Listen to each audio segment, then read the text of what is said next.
Hello, and welcome to the AFC Palace. Thank you very much for tuning in. This is a live channel for the Manchester United versus Fulham. They've just kicked off into extra time. It is 1-1 at the first 15 minutes of extra time.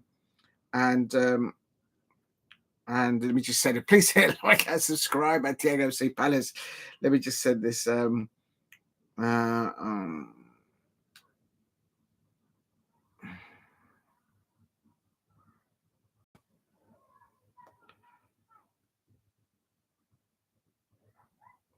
There we go. And what I need to do is I need to get into just get the BBC. Where are we? Is it on BBC or ITV? No, BBC, isn't it? Please hit like and subscribe at Diego C Palace if you are new. And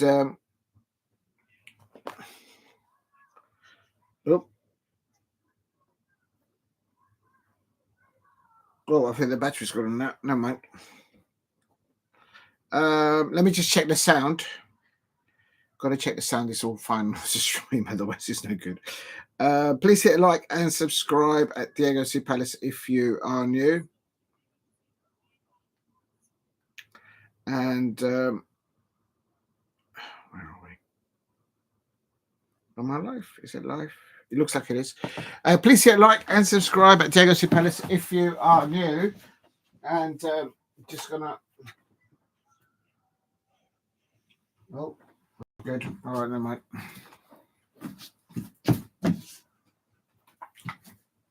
Just getting the charger to make sure that's all working all right.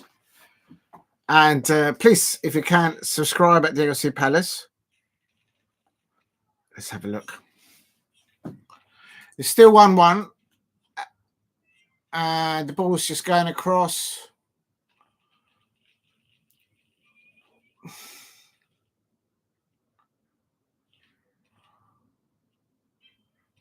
Ball over the top now. And there's Garnacho on the ball. It's made a few times. Oh, here goes Garnacho. Oh, side netted. I thought that was it for Manchester United. And Alejandro Garnacho there hits the side netting there. I think everyone must have thought that might have gone in, but it hadn't. And I think that was Bruno Fernandes pinging the ball over the top. Bruno Fernandes having the Fulham right back in his pocket. Please hit a like and subscribe. No, I think the keeper had it covered there. But there it is. If you're new to the channel, please keep hitting the likes and subscribe at Diego C Palace. And after this, of course, it is, I believe, the live draw for the FA Cup.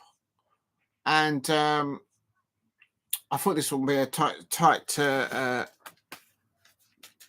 challenge. Let's have a look. What was my prediction for this one? Yep, I predicted 1-1. I predicted 1-1, and that's what it is. So there you go. I've got it right. Bruno Fernandes scoring in the second half, and basically scoring for Fulham. And it is right. The sound is okay. That's good. Let's just get the match up and running. Oh, please keep hitting the likes and subscribe at Diego C Palace if you are new. Good evening, Damo116. I hope you're good. Just got back from watching the Crystal Palace women and the tough game, but the Crystal Palace women are fighting for each other. Yeah, it's on the BBC, BBC iPlayer. It's live on BBC i1. And where it is. I'm gonna go put it on here now. Why is it doing that? Let me just. Yeah. So it's on the BBC. Wait a minute. You're talking about the game is. I presume the draw is after this. I presume. The quarterfinals follows the match, so that should be there if you're still there. Yeah, the FA Cup. So after this FA Cup on the BBC, that's what they're saying. It's why is my phone now not working? I'm out in madness. Right, let's just refresh it. Then we can start again. I'm going to be about a minute behind, obviously, because I think on the iPlayer on the phone, but I'm going to have to watch it here. It's easier. And if you're new to the channel, please subscribe at Diego C. Palace. I'm going to get the drink ready. I'm going to get the drink ready for the celebration. And actually, while the match is going on, I'm going to quickly try and find the whose numbers are whatnot in the draw. Let me just have a look. Where do we go? How do we find that out? Let's go to the FA, I suppose. They'll have it there, I suppose, you'd think. Let's go to the FA. And, oh, damn it, Brighton have gone through. Oh, unbelievable. There it is. I'm going to put the numbers of who's what and whatnot in the chat if anyone's interested. We are ball number 3. And please help me get to 5 likes if you can in the chat. And just going to put the numbers here. So if anyone wants to have a look, Aston Villa is Preston is Northend. And then Villa's ball number. Why is it doing that? Balls number 3. Number 4, it's Manchester United or Fulham. And ball number 5 is Brighton Hove and Albion. It looks like Danny Welbeck, Bambi Legs. They got through. Bournemouth are in it. Manchester City got through, of course, we all know. And it's Nottingham Forest versus Ipswich Town is ball number 8. Please hit a like and subscribe at Diego C. Palace if you're new. Copy. Right, that's in the chat there now, so anyone can see for the next one. Well, we handled this is the FA Cup. Woo-hoo-hoo! Come on, we've got to get to Wembley, Crystal Palace. The club is so in need of a trip to Wembley and to do whatnot. Paste. Ball numbers. FA Cup draw ball numbers and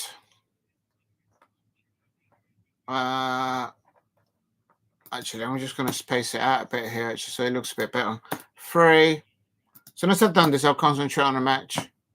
Just want to get this there so it looks respectable. We're ball number 3, Crystal Palace. Manchester United or Fulham are ball number 4. Bournemouth and ball number 6. Manchester City, which I expect everybody wants to avoid. Well, I probably just jinxed it. Will be ball number 7. I hope we get a home draw. What we said it there. Please hit a like and subscribe. Let me just save that. Whatnot.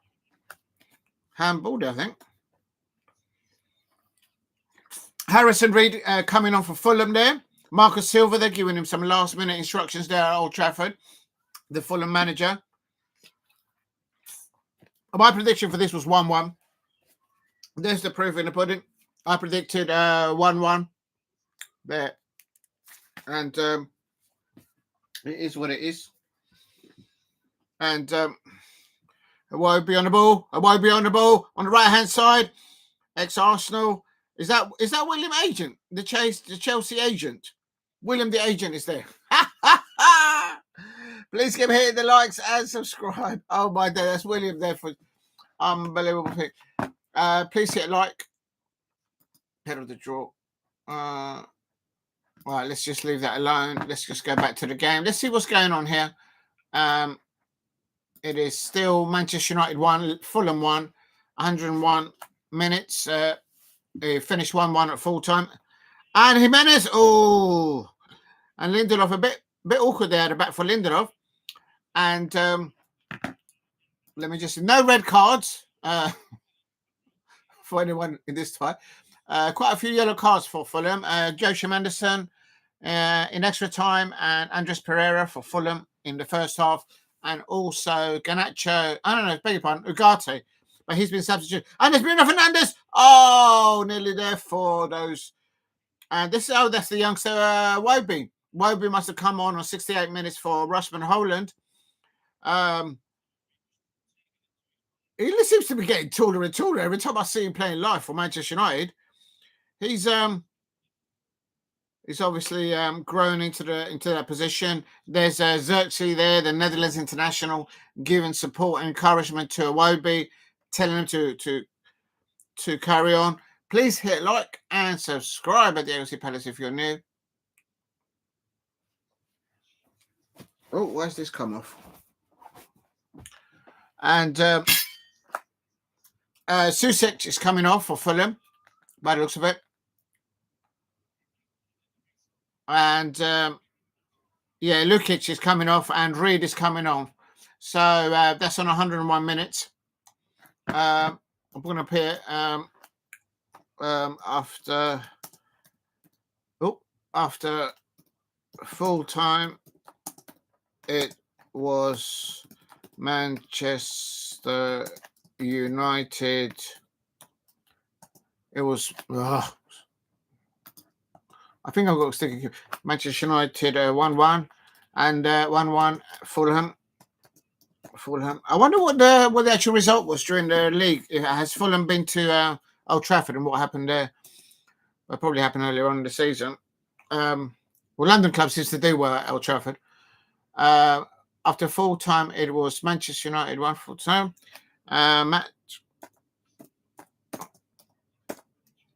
The match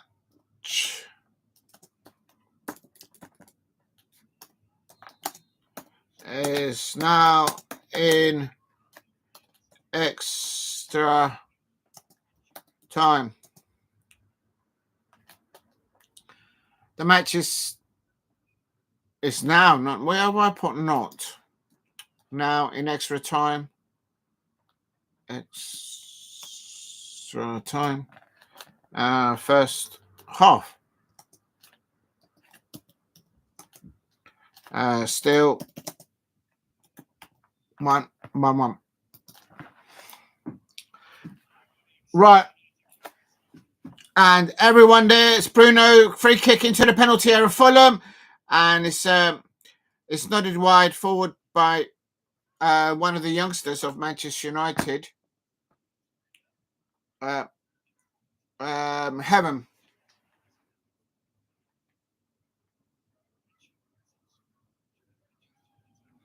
Hol Grisic apparently used to play for Arsenal, but now he's up. And there's Bruno Fernandes on the right hand side. Zirkzee crosses it in. What is that a penalty? Is that a Manchester United penalty? The Manchester United fans are saying that Joachim Anderson just chopped up one of the Manchester United players in the penalty area, but no one is doing. They're not checking nothing. And Iwobi's gone flying there. And Zirkzee, Bassi and Zirkzee, Bassi's just gone flying there.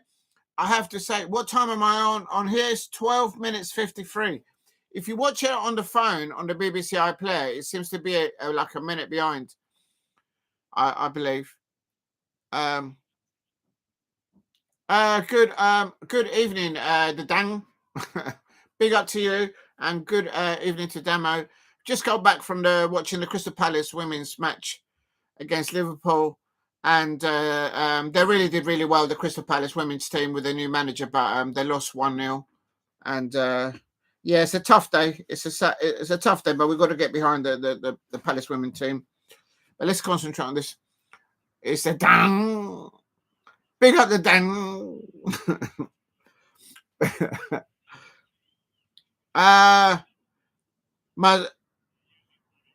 Mazraoui then backing into the Fulham player there. Brilliant, dude. You go into the internet tomorrow. Is it tomorrow? Probably not, because it's just too far, and there'll probably be an evening kickoff. I've got actually quite a lot on next week, so but yeah, no, I'm not. Sorry.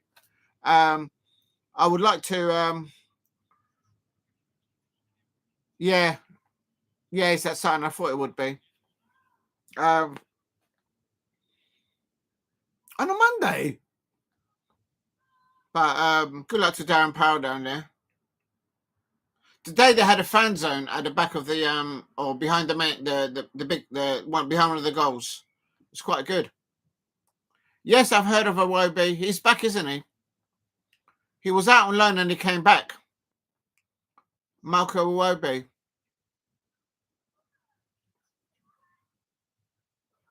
Unless I'm thinking of somebody else. There's Onana taking a kick. No wobbles from Onana by the sounds of it, or maybe I'm wrong because I didn't see the first goal that Manchester United conceded. His talent is outrageous. There you go. Yeah. The thing is, I think it's a progression. 1 minute of extra time. 1 minute of extra time. I mean, there is a route for the youngsters to get through, but with the first team doing so well, I heard somewhere that Jean-Philippe Mateta had some over 10 stitches or something. I hope he's all right. Oh, it's his little ball! Oh, no, Lily! Oh, he's just let him through into the penalty area of Fulham. And Iwobi is Iwobi the next... oh, he got it. That's a good keeper. Look at the keeper. Leno. Is that Leno? Leno with a left hand, with strong hand, moving the ball over the crossbar. And this youngster, Iwobi, has been unlocked by Ruben Amorim. So there's an avenue there. Good evening, Steve. So there you go. So there's Manchester United find a route for their under-21s. Apparently, the goalkeeper on the bench for Manchester United is Xerxes on the ball, and Raul Hernández pinches the ball of the Manchester United player, and that is time. It's turnover. Big up to you, Steve. Steve, I'm going to concentrate on the FA Cup. I hope that's okay. Big up to you, Stanya. Let me concentrate on the FA Cup because I'm finding that people coming in the chat talking about other sort of things and I'm getting distracted. But I will read it out. Let me get into it. Big up to you, Steve. Stanya, correct. Yeah, I'm going to try and be strict now for now, Steve. If anyone puts comments in about other leagues, I will read them out, but I'll do it towards the end because otherwise I'll get sidetracked and I'm not professional enough to just keep focused on what I'm doing. But it's but big up to you, Steve. I hope you're doing well. Because if I let you do it, then everybody else starts doing it. That's what I'm trying to say. So and I'm trying to do the Crystal Palace men and the Crystal Palace women and then other teams. If I start going into other teams in other leagues, it's a bit difficult. Who do you think we get in the cup? Yeah, that's what I'm thinking about. The draws. I've put in the chat the ball numbers. I've got Preston North End, Aston Villa, Crystal Palace for 3. But the Crystal Palace ball is number 3, and I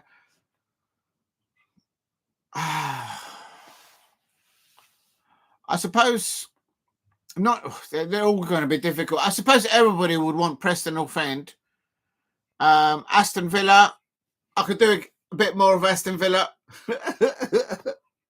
I could do. It looks like it will go to pace. Yeah, I think so, Steve. I will go. I think it will go to. I think you're right. I said 1-1 yesterday on my prediction. So answer the question of Dwang. Oh, dang. Dwang. I'm going for.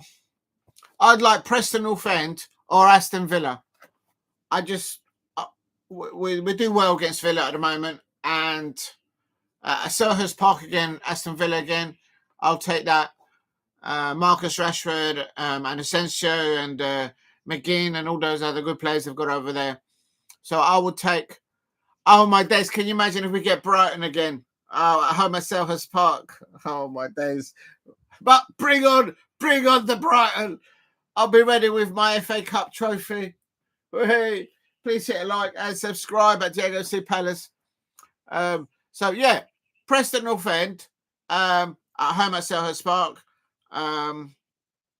Aston Villa, or the Seagulls. Bring them on. In fact, you can have them all three. There could be a tag team against Crystal Palace. We'll still beat all of them. Real talk. Can you imagine if we get Millwall again at Selhurst Park? Oh, what are the chances of that? FA Cup draw. Remember the Crystal Palace ball is, I put it in the list, it's Crystal Palace 3, and the ball for Brighton is number 5. So we want 3 and 5. Bishop. Oh, there's Fulham! There's the goal! Oh, my days. How did Fulham? Is that a penalty? Oh, there's an offside anyway. And Reijnders, he's only just come on, Reijnders. And Smith in Rowe, who Mikel Arteta threw underneath the bus, and quite a lot of Arsenal fans. I'm not sure why they let him go. But yeah, he's offside. Real talk. Please hit a like and subscribe at Diego C. Palace if you're new. I've got my my spicy pepper army ready for the draw.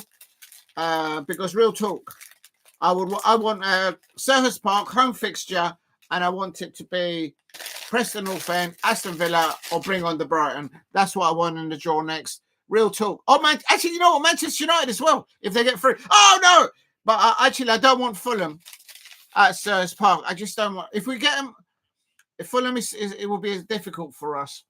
And it's Garnacho. Oh, apparently Garnacho's had quite a few opportunities. Real talk. Cessignon. Steve RSC says, I am on 16:45, 46, 47, 48, 16:50 seconds. I think what happens when you play it on the phone, it's about a minute behind. Got some salami. Some German salami they're going. And I've got some potato salad. I've already eaten. I'm not really hungry. Big up to the Dang. Yeah, I love you too, mate. Oh, man. Make sure that you eat and you drink while you watch your football. Got my avocado. I'm ready for the draw. Actually, you know what? I'm gonna slice my avocado. Make sure that you eat and drink while you watch the Manchester United fans. They're probably thinking, if Manchester United now get knocked out of this, they'll have to concentrate in their League Cup, where if they win that, oh, look at that. That's lovely, that avocado. Just right. It's Garnacho.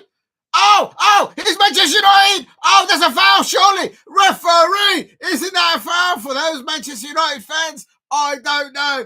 The Manchester United fans at Old Trafford are not getting nothing. I reckon this referee might be from Liverpool, or he might be from Manchester City. Real talk. Who's the referee? Who's the referee? The crowd is asking. It's Stuart Atwell, and they're not getting it from VAR either. Zaccagni, and oh, that's another foul there. Obi's chopped up, and Joe Jiménez is another. Casemiro. Oh, I'll tell you something. It's this referee, Stuart Atwell, and the VAR referee, Thomas Bramwell. Are they from Liverpool? Are they from Manchester City? Where are they from? Or are they from down the Fulham Road? Maybe they've got a nice little apartment there on the King's Road, or on the Fulham Road. I keep forgetting that Chelsea are not in the FA Cup. That's right, I said it, Chelsea fans. Please hit a like and subscribe at Diego C. Palace. I am now on 19 minutes, 0.304.5 seconds. It's Agent William from Chelsea, but he's playing for Fulham now. And there's a nice little touch in Casemiro, and it's a shot. Oh, Onana makes a save there, keeping Manchester United in the FA Cup. And those Manchester United fans out there throwing Onana underneath the bus, he's just kept them. Onana's just kept the Manchester United fans in the FA Cup. And there's so many of them that have chucked him underneath the bus. Not once, not twice. I've actually lost count. Real talk. Casemiro on the ball. Oh, he's giving the ball. Casemiro's giving the ball. Oh, he's terrible. Oh, my days. He's got a lot of trophies on the mantelpiece. But there is a terrible giveaway there about it. Manchester United now trying to clear their lines on the right-hand side. And United got lucky there. Casemiro giving the ball away. They can't get out of their own half, Manchester United at Old Trafford in this second half of extra time. Onana's just saved Manchester United fans. He's just kept them in the cup, and countless of saves there by Onana and Sessegnon and Monsieur Sessegnon. And I'll tell you something, Onana. Look, I'm not going to replay. That's really good diving there into his near post. Marcus Silva's going like this on his touchline, and it's all Fulham at the moment. Manchester United are pegged back into their own penalty area. Agent Williams, ex-Chelsea agent, he's playing for Fulham, and that should be a goal kick for Onana. Please hit a like and subscribe at Diego C. Palace. Make sure that you got your spoon and you're eating while you're watching football. There's absolutely nothing wrong with that. It's still, now into second half of extra time.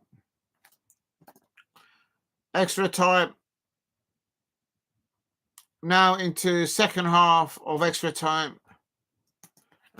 Still 1-1.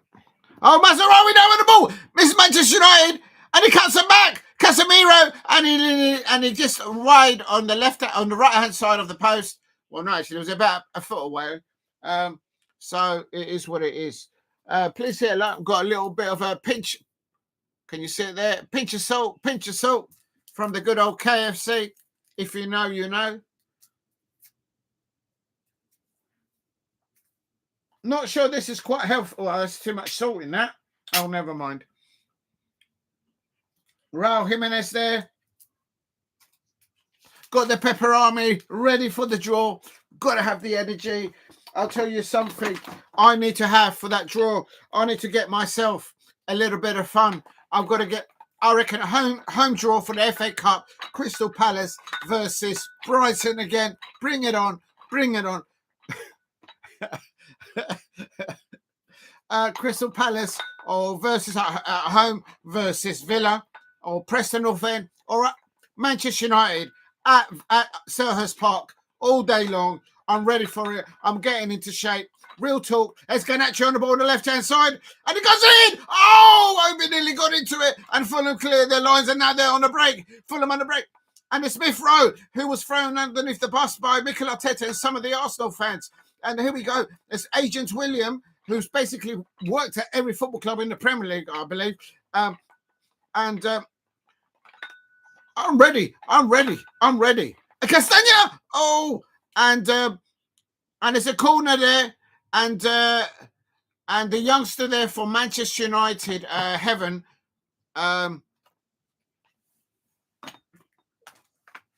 Please give him the likes. Where's my potato salad? Oh.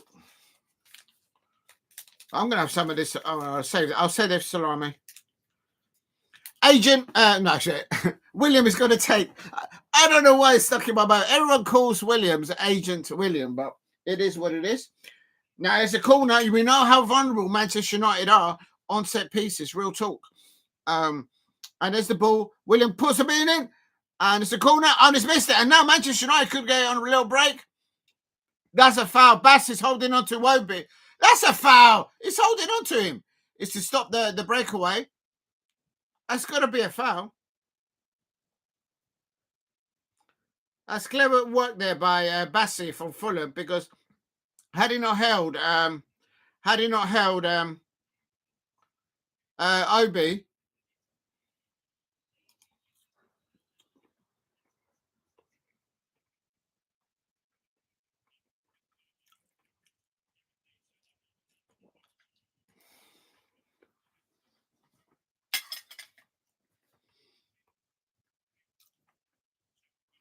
is it just me, or is it Obi, this youngster for Manchester United, like real talk, is actually causing more trouble, as the commentator is saying?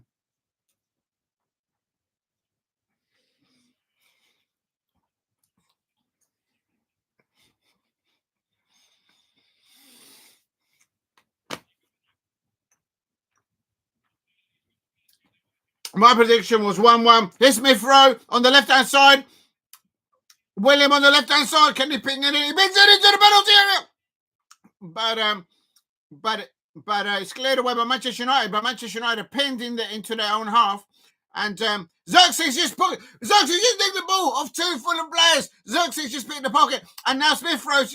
And now they've just taken over. It's end-to-end. They are basically midfield battles there. Xerxes chopped up. Xerxes down injured.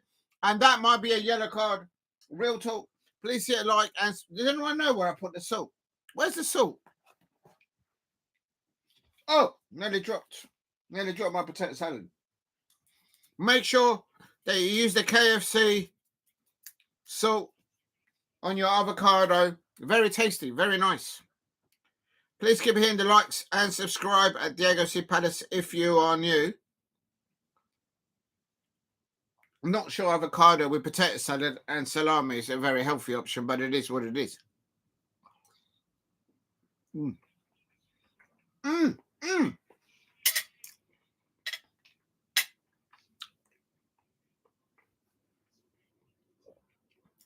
the second half now, we're into the second half of extra time.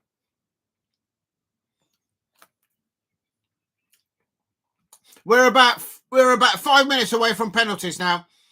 I think Manchester United are going to win it on penalties. They've got Amad Diallo. He took that very confident penalty against Arsenal, wasn't it? But he's not available, is he? Of course. Oh no! It's like both of them have not been wanted to take the goals. There's been side nettings. There's been good opportunities towards the end of the second half and in extra time. And no one's really got that cleanliness, that finesse to get it over the line. It's Fulham now on the left-hand side. It's William on the ball. He's gonna switch the play. No, he's not. It's cut back in. He's gone out to, I think that's Smith Rowe on the outside. It's all down the left-hand side for Fulham. Why don't they switch the play? William, switch it. Oh, he's gone over it. Now he's switched it over to the right-hand side. Sessegnon, give the ball to Sessegnon. He's just come on. He's got pace on him. Believe me, I've seen him play. Give the ball to Sessegnon. Harrison crosses it in. He's only just come on. Oh, he's had the breeze. Can he close it? Here it is. Bassi. Sessegnon. Oh, Sessegnon couldn't get the ball out for his feet. And he's getting Garnacho. Garnacho's down on the left-hand side. Garnacho's on the left-hand side. Is Garnacho versus Zanderberg. Garnacho and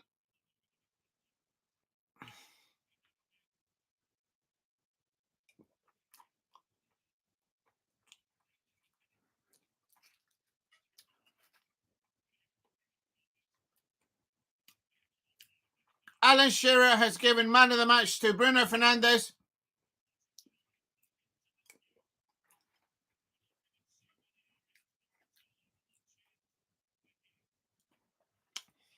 It seems to me this match that for the 90 minutes is the same feel of like what happened at Goodison Park.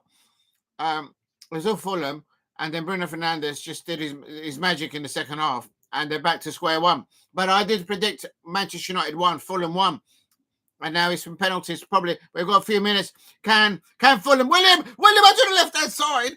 Robinson on the ball. Can he cut it in? He has to cut it onto his right foot, but he's down on the left hand side, so it's a bit awkward for him. Or maybe Xerxes intercepts the ball. Robinson again. He's lost it again. That was that's a foul, surely. That's a foul to the Mazarawi's just chopped up the Fulham player, and we're about 5 yards to the left-hand side of the Manchester United penalty, and we all know how vulnerable Manchester United are on set pieces. And Mazarawi, that is a foul. We're into the last 2 or 3 minutes. And this is William. Remember, for Chelsea, William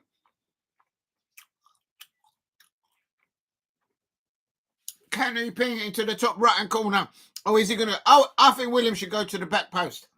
Ping it to the back post, away from Onana, because you know Onana's going to go AWOL from his touchline.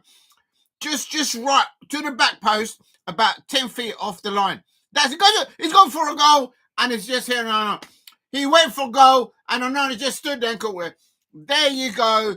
There you go. Onana has just saved the Manchester United fans again. Once again. How many Manchester United fans out there have actually chucked Onana underneath the bus? Real talk. And it's Garnacho on the left-hand side now. Can he cross it in? Can he visit him in the last minute? It was in! Oh! And Bassett was there to get the ball clear for Fulham. And you could hear, you could feel the atmosphere at Old Trafford. And I'm not talking about the mice. I'm talking about the Manchester United fans. There is Diogo Dalot. Diogo Dalot now is going to do a long, lanky throw. Stuart Atwell's telling him to calm down. Why is he telling him to calm down? And here we go. That's a foul throw, maybe. And it's a long throw. And it's and then it's Harrison Williams. William is on the break. It's 2 against 2 after halfway line. And William is tackled. And he's giving that. He won the ball. I think Casemiro won the ball. But it's deemed that he chopped up William and is given a free kick. And has he blown the whistle for a foul, or is that the end? That is it. He's blown the whistle. I thought it was a free kick. And now he goes to penalties. Now, who should take the first penalty for Manchester United, and who should take the last penalty for Manchester United? I think the first penalty taken for Manchester United should be Bruno Fernandes. For the first penalty for the players that are on, the first person that should take the penalty for Fulham, I think it should be Sérgio. Or perhaps Smith Rowe. I would say get the strikers to do the penalties. I would say to both of these managers, or to Manchester United fans or to Fulham fans, make sure that the people that take your penalties are goal scorers, if you're in essence at trade. So I will give it to Manchester United. The first 3 penalties, I will give it to no particular order. Obi.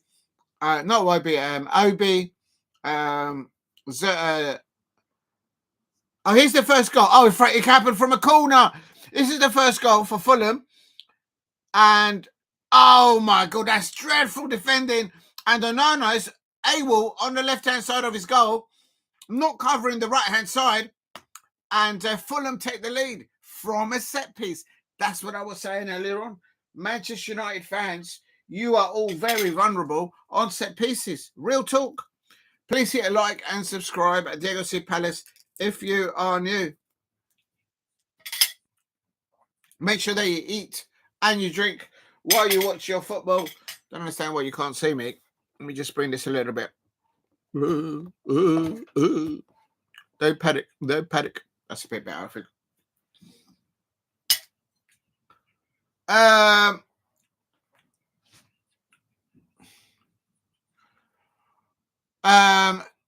Can you imagine if Casemiro misses a penalty? That would be the worst scenario for Manchester United fans. Can you imagine if William misses the penalty for Fulham fans? But he should score them. He's quite good. I think for Fulham, it will be Jiménez, Smith Rowe, Williams, Sessegnon, and Joe Jiménez is actually quite a good penalty taker, I have to say. So I will do it in that order: 1, 2, 3, 4, 5. And for Manchester United, I don't know what order, but I would say Obi, Xerxes, Bruno Fernandes. I think Bruno Fernandes should take the first Manchester United penalty. And then Garnacho. And then the fifth one, Dalot, I suppose. Yes, it is good. Good evening, Henry Smith. I hope you're well. Good to see you there.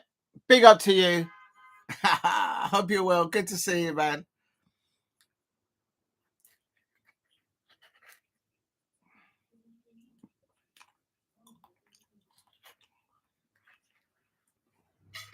With these penalties, quickly, I'll read it out.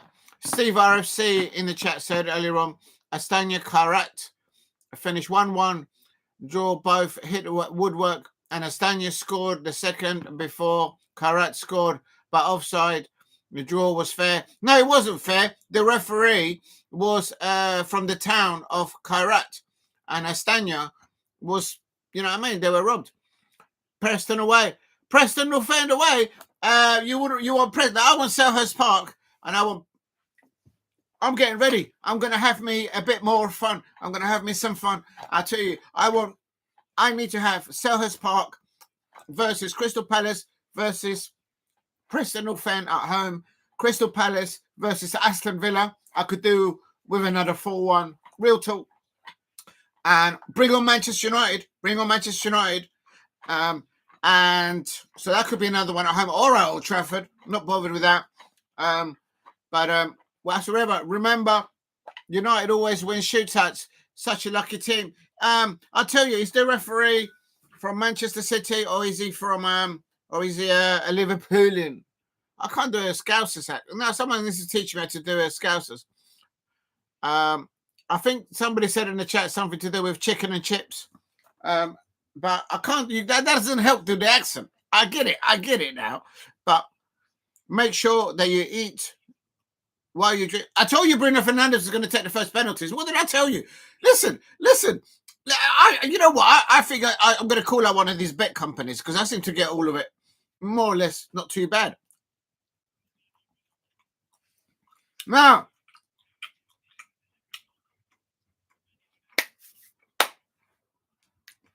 Bruno Fernandes is going to go to the bottom left-hand corner. 100%. 100%. I think the penalty takers for Manchester United will be Bruno Fernandes, Obi, Garnacho, Xerxes, and Diogo Dalot.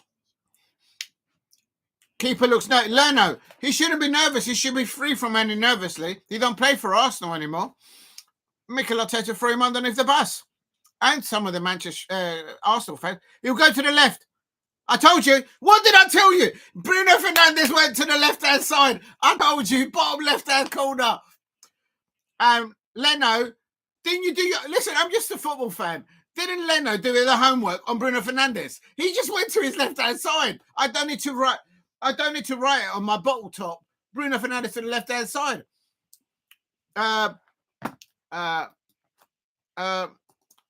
Bruno, 1 goal, 1 pen goal.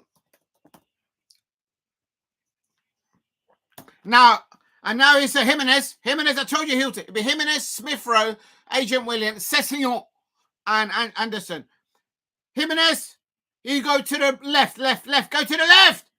He goes to the left. There you go. I told you. And Raul.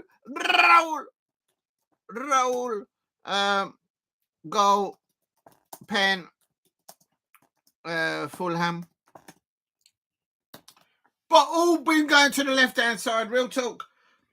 Please keep hitting the likes. Help me get to 5 likes. If you haven't subscribed, please subscribe at Diego C. Palace if you are new.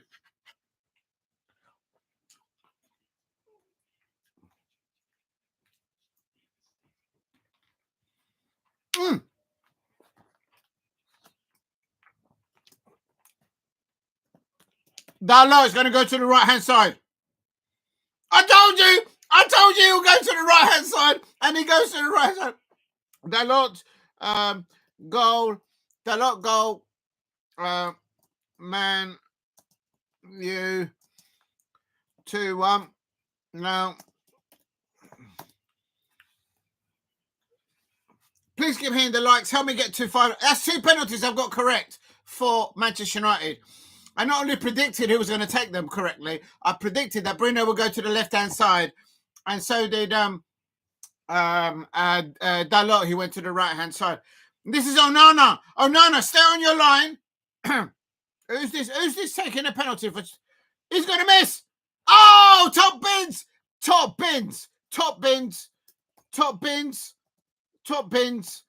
Fulham. Who scored that second penalty? I have no idea. Oh, that's Burge. Fulham, Burge. Burge. What a penalty. That's confident there. It's 2-2. Oh, Casemiro's up next. Why didn't they let Garnacho? Casemiro saying, I bet the Manchester United fans are going into meltdown. Casemiro.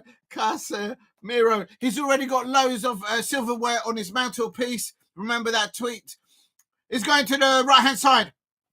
Oh, he goes to the left. I got that one wrong. And there's Casemiro telling people, you're throwing me in my bus. I've still got energy in my legs. Casemiro saying to all the Manchester United fans, there you see, I've still got energy in my legs. Casemiro, 3-2, 3-2, goal. There you go. Goal. There you go. And Williams and Casemiro there, giving a little psychic there to Agent William. William, I told you he would take a penalty for Fulham. We're imagining the scenes if he misses. Is he still working undercover for Chelsea? The Giménez of Chelsea. He'll go down the middle. He'll go down the middle. He's going down the middle. Oh, just go down the right-hand side. And what quality. These are very good penalties by everybody, I have to say. Real talk. Please eat, and while you eat.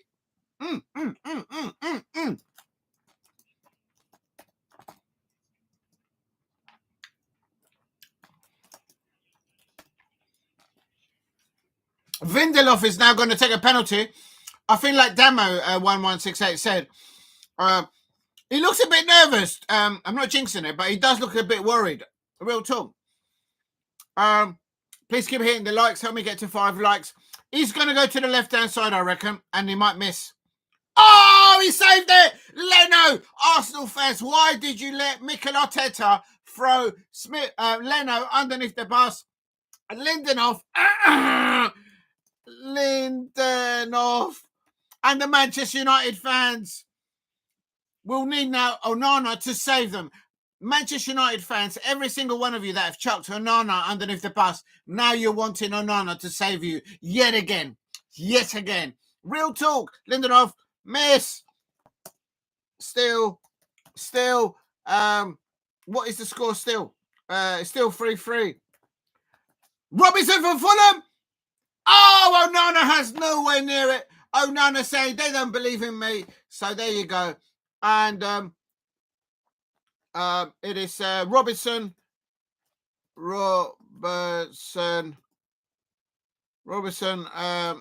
Fulham. Very calm as goal. It's Man U 3. Fulham 4. Now, if Xerxes misses, they're out. Manchester United fans, you're out of this competition. You just have to focus on the Europa League league. Xerxes, I reckon Xerxes will go to the right-hand side. He's looked to the right. He's gone to the right. Oh, he's missed. Oh, my days. 2 penalties missed by Manchester United fans and Xerxes.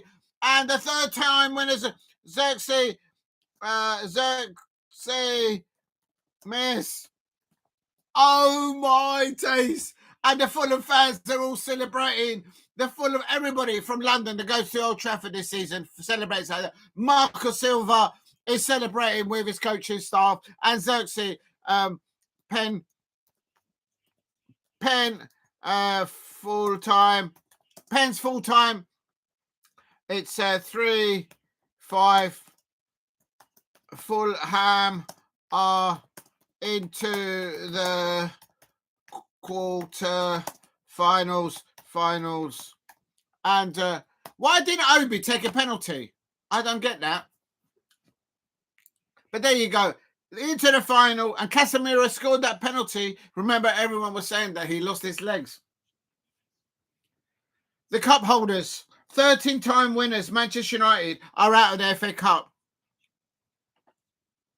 You know what? I wouldn't have minded facing Manchester United in the next round. Real talk.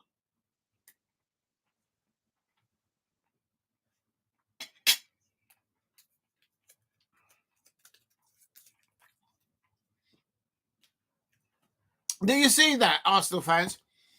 There is Leno, penalty shootout, and is in the quarterfinals of the FA Cup. Arsenal are not in the FA Cup, and they're still blaming the design of the ball of the League Cup football and the FA Cup football. There's Leno. There's Leno that was thrown underneath the bus by the. I don't understand why they got rid of him. He's a good goalkeeper. That's right. I said it. I'm in that mood today.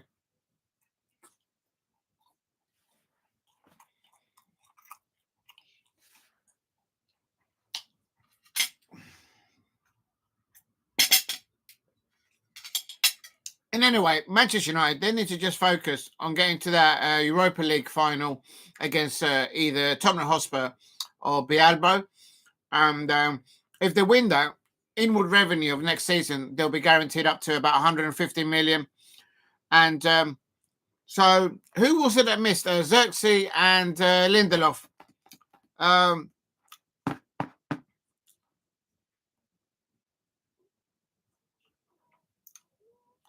I think Obi. I think Obi should have been asked to take a penalty. Obi, and there it is. London clubs do well at Old Trafford, and here comes the draw. And the Fulham fans, they're all celebrating at Old Trafford. I know that feeling. I've actually got to upload the videos on that. And I'll tell you something, real talk. Bernd Leno is with the commentator. Let's see what they say. Whoa.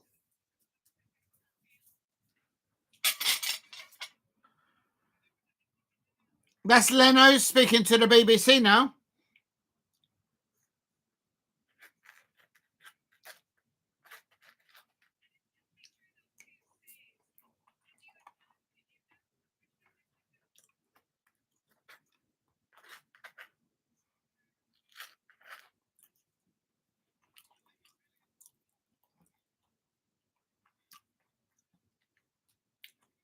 Leno says that he did receive some information from his coaching staff, but he kind of just went with the flow of it and what he felt. Please help me get to 5 likes if you can in the chat.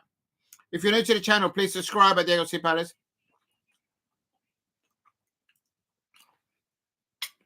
Do you know what? I don't want Fulham. I don't want Fulham in the cup. I need to see at Selhurst Park in the next round in the FA Cup up against Preston North End, Brighton. We'll beat Brighton at Selhurst Park all day long. And Aston Villa.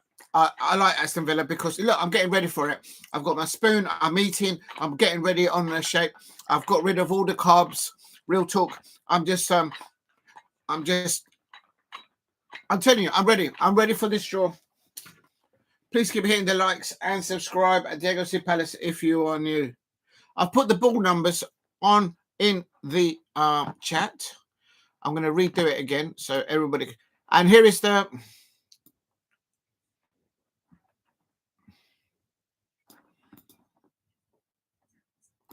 So I'm going to remove Manchester United from the draw because it's Fulham. Crystal Palace ball number is number 3 and Brighton is 5.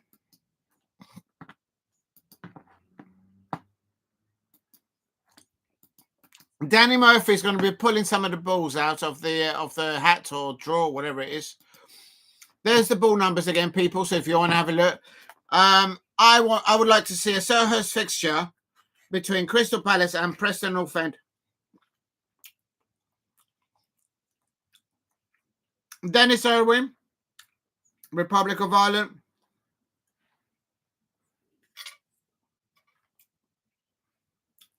I don't want to see Crystal Palace being drawn as the last 2 teams in the draw. Big up to Steve. Big up to Steve RFC. I have read out your comment earlier on. So big up to you. Wide open Palace. Preston will be a nice game for Palace. Yeah, at home. And I want a home draw. I want Preston North End, Aston Villa, or Brighton. We'll take Brighton. We beat Brighton.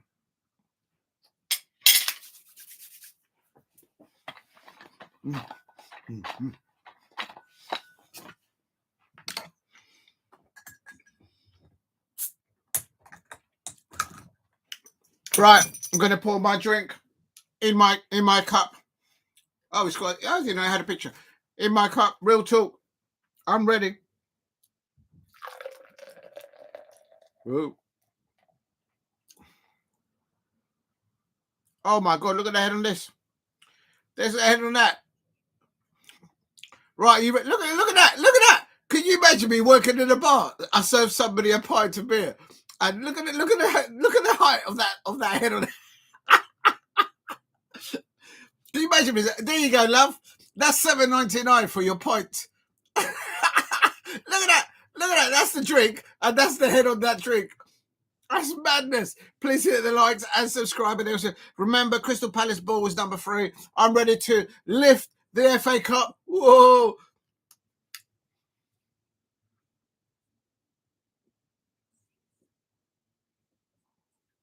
I'm not drinking anything. I'm just drinking the head of this drink. This is madness. This is madness. Please hit the likes and subscribe. Dennis Irwin is doing the hundreds. Please hit a like and subscribe at Diego C. Palace. And there's the balls. The balls have gone in. Remember, the ball number 3 is Crystal Palace. And I will need to see Preston North End at home. Come on. Dennis. Number 4. Fulham has got a home game. Oh, I don't want that. I don't want that. No! I said I didn't want Fulham. I didn't want Fulham, but we've got Fulham away at Craven Cottage. Oh, to get tickets to that's going to be absolutely impossible. Like, literally. Unbelievable. I actually jinxed that because I said we were going to be the last one to be drawn out. Number 2, Aston Villa. Aston Villa is that a Birmingham accent. Aston Villa are at home. And I want Manchester City versus Brighton.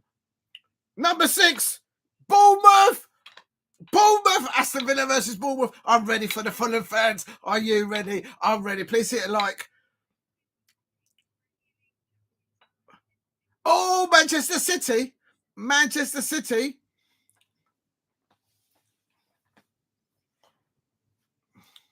Brighton.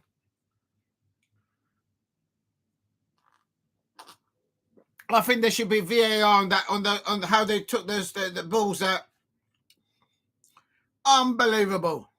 Come on, Palace. Let's get to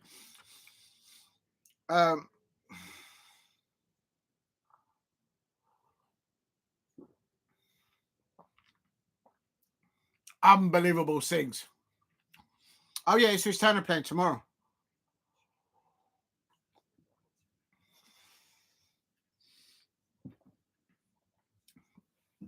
Oh no.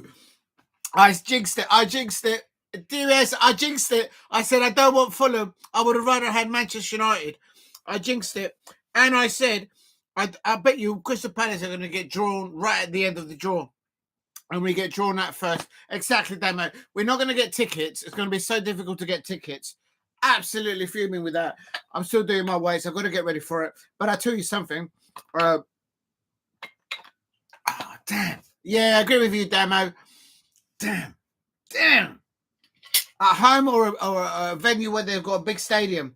At Craven Cottage, not even the Fulham fans can get tickets for their own ground.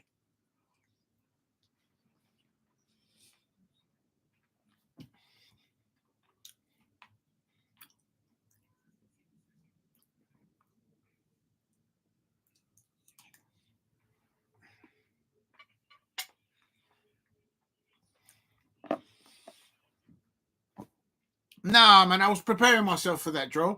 I think there should be VAR on that draw. I'm going to put on there who's got what and what not. Not happy with that draw. I think there should be a VAR looking into that again because the way Danny Murphy and Dennis Irwin draw those balls, I mean, you can tell that they're not. Nah. Unbelievable. Right, let's have a look at the. Let's see who's got who.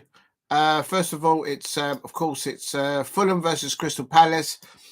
There's no chance of getting tickets for that. I mean, it's going to be like literally you're going to have to. I'm not going to say what you have to do to get tickets for that. It's going to be so difficult, and it is what it is. Yeah, I agree, Demo. I'm not happy with that, but okay. Oh my God, it's going to be Joachim Anderson up against against Jean-Philippe Mateta again. I would have liked that one to be at Selhurst Park, Crystal Palace versus Fulham. But the fact that we're away, I'm a little bit nervous. I can't deny. Please hit a like and subscribe at Diego C. Palace. And I jinxed it. I think it's my fault. I put my hands up. I think it's my fault. And then Bournemouth versus Manchester City. And absolute shocking. Yeah, I agree with you. I think, no, don't get me wrong. The reason why I'm not happy with that, Steve, RFC, is that it's so difficult to get tickets to go to Craven Cottage in the league. For an FA Cup quarterfinals, it's going to be even more difficult. So it's just getting tickets. I might even just go to a pub. I'm not even going to watch along. I might just go to a pub and just watch it there because it is what it is. What else can you do? So I've done, was it Fulham, Crystal Palace, Preston North End, Aston Villa. At least the players don't have to travel halfway across the country. I'm glad that we've missed Manchester City. Bournemouth, we've got Manchester City. Could be a redemption for the Manchester City fans for what Bournemouth did to them at the home ground there earlier on in the season. Who have I not put up on the thing? Oh, Brighton. Oh, let's not worry about Brighton.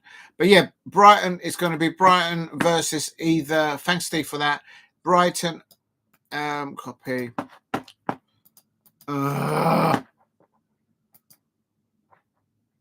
There it is. Brighton versus Nottingham Forest and Ipswich Town. And Steve, I did read it, but I'll read it again just in case you didn't hear me.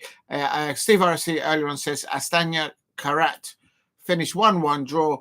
Both hit woodwork and Astana scored a second before Karat scored, but offside. Draw was fair.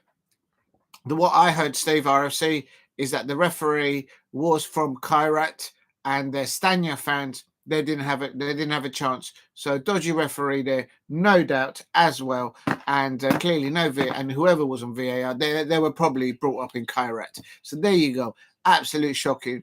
So there you go. Astana were chopped up there, left, right, and centre. They had no chance. And apparently it's going to be played on the 28th. Ties to be played. I'm not going to get a ticket for that match. I'm just not good with that. Absolutely shocking with that. Ruben Amron is talking to the media there. Supposed to Manchester United fans will be. I'm going to write this. Ties to be played. Okay. Ties to be played. 28th of March. Well, that'll give me I'm going to go to the pub and watch that. 28th. 28th or when is it? 28th to the 31st of March. So at the end of March. Hopefully we'll have Jean-Philippe Mateta back after they've taken out the stitches in his head. And please hit like and subscribe at Diego C. Palace if you are new. And dear. I knew we were going to get Fulham. I jinxed it because I said I didn't want Fulham. But that means, had Manchester United won, we would have been going to Old Trafford. You see, this is one of the things with Manchester United fans. Absolute bottle jobs, a lot of them. Had Manchester United gone through on penalties, we would be on our way to Old Trafford again for another victorious event. And it is what it is. Absolute shocking there. And how close can it be? How close can it be? Unbelievable. Please hit a like and subscribe at Diego C. Palace if you are new.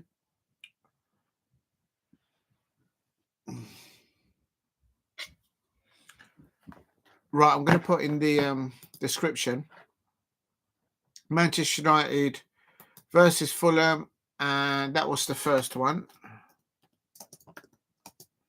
And then second.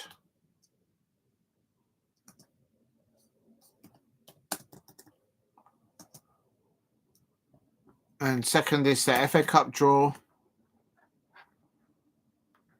I'm going to have to type it all up now.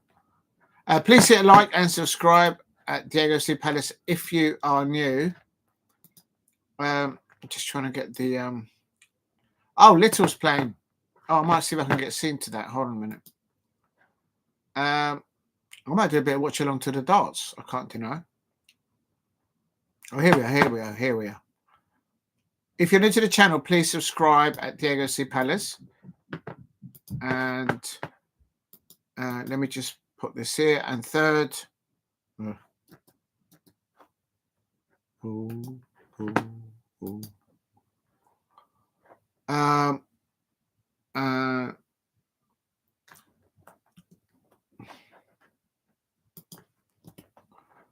That is it. Let me just save that. If you're new to the channel, I'm just going to do... Right, so I've done the FA Cup. I've done the sort of the last bit of Manchester. We could have been on our way to Old Trafford. I mean, it's just absolutely shocking. Absolutely shocking. Right, just going to quickly... before I do go anywhere, I think it's only proper because I did do the Manchester United stuff. So if I can just go... I want to try and find the lineup for the Manchester United thing.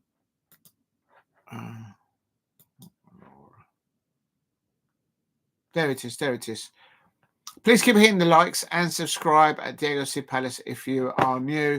And Manchester United fans, absolute bottle jobs. We could have been, my Crystal Palace could be on our way back again to Old Trafford. It would have been a sellout again there. And there you go. Just absolute bottle jobs. I'm trying to find the lineups for Manchester United versus Fulham, and I can't find them. And but you know what? I think maybe things happen for a reason for Manchester United fans, because as an outsider looking into it, they should really just focus. They're not going to get relegated. They should just focus on the Europa League final. Get there to the final up against Tottenham Hotspur or Bilbao. I think that will be one of those three clubs will be in the final. And once they do that, then they can literally get back into Champions League, I suppose, from an outsider looking in. That's the big prize, big money, 150 million inward investment, and whatnot. Right, let me just quickly make sure that this is working. Why is it not? I hope the sound is okay, because at the moment the thing's doing a bit of madness. Yeah, please keep hitting the likes. I'm just going to try and find the... I'm just going to try and find the... Oh, no, I can't find it. Why isn't it on there? Ah, I found it. I have found it. There is Manchester United and Fulham. I'm just going to put it into the description first. I'll just put it in the description. I'm not going to put it into the... but I think that's the only way to do it.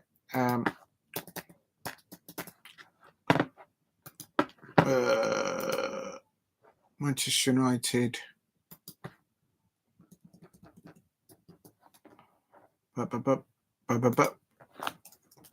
Manchester United. Absolutely fuming with that. We could have been our way back to Old Trafford for a good jolly up there. And absolute bottle jobs. Absolute bottle jobs. Manchester United substitutes. Is that right? Oh, yeah. He used to be in Arsenal. All right, whatever. And then well,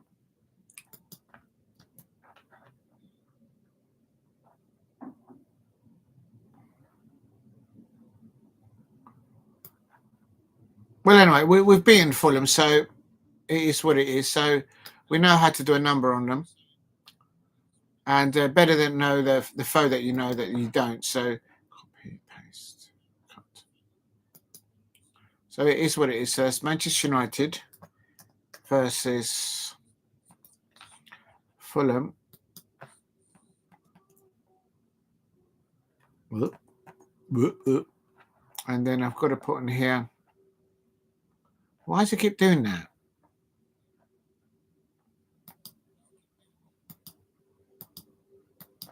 So annoying. Fulham substitutes, and then Right, okay, so I've done that. And then also I want to put on the record there the officials, which is somewhere here, I think. Well, I'm not going to bother with the managers. You guys know who the managers are.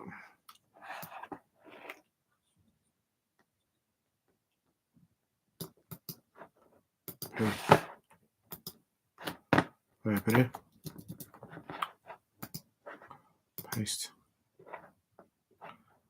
Match officials, referee was Mr. Stuart Atwell, and the video referee was Thomas Bramall. Right, that's all done, so I'm happy with that. I should really change what it was because he ended 1-1. I knew it. I predicted it right. 1-1. And so now I'm going to go and he ended after... I should put on here live watch along. After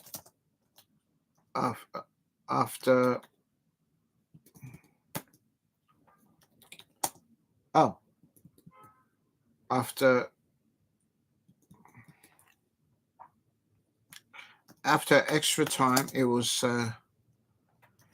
still 1-1. Then pens.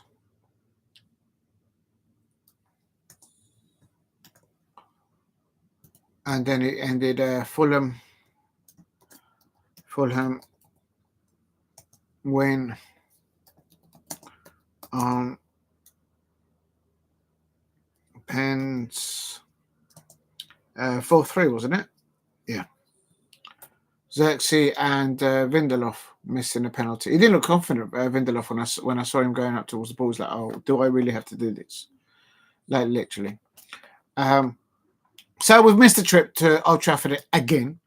And but we've got Fulham, so take it. I don't think the Manchester United fans would have liked to have played Crystal Palace anyway, because we even at Old Trafford again, because they know what's going to happen to them. Please keep hitting the like and subscribe at Diego C. Palace. Right, let me just save that. In the description, I've placed just now the lineup for everybody of the game that's just gone by. Where's the hashtags that I put in there? I'm sure I put hashtags in there. They've disappeared. I have no idea what's happened to them. Would you rather for the top 6 of the Premier League or win the FA Cup? Oh man, I'll take the top 6 anytime. No, actually, hold on a minute. No, wait a minute. 4. Nah, you got to have the FA Cup. You got to have the FA Cup. It's just that I want Europe. I want us to play in Europe. I want to experience going on home and away fixtures in Europe. I think the FA Cup gives you that of some kind. So yeah, winning the FA Cup. No, you got to win the FA Cup. Does anyone know where I put the salt? I keep losing the salt. Oh, let me drop the potato. Where's it gone? Oh, it's here. Just want to finish my avocado. Please keep hitting the likes and subscribe. Thank you for hearing that. Right, in the description, I put in there. Good evening, Anomi Apomi.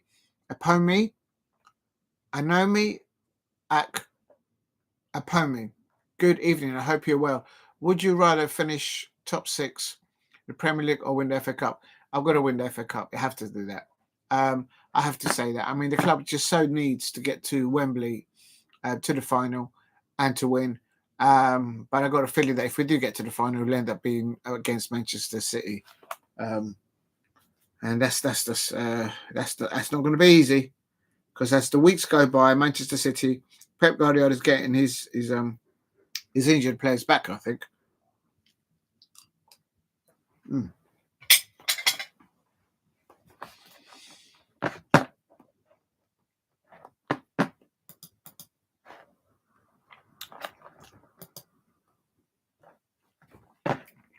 There's something going wrong with my computer.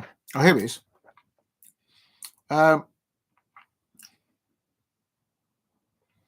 I'm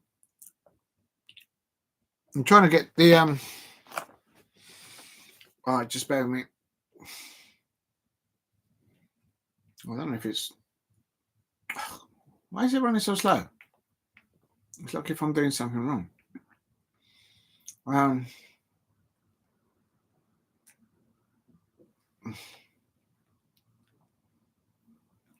What is it? Hold on, let me just move this because I've got a feeling that there's something wrong. Unbelievable. Let me just pour the rest of this drink.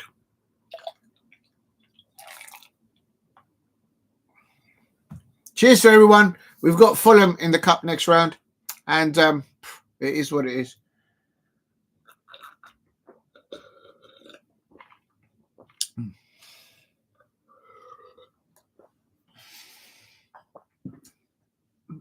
If you're new, you're new. I'm telling you. Excuse me. Right. One leg from the final. Little is one leg from the final. Clayton is 5. Oh, I've missed it in a way. But Clayton is on 5 and Little is on 10. Oh, I wish I would watch that match. Can I see it? Let me have a look at this one. Oh, what's happened there? If you can, help me get to 5 likes in the chat. That would be wonderful. And, unbelievable. How can we only get... Let me just change the heading, I suppose.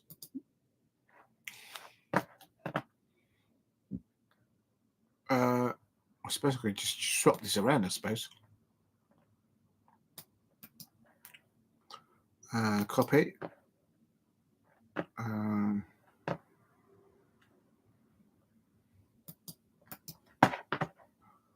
put that there.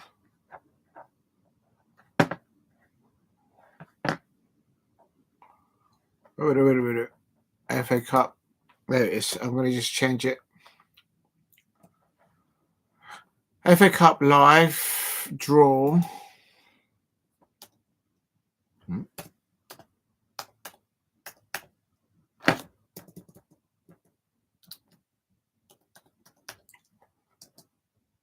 And Manchester United versus Fulham.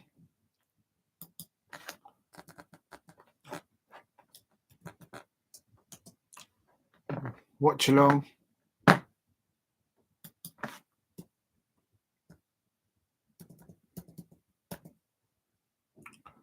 Right, FA Cup live draw and Manchester United 1-1. Fulham watch along reaction.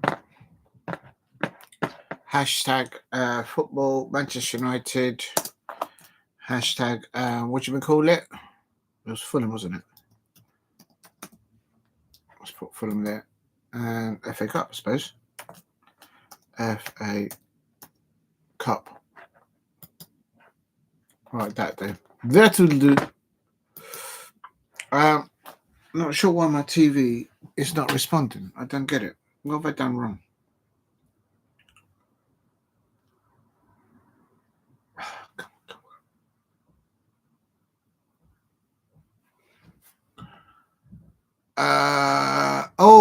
Luke Little was 3-4 down, remember, and then Johnny Clayton earned the first break of the match there. Just trying to get the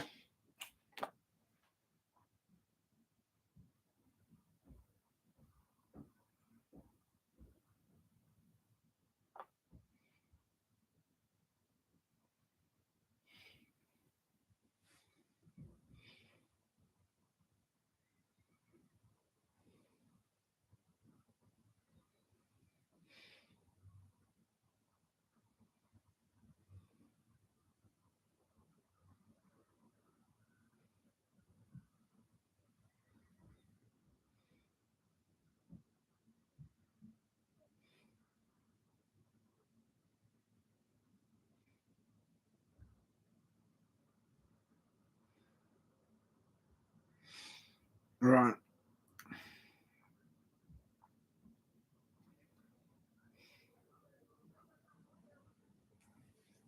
Oh, I should have sent this.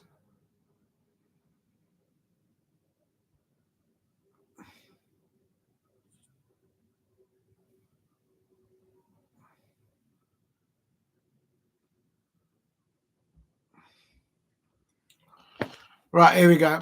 I'm going to try and find if I can get the Luke Little end bit, if he lets me. But, okay. Oh, he's just finished. He's reached it. 147 to win the match. So Luke Little's just won. You see, I'm too late for it anyway. No, it's too late. You got to do that at the beginning. Please keep hitting the likes and subscribe at Diego C. Palace if you are new. And Luke Little's reached the UK Open final, finishing off with 141. He's so good. He's so good.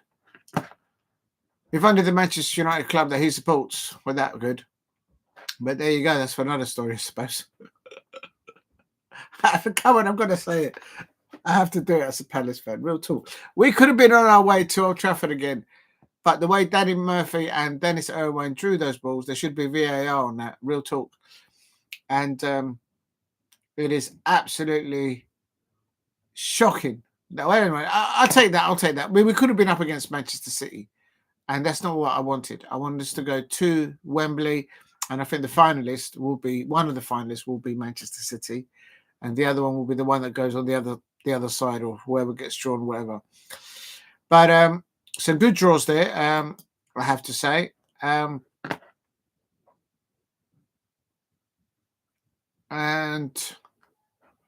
just going to go into it. I can confirm that it is Fulham versus Crystal Palace in the FA Cup quarter-final as finals.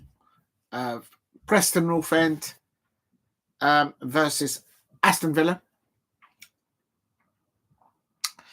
They're the only League One club in the competition.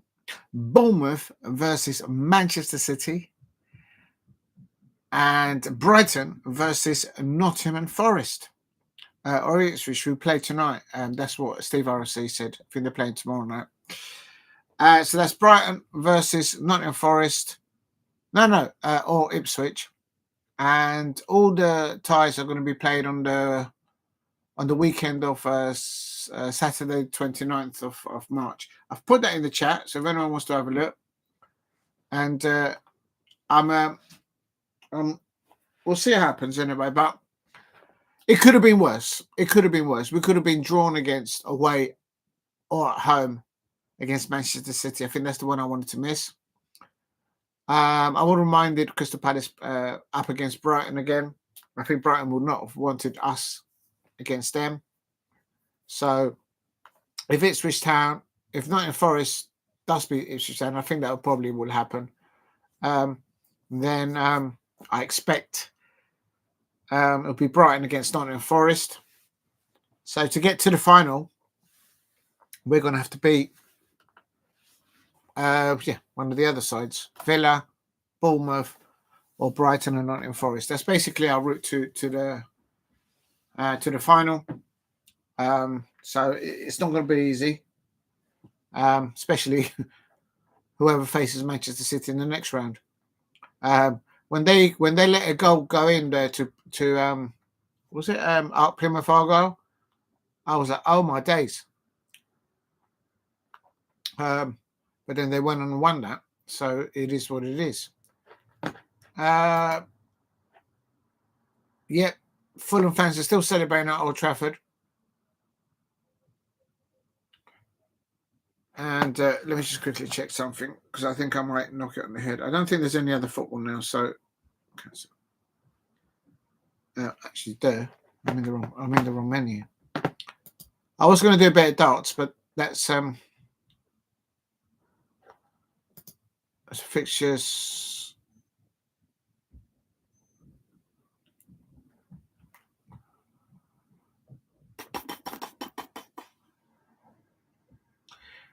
Oh, Aberdeen drew against Dundee United in the Scottish Premiership, and Hibs keep on winning. Keep on winning. There must be like in fourth by now, or up there. They're third.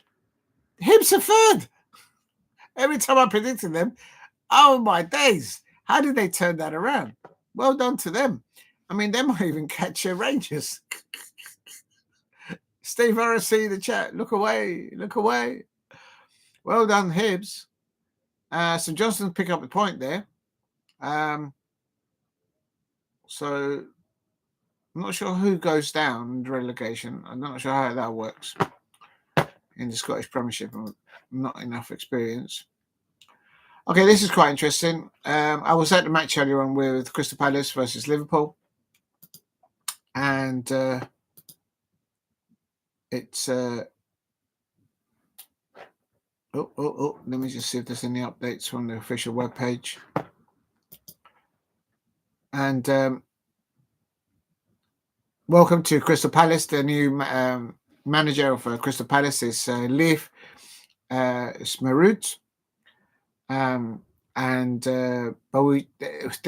they scored in the first half, and we just couldn't get past that. But I saw and I sensed the intensity and the work from the Crystal Palace team and players. They didn't give up on each other. They're digging deep. And it's hard for them.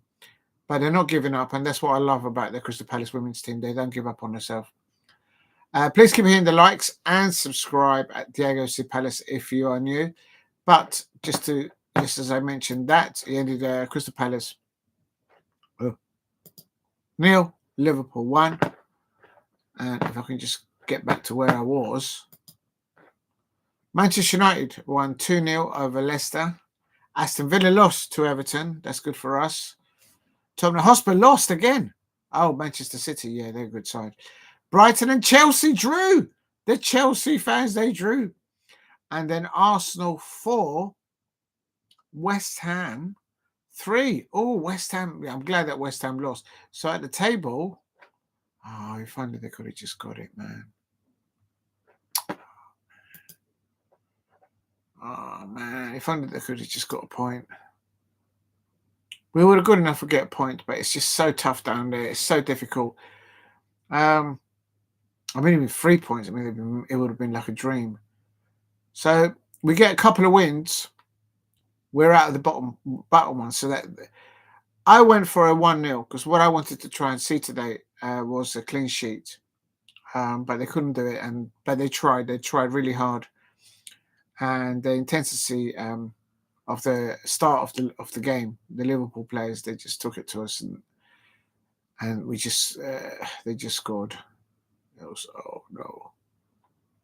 But please give me likes and subscribe at the FC Palace. No doubt that they will climb out of that bottom position, and we need clubs like Aston Villa, Leicester City, and West Ham to continue to lose. But today Everton won, which is not good because they would have been on 13. Tottenham lost as well. So Liverpool now go above Tottenham Hotspur in the WSL. And was there heads up? Yeah, it was if you're talking about the women's game, it was they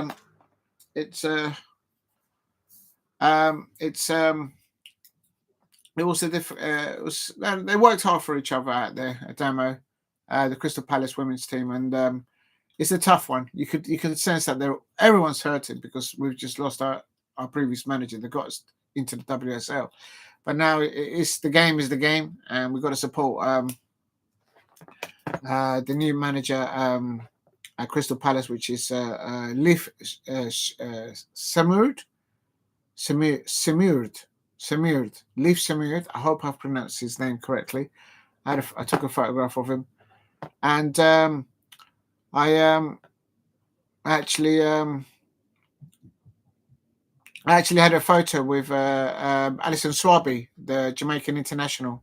I had a selfie with her, so big up to Swaby for taking a few seconds, and I'll put it up on my chat when I can, or whatever, on my channel. Wonderful to see. They had a good day. But please keep hitting the likes and subscribe at Diego C. Palace.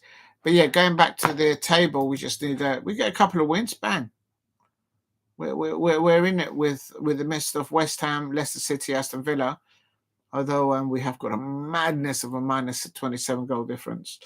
But I still have believed that we have enough in squad to get for the Crystal Palace women's team to get out of that bottom position. So good luck to them. Keep working hard and you will be fine. Back to the men's football, FA Cup. We could have been going all the way back to Old Trafford. I mean, I had my Crystal Palace trophy ready. I've dropped my pint, and I have to say, we could have been going back to Old Trafford because had they beaten Fulham on penalties, Manchester United fans, I asked you before, one thing, just do one thing during the season and take 3 points off Brighton at Old Trafford, and boom. No, it didn't happen. You let me down. And then today, all you had to do is just shoot penalties, score penalties. That's all you had to do. Boom. Now we're going to go to Craven Cottage, and not even the Fulham home fans can actually get tickets to get to us there because it's all tourists in there, right? Even the home Fulham fans, they can't get a ticket to bring the person in their family to go and watch the football with them. It's that madness over there. It's absolute madness. To get a ticket for Fulham, it's just ridiculous.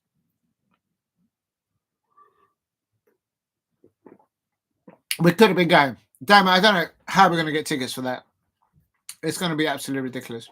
Anyway, so that's why I would have liked to have seen a home fixture because then at Fulham, but I think we'll do well. It'll be, again, Jean-Philippe Mateta. Real Madrid have got Mbappe. At Crystal Palace, we have someone better. Jean-Philippe Mateta. Hopefully, by the end of the month in March, they would have taken out all those stitches and he'll be fully recovered. So big up to JP. He said that he's on the mend. He's a strong man. He ain't going to let nothing stop him. He's going to be back on that pitch because he knows that. You know what I mean? Real talk.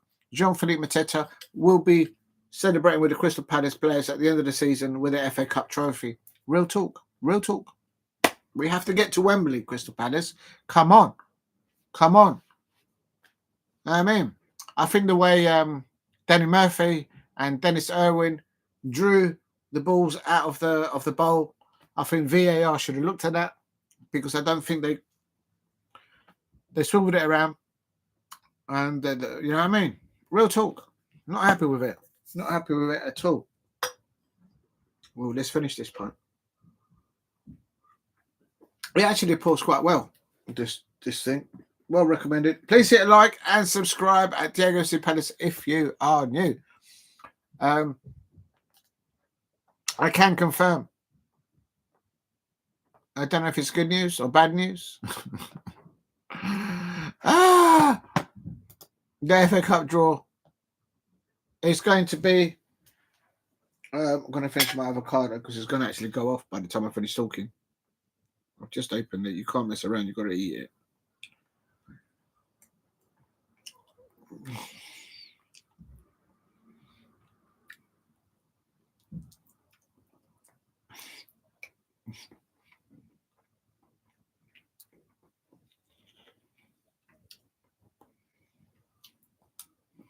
Mm.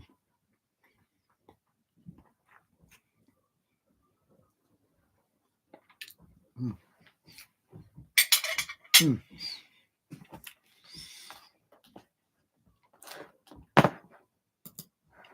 Right, before I do anything else, unbelievable Manchester United fans out there. All you have to do one thing is just shoot penalties and score against Fulham. I mean, everybody beats Fulham. Absolutely shocking. Is there any matches still on tonight in Spanish Liga? May as well give up the FA Cup to the Man City right away. Yeah, Paul Brady, I was thinking about that because the thing is, it could be worse. The only reason why I don't like that we're going to Craven Cottage to go and pick up the Crystal Palace on the way to pick up the FA Cup trophy is because literally it's so difficult to get tickets for Craven Cottage. If you ask any Fulham season ticket holder, you ask them to try and get themselves a spare ticket for a relative of theirs, and they can't. It's all tourists. It's just all tourism. Literally. Even the home supporters can't get tickets. is just getting ridiculous down there. They even have protests. Kind of feel for them. Real bad. Got a good atmosphere there. But so I'm just gonna go Paul Brady, I'm gonna go to the pub. On that at the end of the month, I'm just gonna go to the pub and watch it from the pub. I think that's what I'm gonna have to do. Because it's the best atmosphere. I might do a watch along, but you just we'll see how it goes anyway. But yeah, so it's I'm just going to try and find out. Yeah, I agree with you. I think City will get their way to the final, and it's anyone other than the other lot. Valencia are playing Alsania. Who's in that lineup? Let's have a look if there's anyone that I know.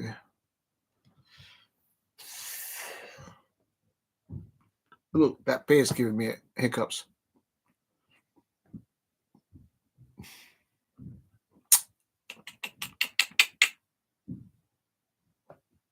Nah, nothing good there. I might call it a day. I've had a long day. It's been a long weekend. A very long weekend. Started on Friday with the news, of course, Laura Commissio moving on. We got a new manager at the end of the week. Oh, AC Milan are playing Lazio. Oh, I'm going to do the watch along for that. Oh, they're 25 minutes into it.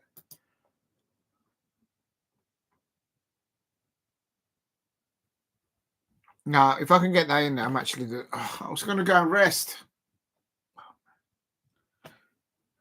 Right, let me see if I can tune into the Lazio, AC Milan versus Lazio.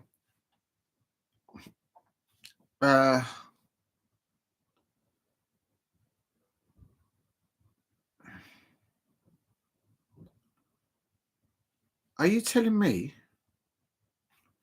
Oh, you're fucking you are kidding me. Oh, I can't believe I just did that.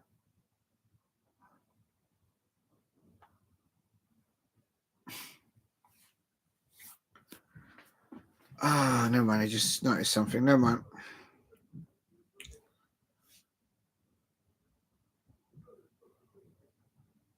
What's today? Today's the 2nd now.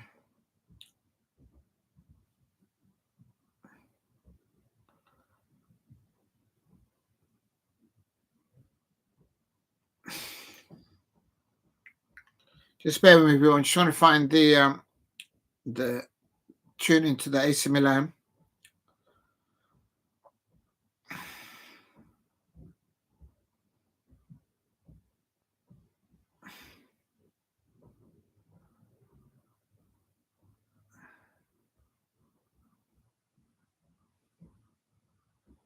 Oh no, it's still okay. Still okay. All right, whatever. All right, so then let's go back to there.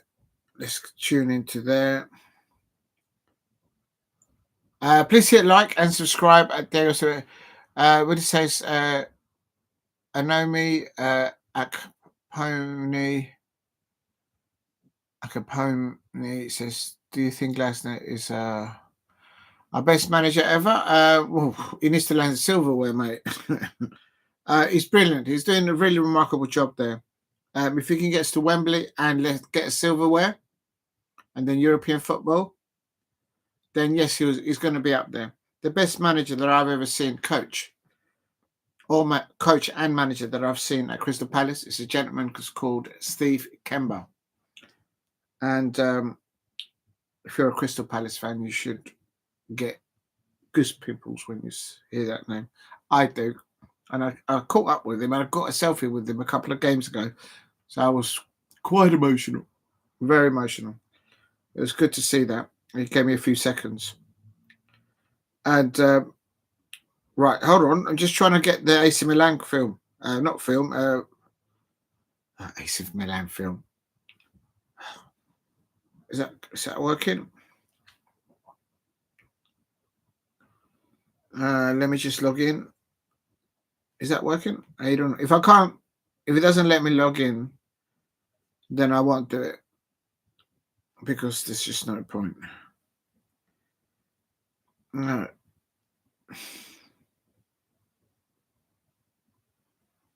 There it is.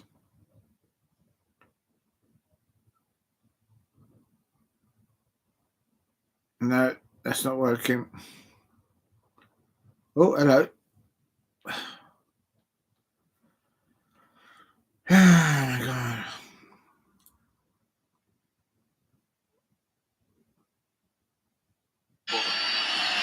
Oh, you did not want to hear that. So why am I not hearing the Oh, do you know what's happened? Probably run out. Ah, dear. Well, yeah, I have got it. I am tuned in. Please hit like. Oh, Lazio's just scored. Lazio's just scored. As I was tuning in, Lazio's just scored. It's Milan 0, Lazio 1. Zaccagni. Does anyone know where the little thing has gone? Ball's on the right-hand side. And Lazio's just win it. That was probably... who scored there? Have they had a substitution or something?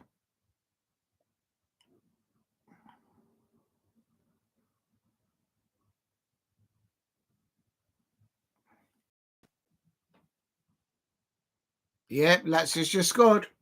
Right, 1 minute. Let me just plug these in because I can't hear anything at the moment. Oh, my days.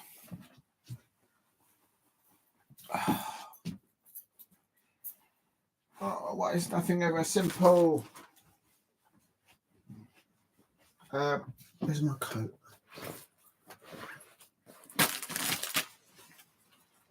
Oh, no, there it is. Ouch. Ouch. Ouch. Ouch. Ouch.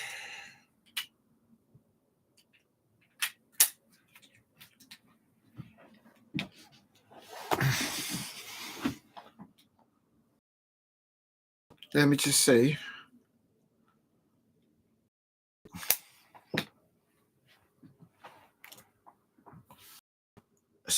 Let me see if that's tuning in. That's on 28 minutes.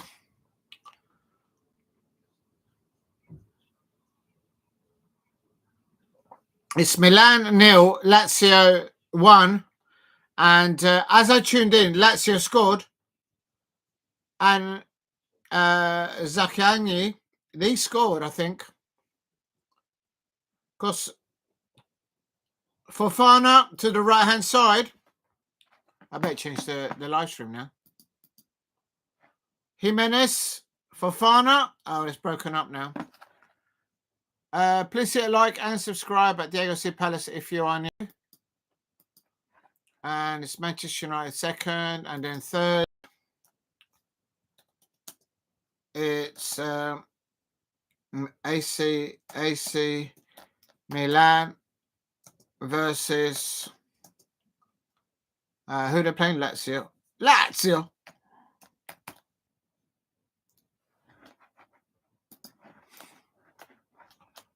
Just going to change the description so I'll get more people in, hopefully. Fulham, watch along.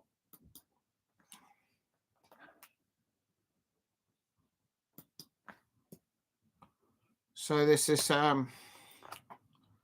AC Milan versus Lazio live watch along. Oh, watch along. Manchester. Oh, I've got too much stuff on here.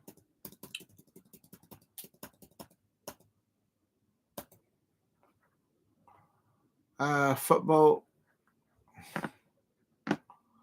Why is it saying along twice? Ugh.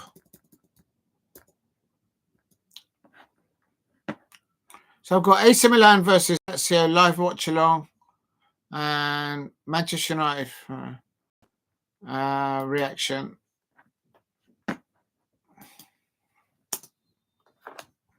Hashtag AC Milan. Hashtag Lazio. I'll do it then. I'll do it. I can take reaction. Oh my God. Live watch along. Manchester United, AC Milan, Lazio. I'm going to take Lazio out because it just doesn't fit. Right, there you go. Please keep hitting the likes and subscribe. Yes, Steve, big up to you. Yes, it's 1-0. Tuned into it, he went to it, and he was it's 1-0.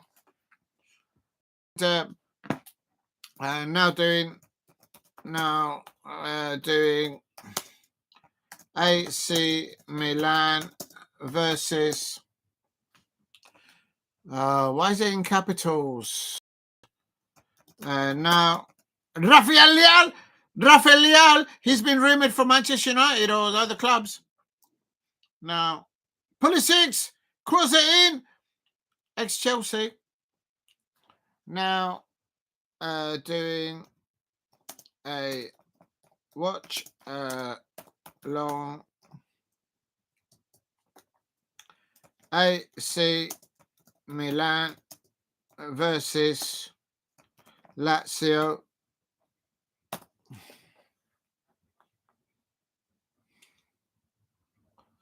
Please keep hitting the likes and subscribe at Diego C Palace. It is I can't find it. That was a goal there for AC Milan. Sorry, I beg your pardon, for Lazio. What am I saying? I thought AC Milan was going to win this.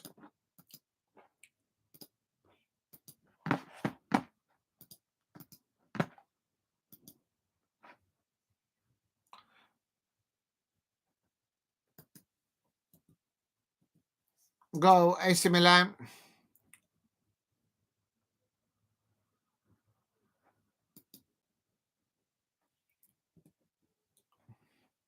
There you go. 1-0, Lazio 1.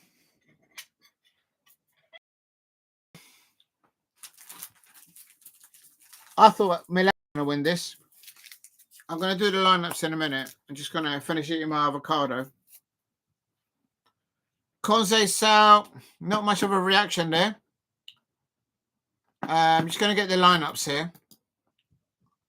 AC Milan look a bit off it today. Guendouzi was on the ball a little bit there for Guendouzi. This is Arsenal fans out there. So you let your manager Mikel Arteta throw Guendouzi underneath the bus, and he's doing bits there, and he's playing in a number 8 position there in the pivot with Lazio, and they're winning 1-0 away against AC Milan, none other. Yeah, it's horrible. It's doing my head in, quite frankly. Leão, Milan, Reijnders. Oh, there it is. Oh, what a save. Oh, Santiago Giménez. How did he not score?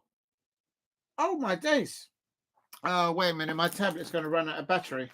Oh, my God. Everything's happening today. Unbelievable.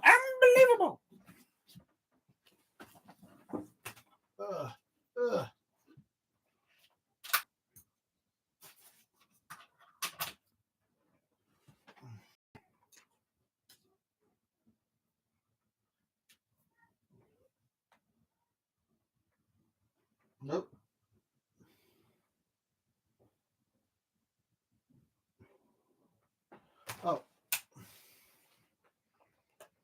Oh, yeah, this is charging up. I'm going to turn into Victor Meldrew. I don't believe it.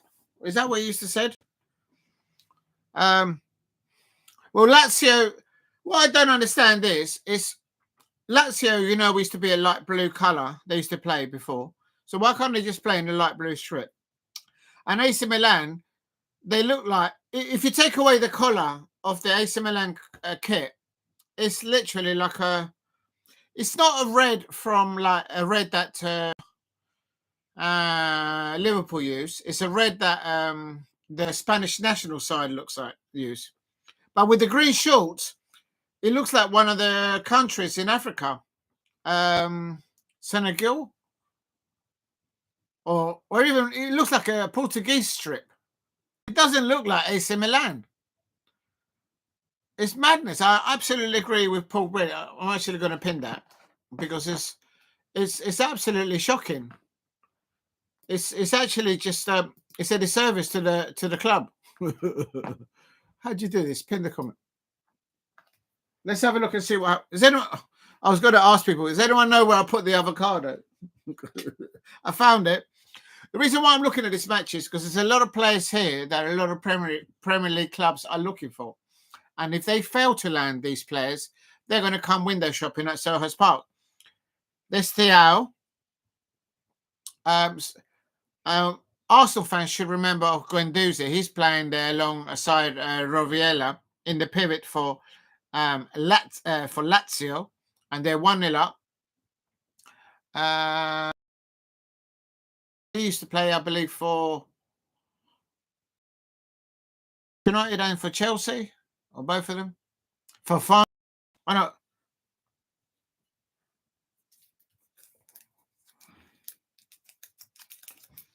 Zlatan Ibrahimović, he's probably still running things upstairs. I think he's still a board member up there at AC Milan.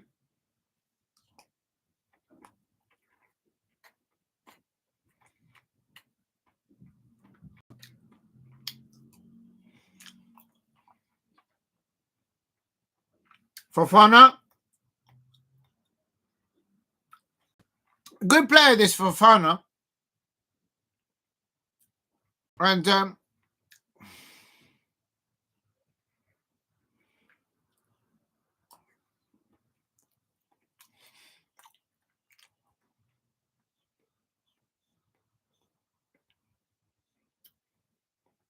you know what the AC Milan need? They need Zlatan to just get his boots on and go out there, because I reckon he can probably play some better than some of these players.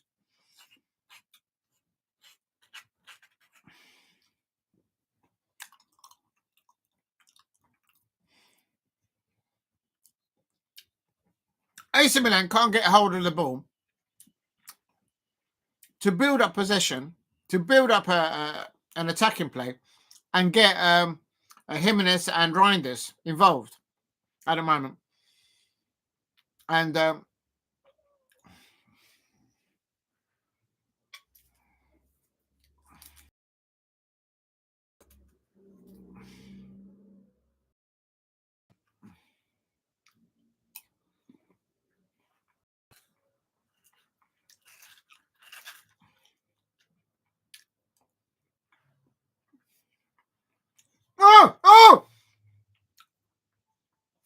João Felix, I think he just slipped. I think he's been linked. I think João Felix has been linked with Manchester United and Liverpool. One of those two, or both of those two clubs.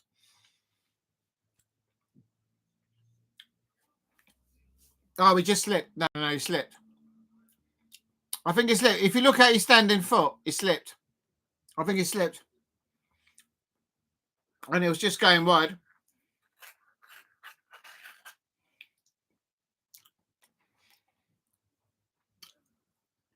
Please keep hitting the likes and subscribe at Diego C. Palace if you are new.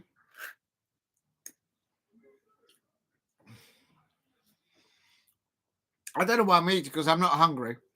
Like, literally. I had plenty to eat this morning. I had a football.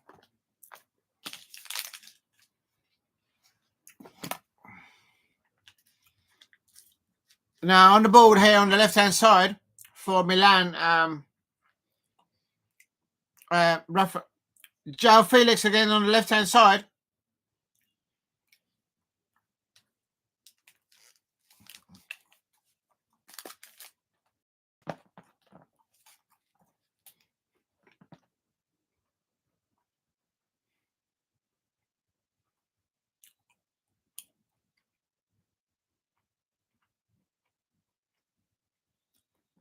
Remember, João Felix came on as a substitute to the injury to Musah.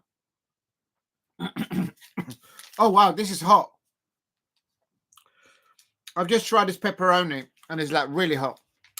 Now, one of the Lazio players has gone down.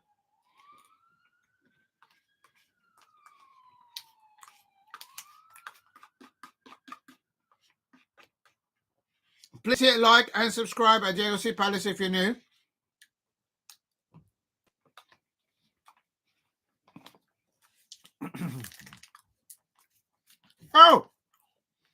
Oh! That's a nasty foul there.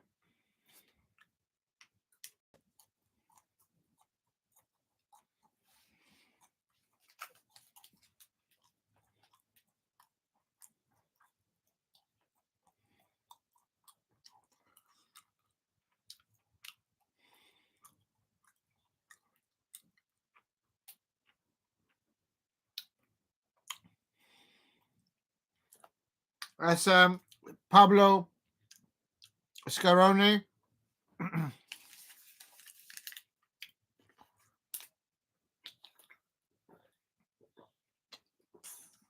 If Lazio score a second goal, there's going to be things that are happening upstairs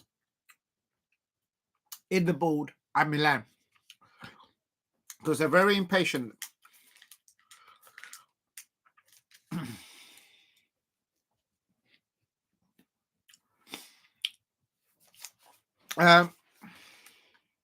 Gabbia.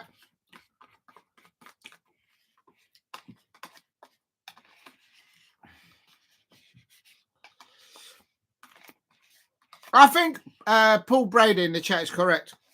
This kit that AC Milan are wearing is jinxing it for them.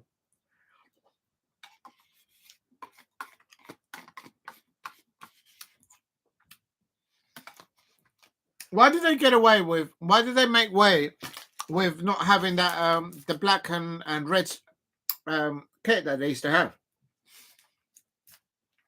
Please keep hitting the likes and subscribe at Diego C. Palace if you're new.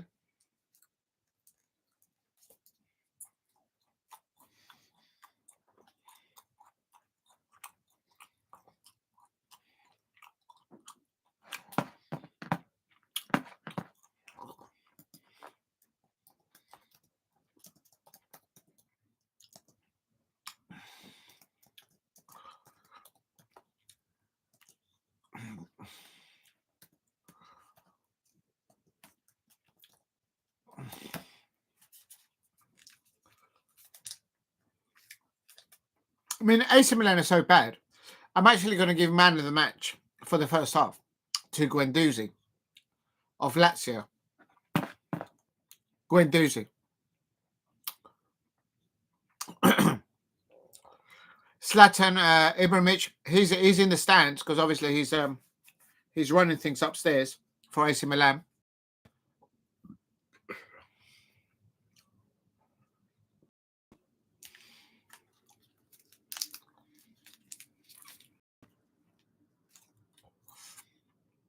Oh! Rafael! Oh, that's terrible.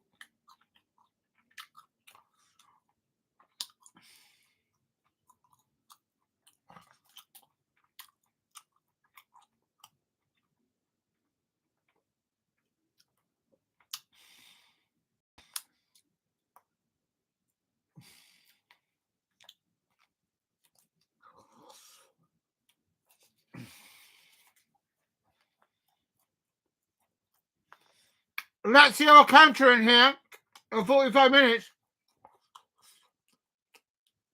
Tavares! Oh! Oh!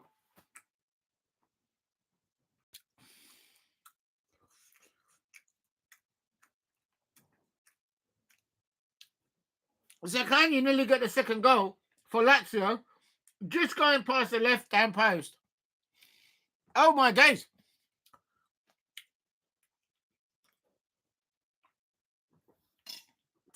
You know what?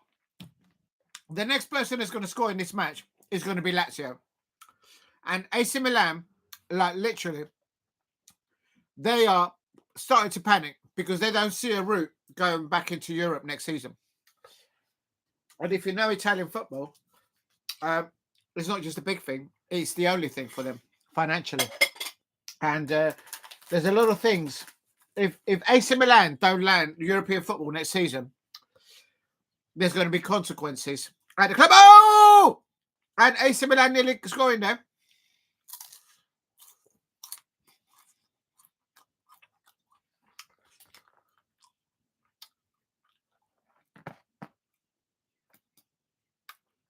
You can hear the whistles.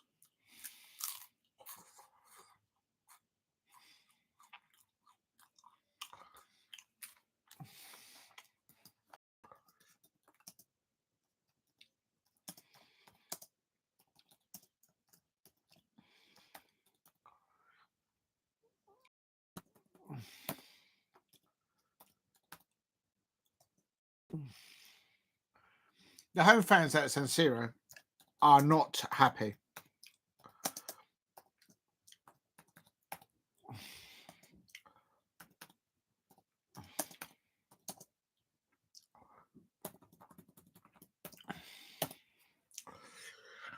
I think that's the first half performance, the bit that I've seen, most of it, that I've seen AC Milan play for a very, very long time.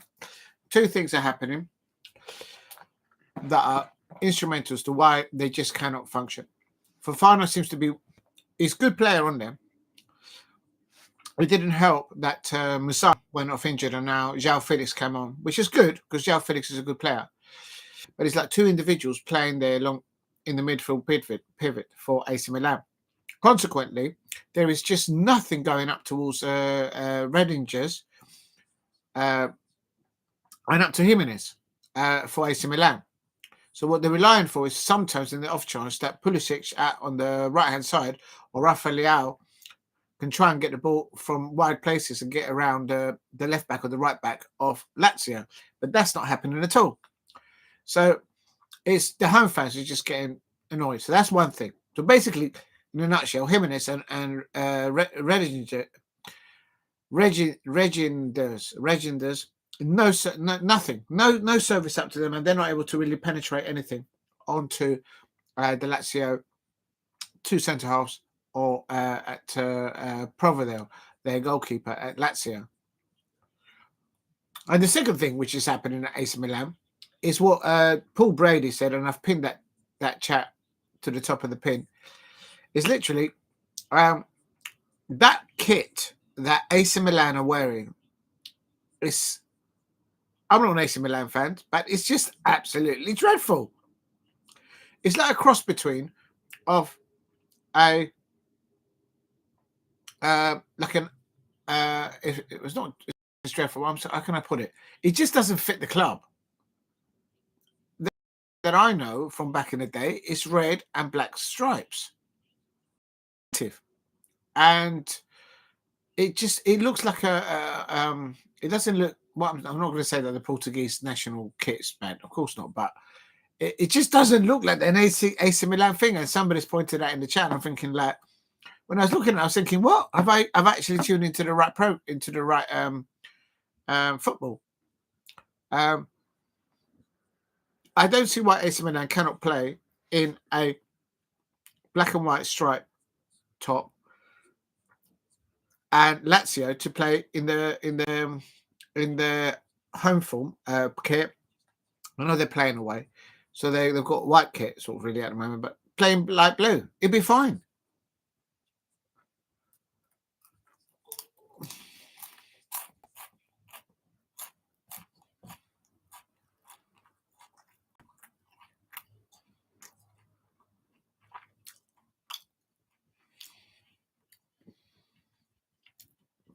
The manager for AC Milan, Sérgio Conceição, it looks like he's like tinkering around on what he's trying to do with his players, and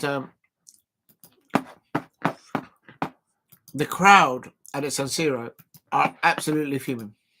Absolutely fuming. They're not happy with him. They are not happy with him. They don't mess around over there. Real talk. whilst the Lazio manager, Marco Baroni, looks comfortable, collective, on his technical.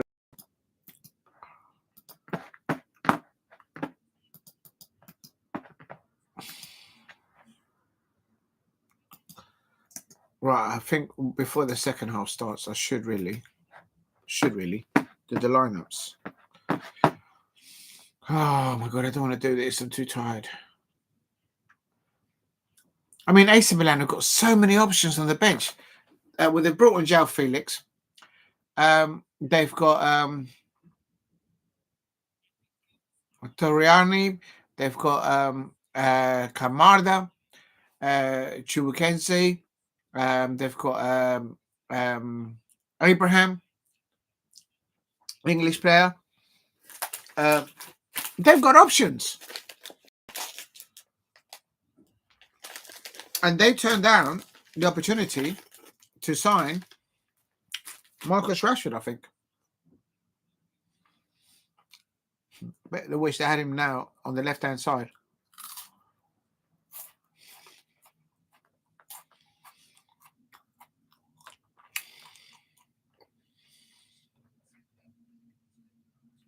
On paper, and on squadding depth, for me, AC Milan have got a much better side. I'm going to quickly have a little look at the tables.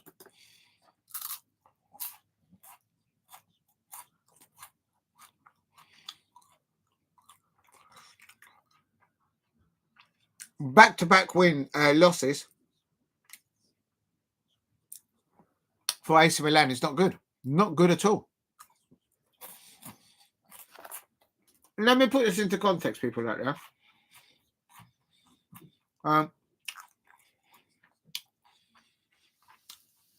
Roma, who were nearly buried at the bottom of the Serie A at the beginning of the season and inwards, they had like major difficulties. Claudio Ranieri goes in there, unlocks Dybala and company, and now they're above actually AC Milan, and they've got an out chance there, Roma, to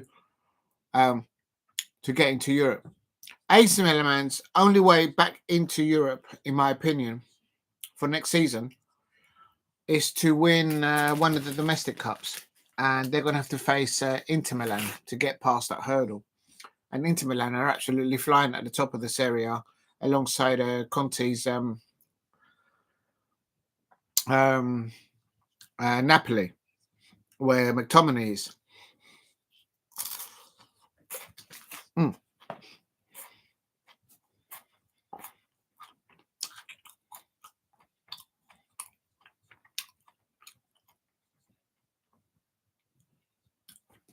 For me, Lazio going into half time should have been easily. I need to go and get another drink because I've run out of water. I'm just going to get my water and my drink because I've run out. Oh, 1 second, people. Oh. I'm going to go and take this back. Just be a sec. Oh.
Just come in.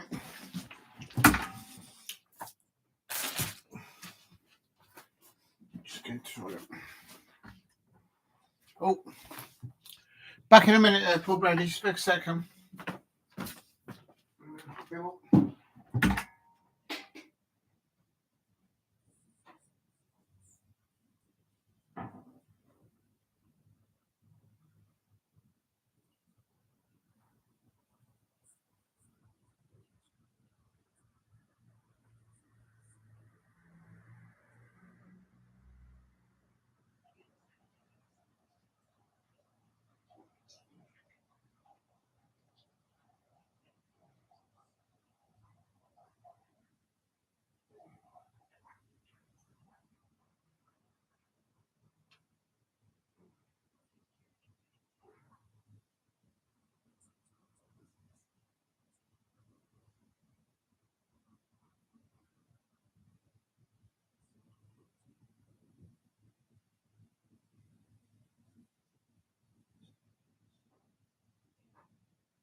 Big up to everyone in the chat. Please give me hitting likes and subscribe at Diego C. Palace if you are new. Oh, thank you for getting me to 4 likes. I'm gonna do the lineups. Let's not be lazy. Let's get the lineups up.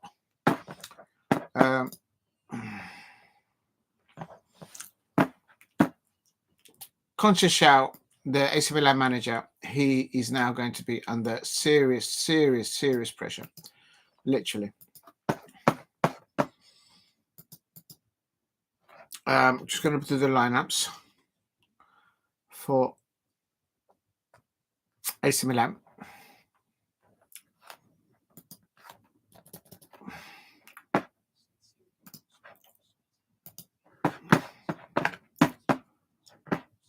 Rafael Leão. I will bring in Abraham's on.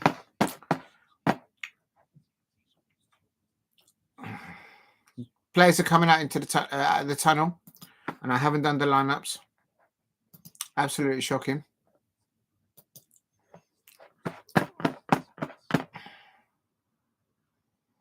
Right, that's the lineup. Let me just get rid of all this nonsense. Christian Pulišić is on.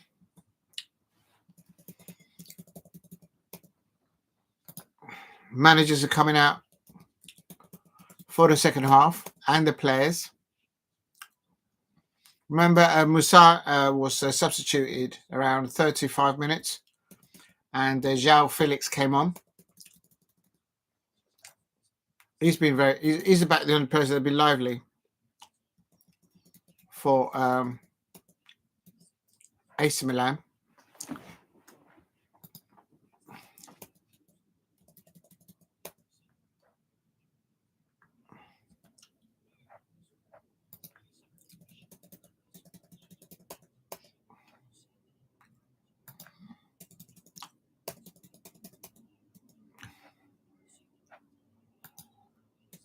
Players are coming out at the tunnel, and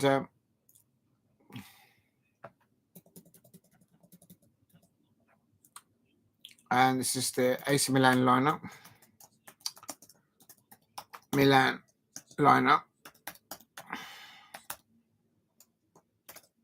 I've done the AC Milan lineup. I nearly missed out Giménez.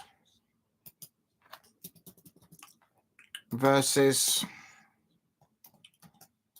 I think this is substitution at half time. Yeah, there has been a substitution, I think, at half time. For Lazio, I think there's an injury.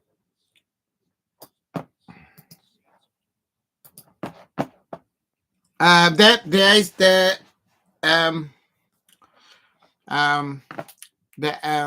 do you call it? Manchester City ex-player has come on. Let me just refresh it. Oh, come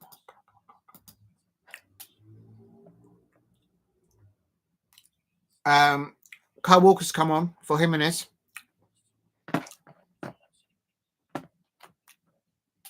And it's getting on the go. Right, here we go. Second half. I'm just typing in the description, the lineups, and they're just coming to people, and then I'll put the rest in the description. Let's not be lazy. I should really do that. If I'm going to do the watch along, I should at least put the lineups.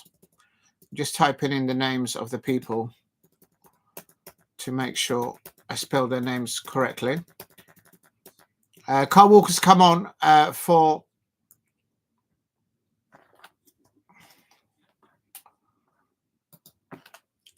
Oh, Pulišić! Oh! That was a mistake by Pulišić.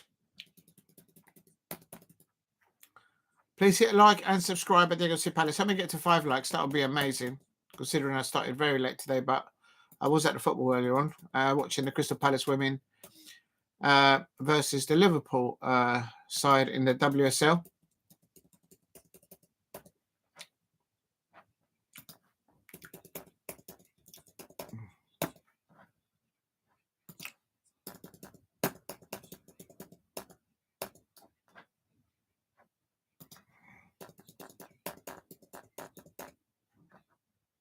Right, here we go. This is the Lazio lineup. Okay, got there in the end. Let me just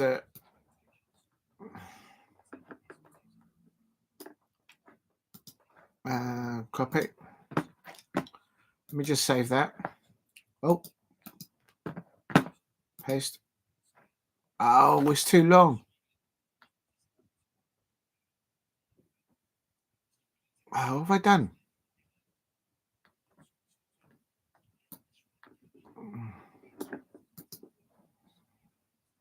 Cut. Right, let me just do the AC Milan. I did both of the lineups together. That's why it doesn't fit. Oh, such a numpty. I've done a boo-boo. Pulišić. Corner.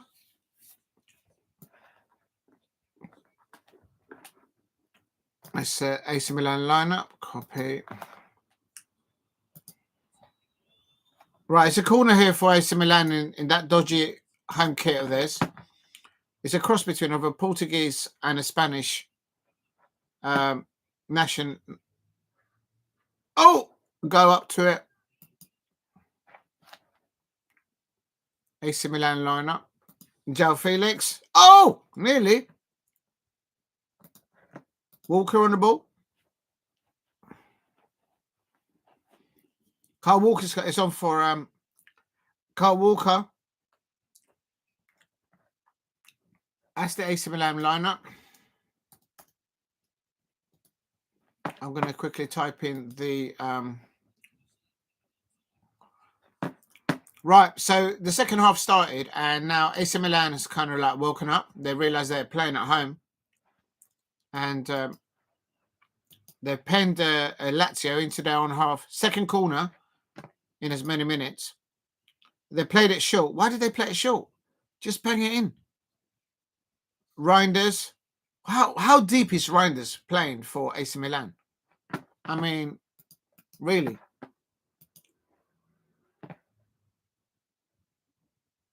That's the lineup for Lazio. Rafael, Leão, Gabbia,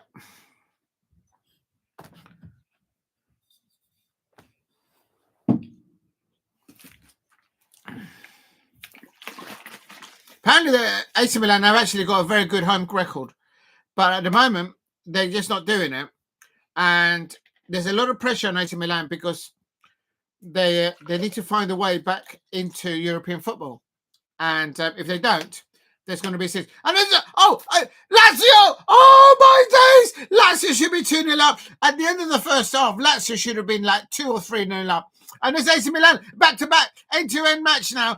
It is Pulišić on the end of it. Good. Oh, what a terrible day. Kyle Walker has come on for AC Milan. AC Milan look a different animal now with Kyle Walker on the pitch. I can't deny. Why did Manchester City fans let him go? Real talk. Please hit a like and subscribe. Fofana. Oh, nearly found. Guendouzi. I'm giving man of the match to Guendouzi. Real talk so far. Arsenal fans, look away. Look away, Arsenal fans. Your manager, Mikel Arteta, threw this lad underneath the bus. And he's doing bits out there. Cheers to everyone. Hope you're doing all right. Make sure you subscribe at Diego C. Palace if you're new.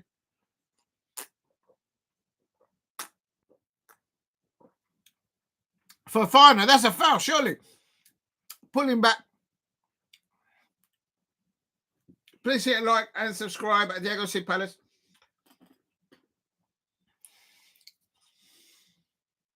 Real talk. If AC Milan don't qualify for European football next year, there's going to be some big changes at the club. Real talk.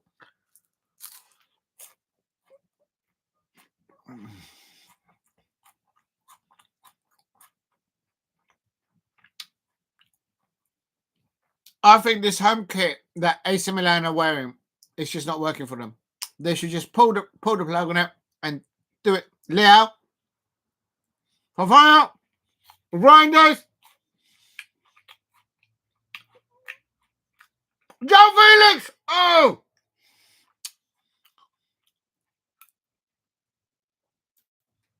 João Felix. Good time. Please hit a like and subscribe. Oh, thank you very much for getting me to 5 likes, people. João Felix, they're getting the ball underneath his feet. Oh, it was always rising, but it wasn't on target, but it was just rising above the on the half turn there, and that was close there from João Felix. AC Milan have come out into the second half a different animal, bringing on Kyle Walker on for Álex Jiménez. They completely look a different animal out there. I think their manager of AC Milan, Sérgio Conceição, must have done the hairdryer treatment there at half time, that kind of thing. Gabbia. Pulišić on the right hand side coming into middle area. Oh, he's overpassed the ball. Christian Pulišić there doing well there, grabbing the ball at wide spaces and drifting into the mid position. But he just couldn't. He couldn't get up to Giménez.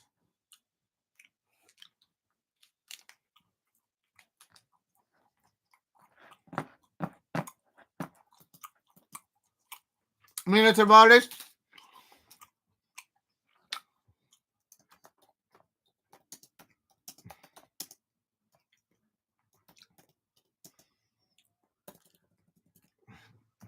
Guendouzi on the ball.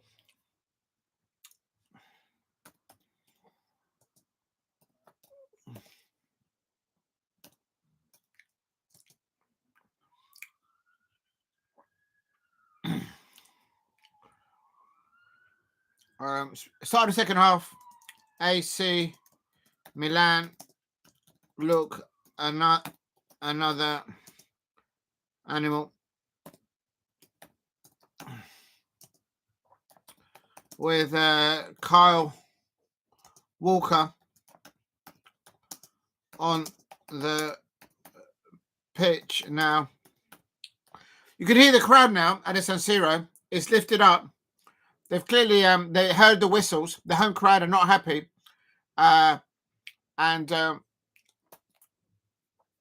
Big up to Steve. I said, yes, we're beating Valencia. Oh, right, I should have done that. I was thinking of doing the watch along for that one. So I thought, nah, there won't be any goals there. Big up to Steve there. Susana beating Valencia 3-2. Oh, Benoit, off the bar. Oh, my days, no, it's not off the bar. I tell you, Lazio should be 4-0 up right now. They should have been 10-0 up at half-time, and they should have scored 2 goals in the earlier doors. And, oh, no, it didn't hit the post, but it's just wide from the goal scorer, Zaccagni. Oh. Zaccagni there. Lovely little ball there by Zaccagni. But just wide of the right-hand side post.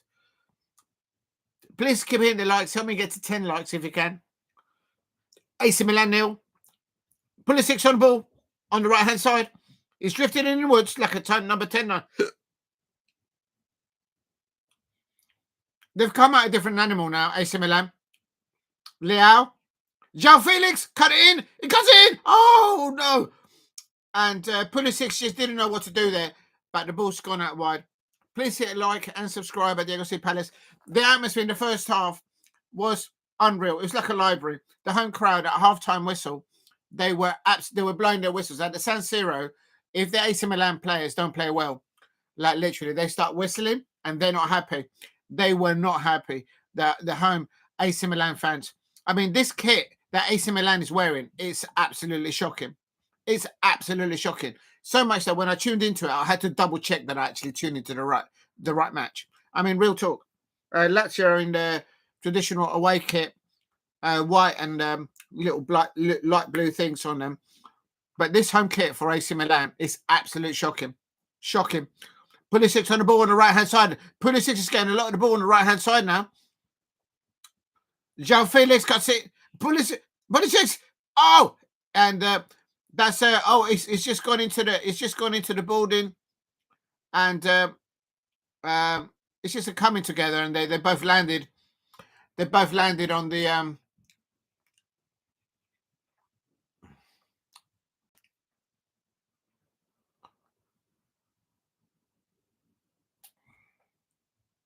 Guendouzi. Guendouzi's having a word. I think Guendouzi is saying that. Why is this player like been having to eat the advertising board? Real talk.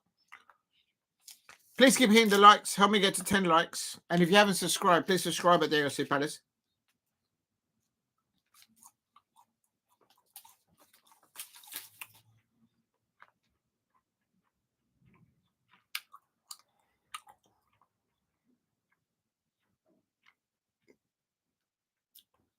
Although AC Milan have come out into the second half and they look at a different animal, for me, Lazio could have scored on 2 occasions.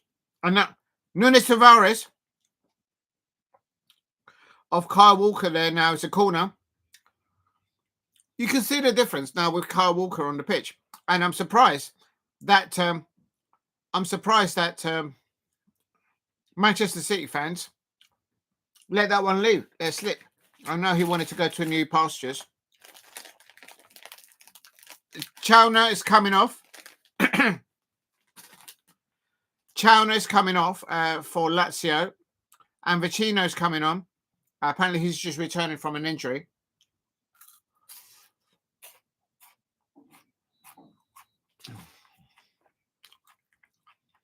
Corner to Lazio. Oh, it's bigger than anywhere. Anything can happen. Oh, and Gila hits it across over the. That's another opportunity there for Lazio on a set piece. I tell you, Milan are not going to get European football if they keep playing like this. Their only way to get to European football is not by the Serie A now, in my opinion. It's by in the domestic cup, and I think they've got Inter Milan on that one, and that's not going to be easy because Inter Milan are top of the Serie A right now. Just a point behind them is Napoli with McTominay and Lukaku and Conte. Real talk.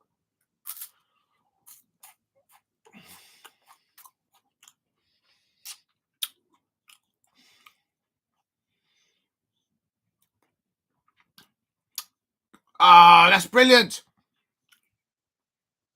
What a stride forward here by Nuno Tavares. Oh, nearly.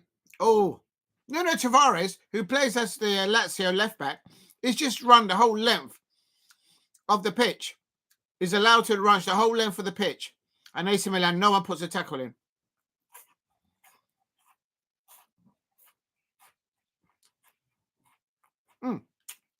The referee have just kicked the ball.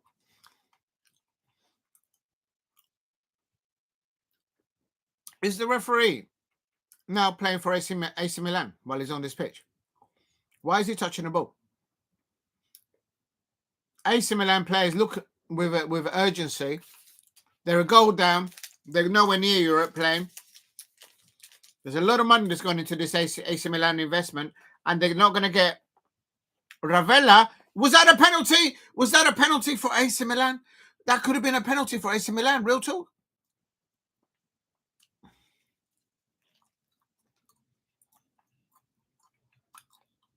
Oh, I think that's a penalty.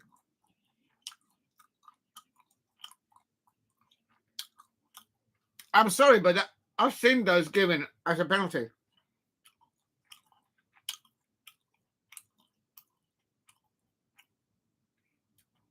Leão down the left-hand side now for AC Milan. Reijnders.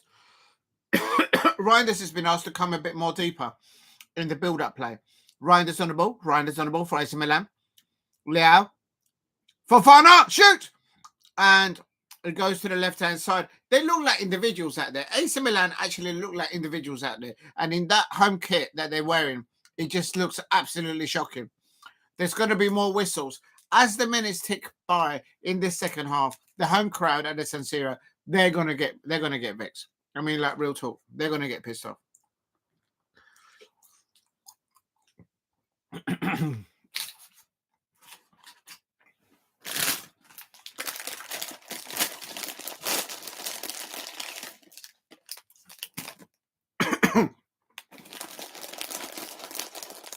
Please keep hitting the likes. Help me get to 10 likes if you can in the chat.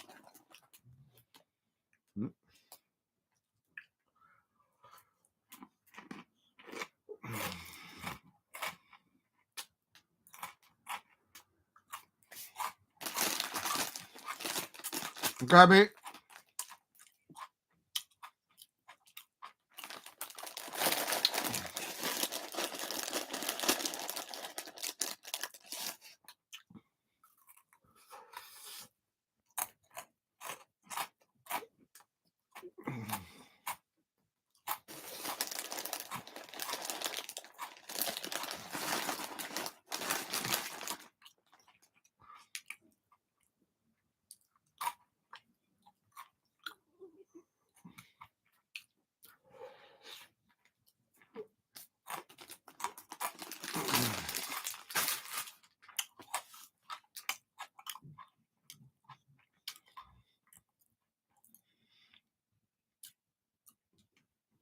Please keep hitting the likes and subscribe at Diego C. Palace. There's Gabbia! Oh, there's a goal! Surely! Oh my days, how did AC Milan not go there? Excellent forward play there by AC Milan. Within the inside of the Lazio penalty area, but no one there on the last pass there.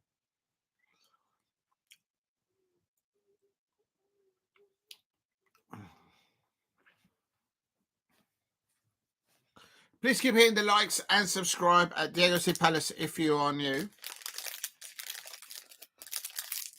João Felix on the ball. Reijnders now on the ball for AC Milan. And Rafael Leão on the left-hand side. Crosses it in. Oh, there's no one in the middle. They needed Ibrahim Slatter in there. They need a Rud Hullet to be in there with a header going boom. They haven't got that.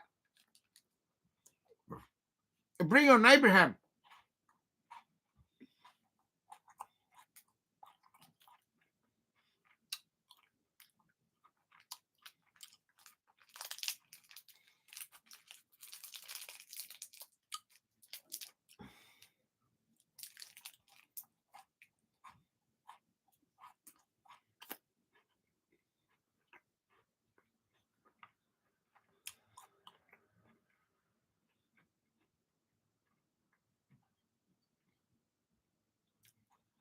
Fofana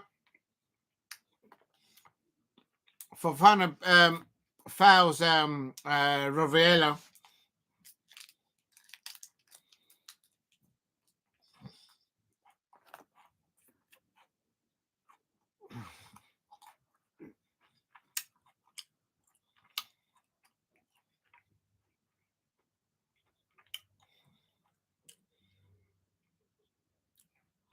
Oh, Zaccagni's lost the ball here for Lazio, and Rovella goes there back to cover.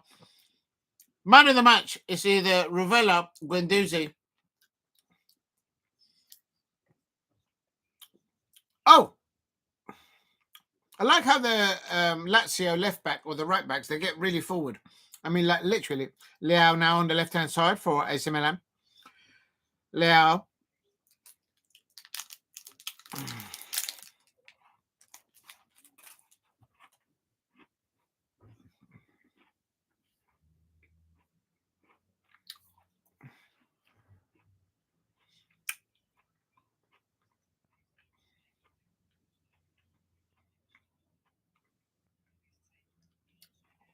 Still only one goal in it. Please hit likes and subscribe at the LC Palace. I'm on 65 minutes. AC Milan 0, Lazio 1. And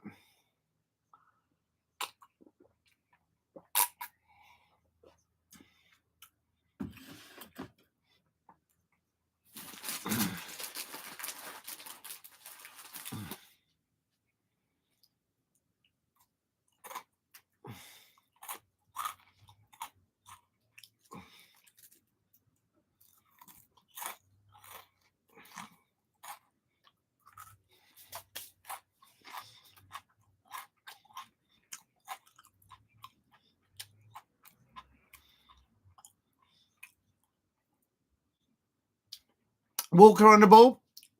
Fofana for AC Milan. Carl Walker's kind of woken this side up of AC Milan. But Guendouzi, great interception there by Guendouzi. I would have passed it by Guendouzi now. Oh, referee, that's a yellow card. If that's not a red card. It was that last man. And that's a red card. I told you that was a red card. And now AC Milan are down to 10 men. I told you that was a red card as soon as I saw it. I don't know the rules, but I've got eyes. I've been to enough football games. And Pavlović, why is Pavlović now going back to argue with the referee? That is a straight red. Because Lazio were on the counter there. Look at Guendouzi winning the ball here. And look at that pass by Guendouzi. That's a ball. That's a ball. And then Pavlović, they go, oh, he gets chopped up. I told you that was a red card. I told you that was a red card. And AC Milan now are down to 10 men. Real talk. Please keep hitting the likes and subscribe at Diego C. Palace. And yeah, that's a foul. Pavlović there, nowhere near the ball and ripping the left foot, the standing foot of Isaksen. Oh my days. AC Milan with that dodgy home kit and now down to 10 men.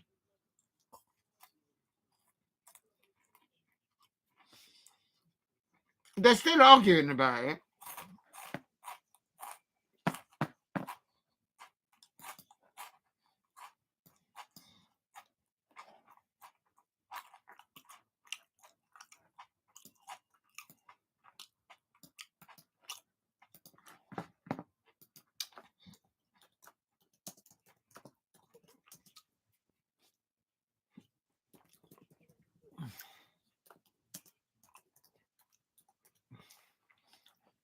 And that all came off Fofana overplaying it, overthinking it, and then Guendouzi absolutely there. Pass.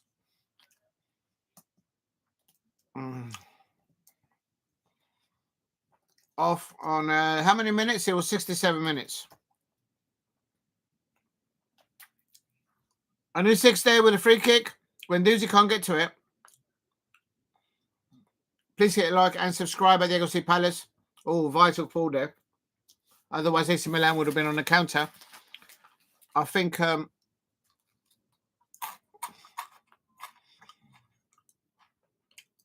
there's a disharmony with AC Milan's side. With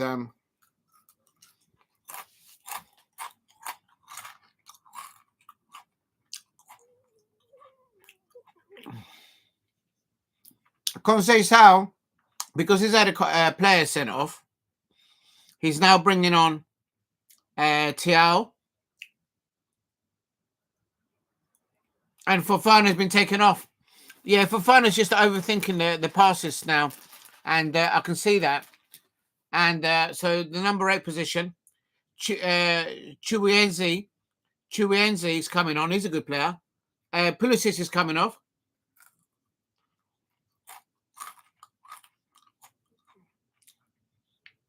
Christian Pulišić, he had a lively first half.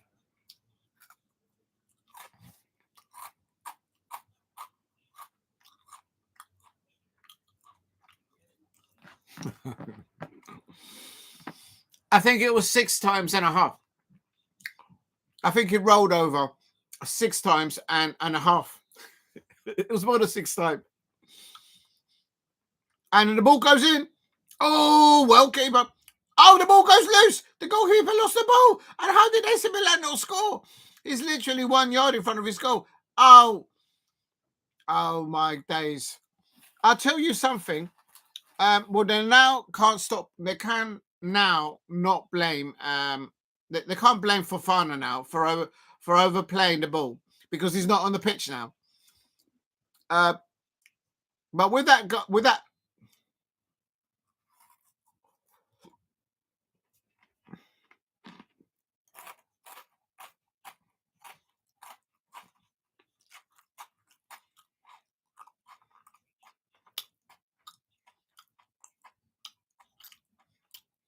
You know what?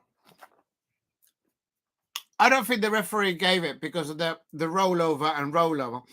Yeah, it was like when you open a box of Maltesers and the Malteser ball, it wasn't like they were rolling away. Literally, it was the way. It was the referee must have thought that was maybe the way they were breaking out. That ball from Guendouzi, what a ball! Right pace, right length into the angle on the right hand side, and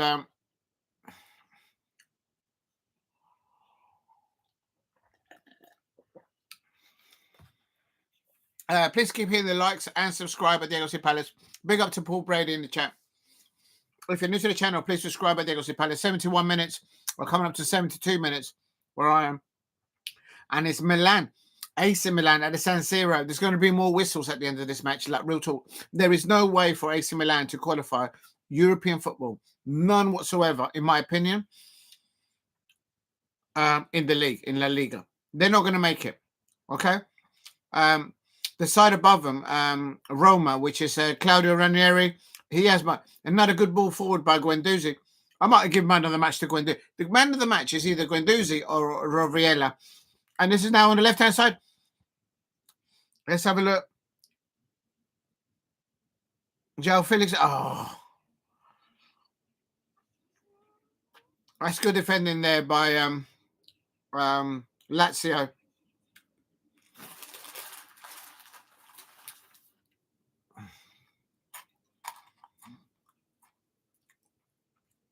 The problem with Lazio is the 2 midfielders pivot. A bit similar to Manchester United, where the manager's trying to find the 2 best midfielders to put in the pivot. And until they get that right, that's why they're not going to qualify in the Serie A in European football, which is like unheard of to say. Real talk.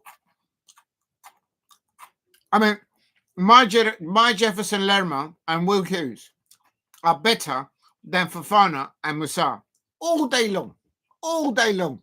Big up there. While you're commentating on everything. Wow, good. Thank you very much, Dwang. The Dwang. Yeah, I don't mind it.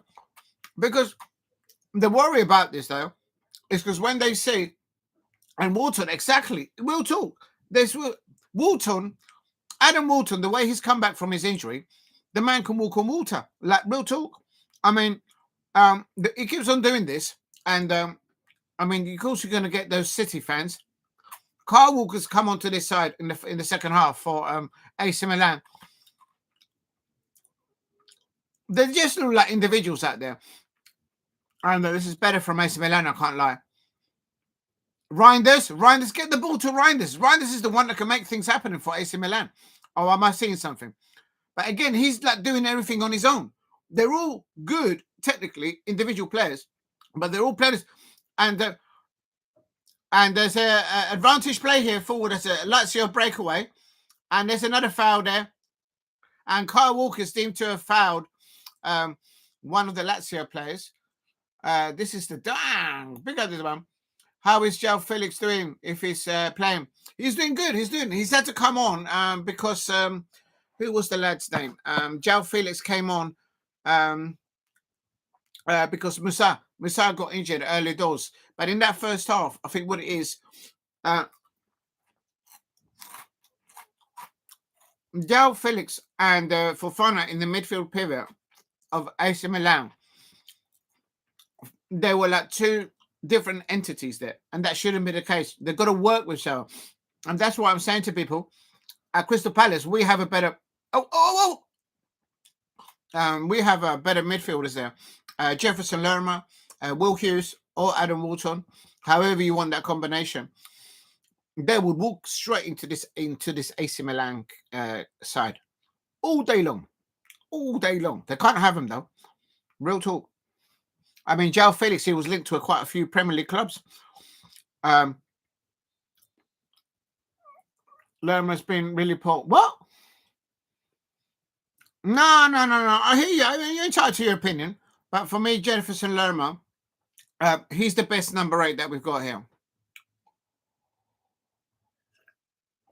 Good evening, Scott Webley. My understanding is that he's out of hospital, and they've taken out something like over 10 stitches out of his head. But he's recovered well from hospital. He's not in hospital now, and they've had to stitch him up. I hope his ear's okay, because I've heard that he had an ear infection. It's Walton, Decore, then Lerma. Decore when he was 100% fit. But the problem is that there was those Liverpool fans. They started having a little pick through the window, right? They were doing window shopping at Crystal Palace, right? And they wanted, Jurgen Klopp wanted Cheikh Decore. And the moment they make a bit, they made some interest on Cheikh Decore. What happened? Because of the Liverpool fans says, yeah, we need to bring Cheikh Decore and all that jazz. You see what happened? The man get chopped up, and the man has been injured since. So Liverpool fans, stay away from our players. Stay away from our players. Look somewhere else. Okay, go and get yourself some Tottenham Hotspur players. Oh, okay, you won't get them. Go and get yourself some Arsenal players. Oh, yeah, you won't go there. Of course you won't. So just don't look through the window and shop for another players, because you all jinxed it. Real talk. Please hit a like and subscribe at Diego C. Palace if you are new. Do you think Rakisaki, he's on loan to Sheffield United, if I'm not mistaken. He's doing well then. No, they won't. No, they won't. We got enough cover there.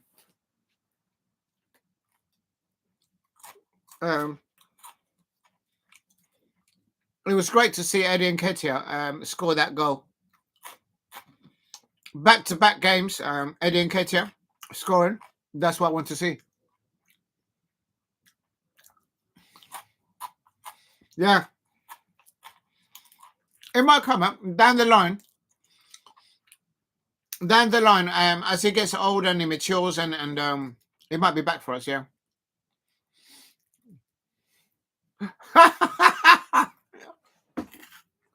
Big up to Paul Bradley. Don't flatter yourself, Diego. Girl Hills will do us. No. Listen, don't get me wrong. Listen, I'm not saying that I can see the future, but I'm telling you this. The next Champions League fixture is, if I'm not mistaken, Bayern Munich versus Leverkusen, Bayern Leverkusen, right? So if Xabi Alonso gets knocked out, yeah, then he's going to start wanting to pack his bags and get on the aeroplane and go on his way to Real Madrid. But the thing is, he's going to divert the aeroplane and he's going to probably land at Liverpool City Airport, real talk, and he's going to pick up Trent Alexander-Arnold. And you won't believe it or not, but apparently, you know, all the differences of opinion of, like, say, off the field that Trent Alexander-Arnold had with Virgil van Dijk, it's all been put aside now.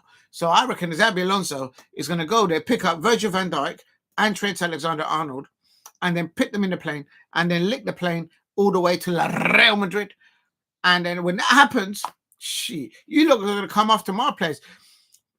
And that's where you're probably going to land Mark Gahey. But if that went true, then I could see Mark Gahey playing alongside Virgil van Dijk and Ibrahim Konate and Conor Bradley, I suppose, easily. I know Arnold Slot won't go to a 3 at the back. They'll play 4 there.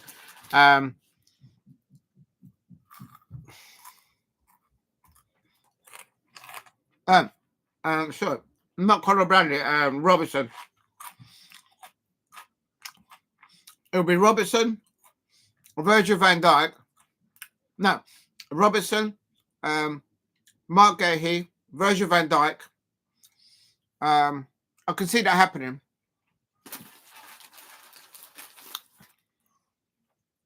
Oh, big up. There's loads of comments in the chat. Come on there. Water Hughes is Kokori and then Lerma. No, Lerma's our best number 8.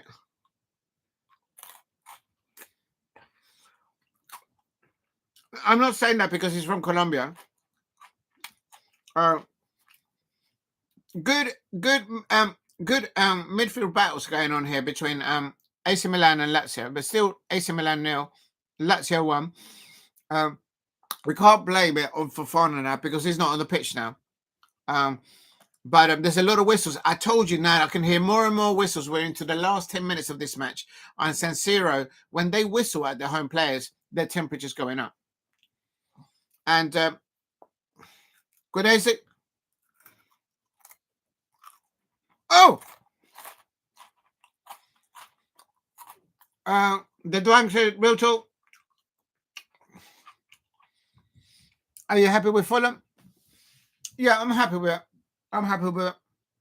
I'm ready to lift up the FA Cup and celebrate. We can deal with Fulham. I would have liked it to be at home because we're not going to get getting tickets to that fixture is going to be so difficult for any Crystal Palace fan. And if you know any football fans from Fulham, even the season ticket holders there, they can't get a ticket to bring somebody else in their family. They cannot. Fulham fans at Craven Cottage cannot bring, if they wanted to bring, like extended friends or relatives, they can't do it. It's impossible. It's all tourism. Oh, here's Lazio! Lazio! And there is the second goal! I told you that Lazio will score a second goal. I told you Lazio will score the second goal. I told you the moment that Carl Walker came on at half-time for AC Milan, they look a bit different animal. But they could have scored. And I think this is onside. Is it onside? And a well-taken goal. Good goal there, my dear. It was offside. It's not a goal. Happy with Fulham. I'm glad we didn't get Manchester City. I think the way that what was his name? Dennis Irwin and who was the other one? Danny. Who was his name? The other one who drew the balls out of the thing. I think VAR should be looking at that. I didn't like the way they did it. They didn't shuffle it enough. We always get, Crystal Palace always get picked when we do FA Cup draws or League Cup draws. We always come out last in the draw. They didn't shuffle the balls. They didn't play with the balls. If you know, I know he's past the watershed now, so whatever. And here is so basically, I didn't like the way Danny. I can't remember the other guy's name. I'll be starting bets. Big up to the Dwang. Real talk, Diego. Thoughts on drawing Fulham? I'll start placing my bets because Diego said it. Well, don't lose any money. Don't lose. Diego, let's not looking through our. It's 130 million pounds. Not on his contract. Well, then don't ask me. Go and ask Jeff. Oliver Glasner. Oliver Glasner will play Jefferson Lerma alongside Will Hughes. That's his better two in the pivot. Technically, Adam Walton. Oh, there is the goal for AC Milan out of nowhere. There you go. As you're saying that, AC Milan, boom! What a goal there! What a header! What a header from the substitute from the AC Milan player there. Chubukenzi there. What a header! Out of nowhere. And Guendouzi is looking at it. He's like, what did just happen? What did just happen there? Let me see who keyed the ball in.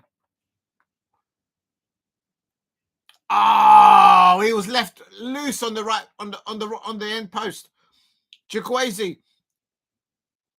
That's top bins, top right bins, Chukwueze. He had to do a lot there because he had to jump at the right angle and then poof. Top wins there. What a ball. What a goal there by Chukwueze. Big up to everyone. Former club, what do you think of him? Dwang, what do you think of 150 million pound player? It's all right. Big up to everybody there in the chat.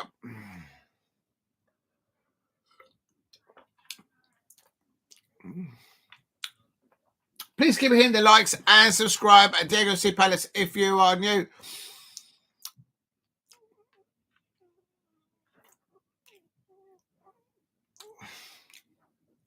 Walton is far by best midfielder we have. Yeah, I will go with that. But you got to understand, Scott Webley. You got to have a number 8, and the best number 8. You can't. Oh, this is Lazio nearly getting the second goal at the end of the first half. Lazio should have been 2-1 up, 2-0 up. They're going to be ruining all those chances. You can't just have one midfielder, Scott Webley. I get your point about Adam Morton. Make no mistake about it. You got to have at least 2 in the pivot, or unless you do what Liverpool does, where they have McAllister, Gravenberch, and Szoboszlai.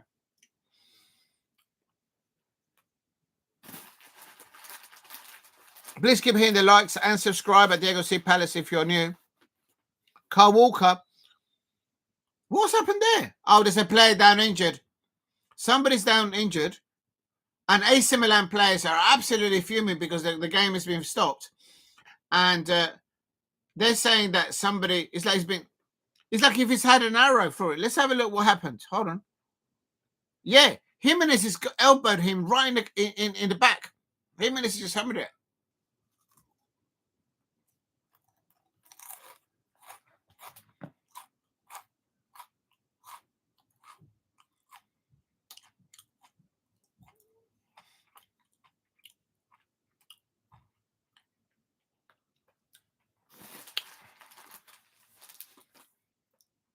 And out of nowhere, that header there, and it was somebody asked about Rafael Leão, and Rafael Leão,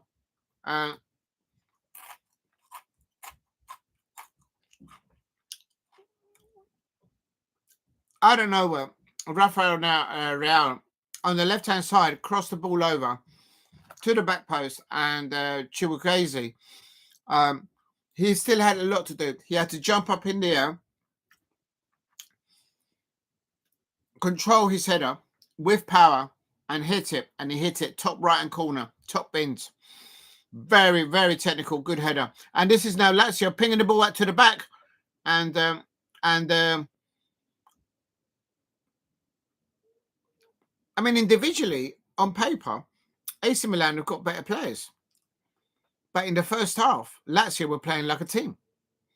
And Guendouzi and Rovella in the pivot, they were man in the match. Either those two could easily have had it. And João Felix has just been chopped up in the back here.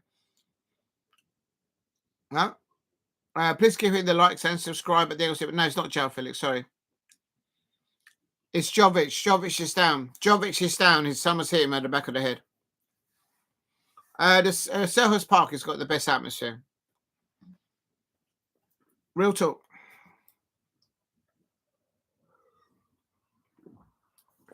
Oh, that's really strong.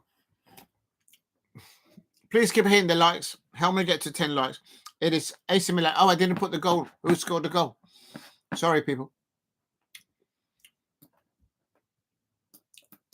Copy. Let me just type this in here. What minute did they score? 84 minutes. I mean, a point's not enough for AC Milan to get European football next season in La Liga. They're too far down. It's like putting a little plaster when you know that arm is like literally falling off, and it's just held on by 2 stitches. It's not going to happen. AC Milan are not going to qualify for Europe in Serie A. No way. So the only way to get there is through the domestic cups. AC Milan. Oh, Tavares for Lazio. Oh, he wins a corner for AC. Oh, it's a goal kick. AC Milan, great, and a great assist by it was Rafael Leão. Rafael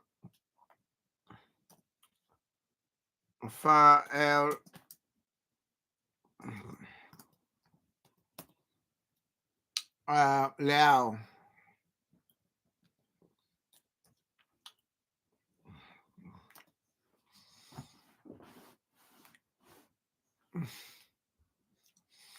There you have a very passionate fan, and I love it.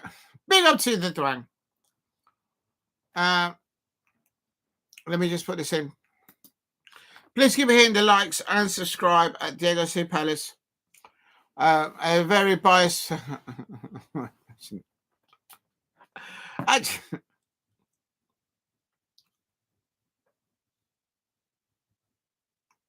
Okay, now it's a free kick now for Lazio.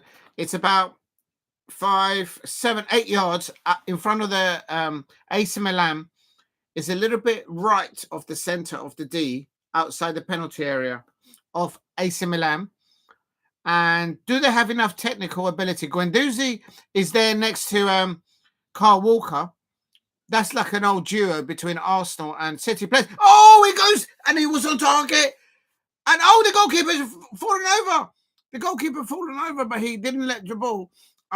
It was on target.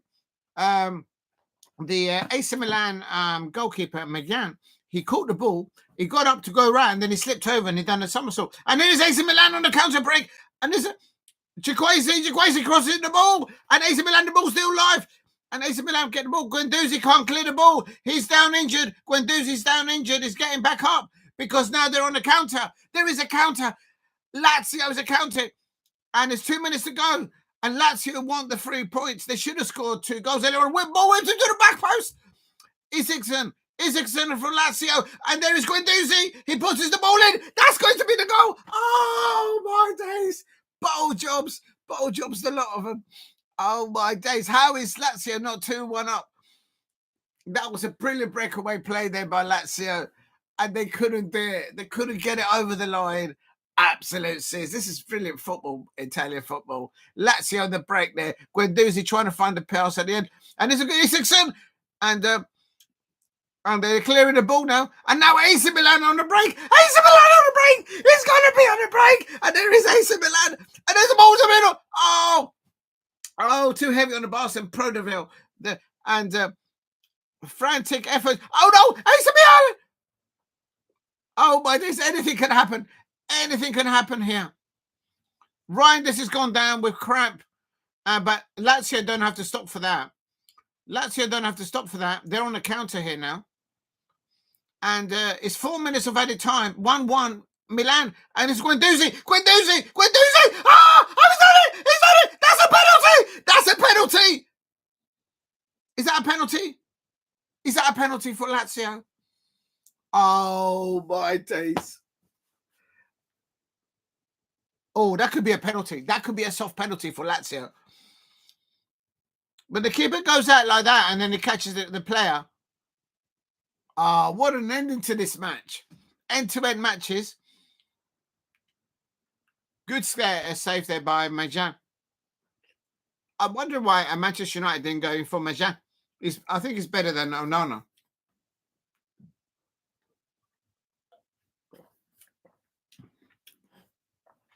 Please keep hitting the likes and subscribe at Diego C. Palace.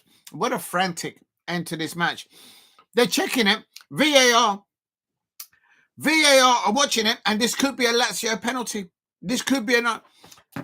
We're going to get a penalty. Are we going to get a penalty? I don't think Lazio are going to get a penalty, but I think there should have been a penalty. Had that been the other way around, I'm sure that every AC Milan fan at the San Siro will be crying for a penalty. He doesn't get the ball. It's a penalty. I'm sorry. That's a penalty. The goalie didn't get it. They're checking it. There's so many players talking to him. He's going to have a look at the TV. Is that a penalty?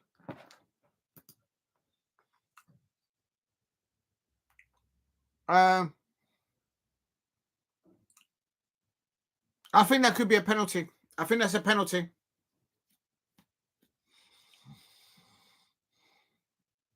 Yep. He's going to go over to check. I think that's a penalty.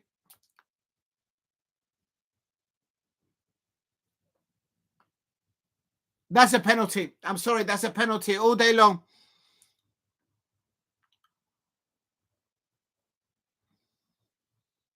The decision's coming. Penalty! I told you that would be the penalty. I told you that's a penalty. I told you that would be a penalty. I told you. I'm telling you, I told you that was a penalty. And Maignan is saying, no, I didn't touch him.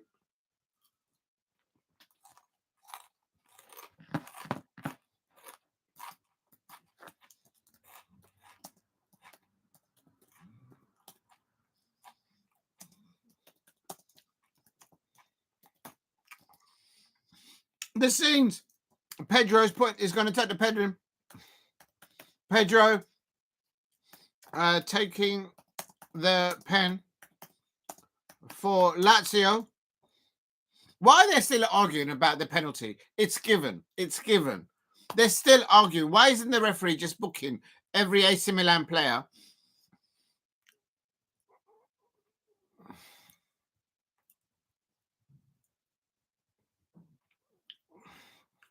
Pedro taking the penalty for Lazio. Please hit like and subscribe at Diego C. Palace. He's got to score. He can't. Surely he has to score. And can Maignan keep it out? Let's have a look. What an amazing ending to this. Penalty. Pedro versus Pedro, bottom left. Bottom right. Oh! And Lazio has scored. I told you Lazio would score 2 goals. What a decisive moment. AC Milan are not going to get European football by the league. This is going to send shockwaves in the boardroom at AC Milan. Zlatan Ibrahimovic. They're going to be absolutely fuming with this referee. Was it a penalty? I said it was a penalty. And Pedro scores. Pedro scores that penalty. Unbelievable scenes. I'm glad that's a goal for Lazio. And it deserved, on opportunities on goal, Lazio deserved that. Conceição, the AC Milan manager like, whoop. Please hit like and subscribe for Diego C. Palace. And I think that might be, we're supposed to have 4 minutes of added time, and now we're like literally on 9 or 8. I mean, real talk. AC Milan, is there going to be another goal? And there's a goal. Please hit like and subscribe at Diego C. Palace if you are new. And unbelievable season. What an ending to a match. I said at the beginning of the, at the end of the first half, Lazio should have been 2-0 up, but he ended 1-0 up. In the second half, with Kyle Walker on the pitch, AC Milan were a different animal. The moment Fofana went off, and what's his name came on, the moment that Fofana went off, and who was it? Tchaouna came on for him.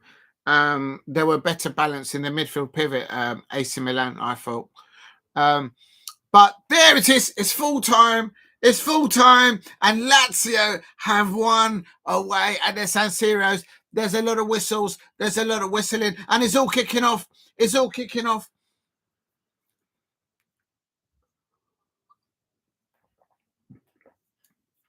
Lazio are into the top 4 now. And the 10 men of AC Milan. And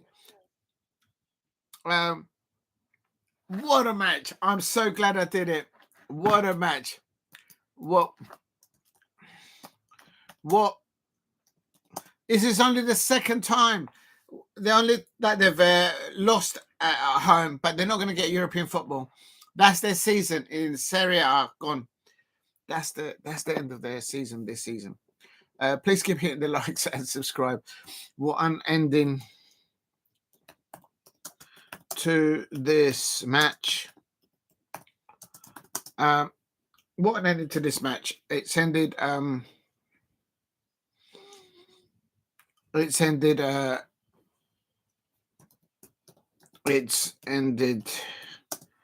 with whoop.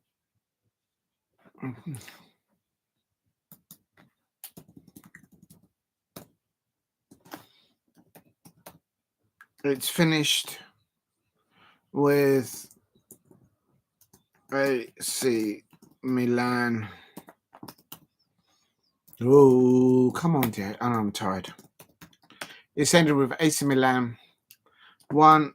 But that's, you know what? Overall, over the whole 90 minutes that I watched this match, Lazio deserves to win that. But that red card was pivotal, and then that penalty at the end. And for me, it was a penalty. AC Milan to Lazio. Real talk. No way has he got 5,000.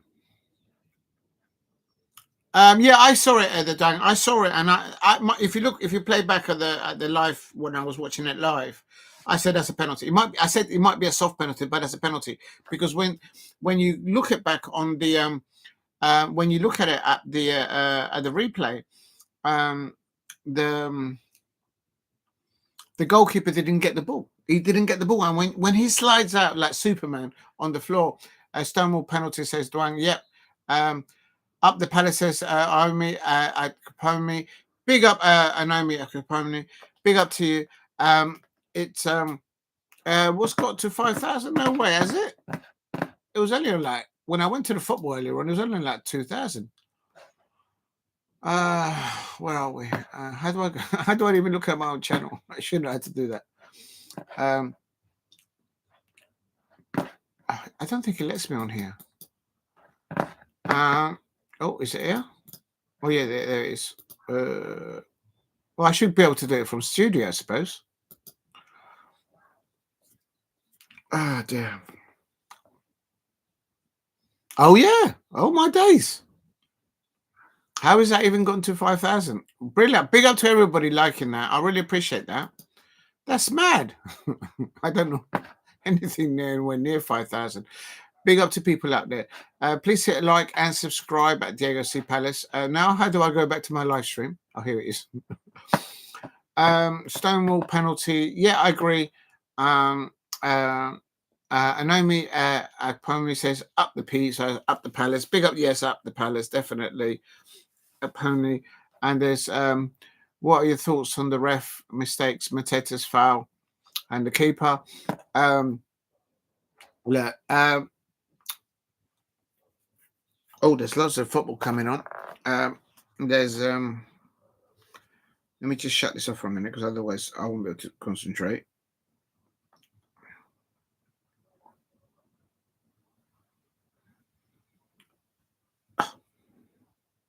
Is it still live? Or did I just shut it down? No, I didn't. No, it's still good. Okay. Please keep hitting the likes and subscribe. What are your thoughts on the ref missing Mateta's foul? When it happened live, I was there in front of it when I saw it, and the first reaction was Will Hughes. He went over to the ref and says, "Didn't you see that?" I mean, and you could feel the impact of the boot, and Mateta said, "Going, pour it like that," and it's like it's painful, and I was getting worried for some time because when he was being looked at by the medics, and the medics didn't come on straight away, I was saying, "Can someone get a medic out to him?" sort of thing, and the Steve Parish there, the Crystal Palace chairman there, he said that it was one of the worst challenges that he's seen in his footballing in his career, and then the manager of Millwall countered that, saying, "No, I don't think that was the worst, but boy, you be hit by a foot like that in your face, man. There's only one thing that's going to happen. You're going to end up in hospital." And that's exactly what happened to Jean-Philippe Mateta. The thing is, you can't blame the referee for that foul. That was done by the goalkeeper. If you come out at that speed with as big as you are as a goalkeeper, and then you go for a ball, and you know there's another player coming towards it, and you lift your head, you're like, can I just put this to the Duang or anybody out there? Jean-Philippe Mateta is a very tall person. So if you're a goalkeeper of whatever side it is, and you come out, it doesn't matter because it's Millwall or any other football club, and you lift your foot up so high as a tall goalkeeper, and you catch somebody as tall as Jean-Philippe Mateta, and you lick his ear, literally nearly tear the thing off. You know, like in Total Recall, when Schwarzenegger goes like this and he moves the ear out. That's literally what he done with his boot. He's like, psh! He literally did that. It was absolutely scary just looking at it. And we got lucky. We got lucky because all he had to do is switches, but they have to be very careful. The Duang, I went to the match. Please hit like and subscribe at Diego C. Palace if you are new. So for me, it's there's that one. But listen, going back to this match, AC Milan versus Lazio, what an amazing match. The first half, the first match, this AC Milan versus Lazio, the first half for me, I think it should have ended in the first half easily. AC Milan 0, Lazio 2, or even 3 up. I mean, they just made it difficult for their own selves, like literally. In the first half, there was a goal for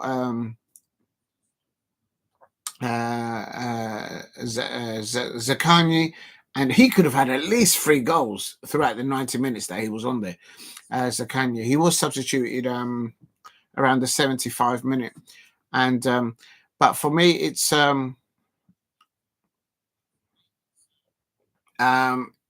brilliant performance by Lazio in the first half and in the second half. On balance, as a neutral looking at these two sides, Lazio deserved to get the win.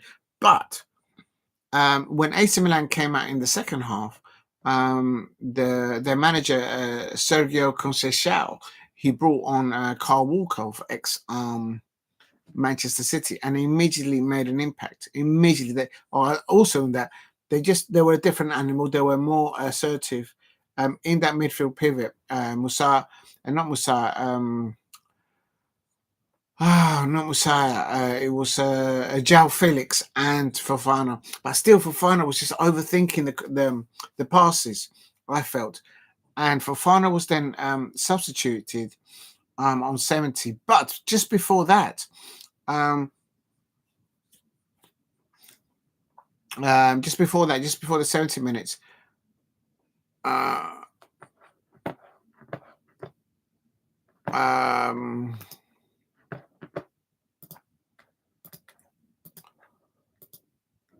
Hold a minute.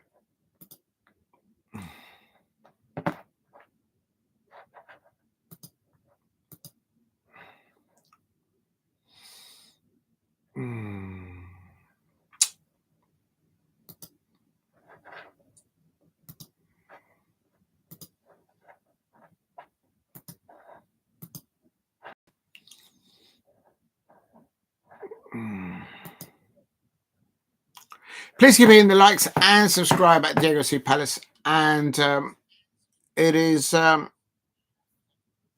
this match, AC Milan and Lazio. The moment that Kyle Walker came on, I think he changed the. And also, I expect Sérgio Conceição had a word with the players of AC Milan because they're at home at the end of the first half. So the whole San Siro and the AC Milan fans were just whistling at him and his players, at the world. Even I could hear it from South London. But at half time for Lazio to go in 1-0, and they could easily have been 3-0 up or 2-0 up, real talk. For me, it was important that to see that the home crowd kind of forced the manager of AC Milan, Sérgio Conceição, to sort of like sort it out at half time. And on the beginning of the second half, they came out more assertive. They came out with more intensity. Kyle Walker had made such a difference. He kind of like gave them a different bite to the match at the start of the second half. But what I did notice as well, what was it?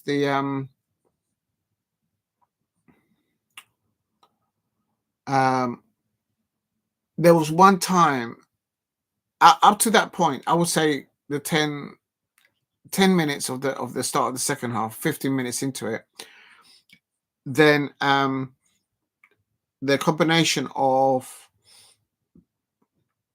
Tchaouna and I'm getting confused now. Tchaouna and João Felix, that really worked in the midfield pivot for AC Milan, and then they got a goal back with Pavlović. But it was great ending, end to end. I mean, the ending of this fixture of AC Milan versus Lazio, end to end, anyone could have grabbed the winner right at the end. For me, on paper, AC Milan have got they're better technical players. But Lazio, with less technical players, they were playing like a team.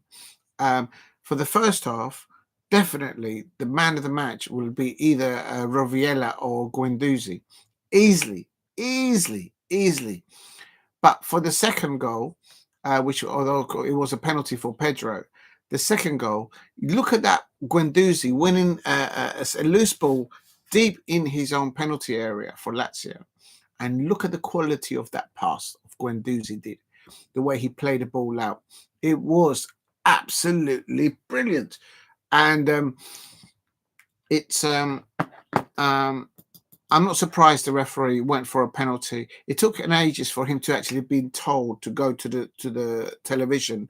I think there was so much whistling, there was so much noise. They need to look at that in Serie A because the referee could barely hear what's going on in the microphone. And then he's also on top of that got the players of both sides talking into his ears, so he couldn't hear what was going on. And it's yeah.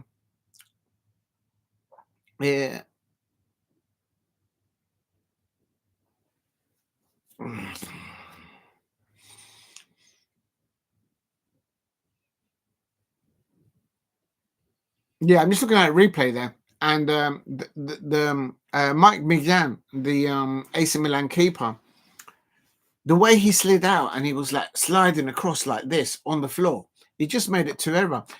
Good evening, Shay Arsenal. Thank you very much for dropping in and putting in that. Shay Arsenal says, remember to hit the like button and subscribe if you are new here. Let me pin that. Please replace the pin message. There we are. Thank you very much, Shay Arsenal. I think your Guendouzi, who used to play for your Arsenal, he absolutely had a brilliant first half. Absolutely. I could have given man of the match to Guendouzi.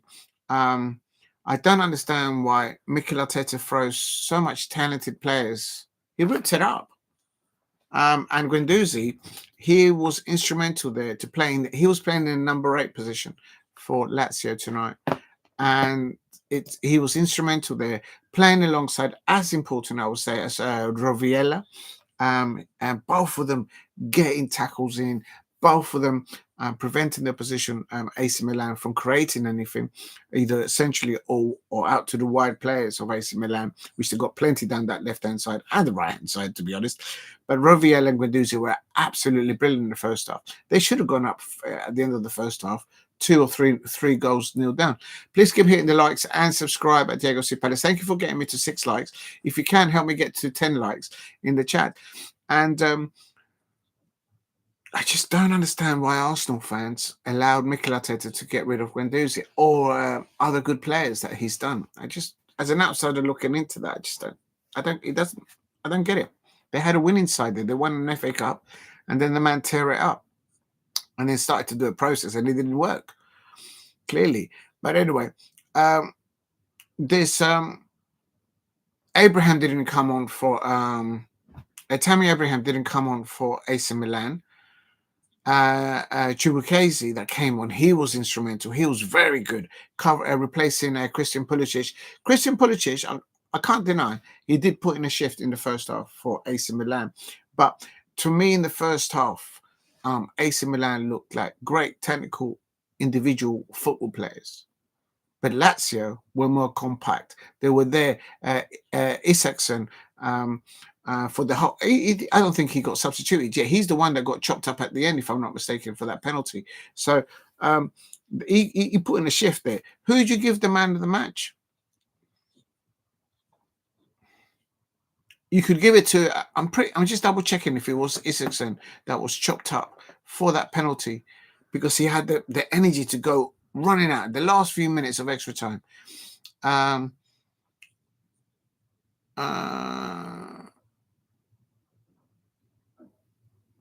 Yeah, it was Gustav. I'm going to write it down here, because this was pivotal right at the end. And when I saw it live, to me, yeah, what a game, Steve. I'm so glad I did it. I mean, I'm really tired, because I've been to a match and I've done a watch along for I don't know how many hours, nearly 3.5 hours. So big up to you, Steve ROC. Thank you very much for dropping in. So that's how it happened. And then the penalty was conceded by Maignan. I think Maignan is a very good goalkeeper, but at the moment he's getting no protection from his defenders or the midfield pivot of the starting midfield pivot of AC Milan. They were not protecting their backline and their goalkeeper. Hence why Lazio literally should have been 2 or 3-0 up at half time. I mean, like, real talk. I think, I may have said it already a few times, but for me, Lazio in the first half, Rovella and Guendouzi were the players of man of the match. Both of them. You could put paper between those two. They both were absolutely brilliant. Guendouzi playing there in the number 8 position. But also, I have to say, it is important to understand that in the second half, when AC Milan came out a different dog, like a different animal, like real talk, a different breed, with the likes of Kyle Walker coming on for the second half for AC Milan, Reijnders, he was able to get a bit more service. He was coming a little bit deeper and then having a bit more influence in the loose balls. Any balls that came out second from Rovella or Guendouzi, Reijnders were just getting hold of it, and then he was then out filling the ball out to the left, to the right of Chukwueze and also Rafael Leão. He was brilliant down that left-hand side there too, can't deny, for AC Milan. But that's what happened in the second half. But it got better, but you can't just win 90 minutes against Lazio. You got to, because you play well in 40 minutes in the second half. That's not good enough. And then Lazio in the second half, I'm pretty sure that Guendouzi and Rovella were not substitute. I am pretty certain they weren't. If you look at the midfield of AC Milan, they were both substituted. Okay, Musah got injured, so he had to come off on 35 minutes, and João Felix came in. But Tchaouna then came in. So basically, that's my point. So basically, the midfield pivot of AC Milan had to be changed throughout the course of the 90 minutes by Sérgio Conceição. Bearing in mind that at halftime, his sides were clearly beaten. Okay, they were only losing 1-0. But for me, as an outsider looking into the San Siro thing there, all I could hear was whistles. I mean, like, real talk, the home fans of the AC Milan, and they've only lost, I think, only twice this season, but they will not qualify into Europe via the Serie A. They are not going to mathematically be able to do it. And the team above them, which is Roma, Claudio Ranieri's, they have an outshot. But even they may not qualify. You know what I mean? So, AC Milan, let this register. AC Milan are not going to qualify for Europe via the Serie A. The only avenue for them to do that is in one of the domestic cups. And I think they've still got to get past Inter Milan. And right now, Inter Milan are top of the Serie A. Napoli there with Conte, McTominay, who's doing absolute bits there.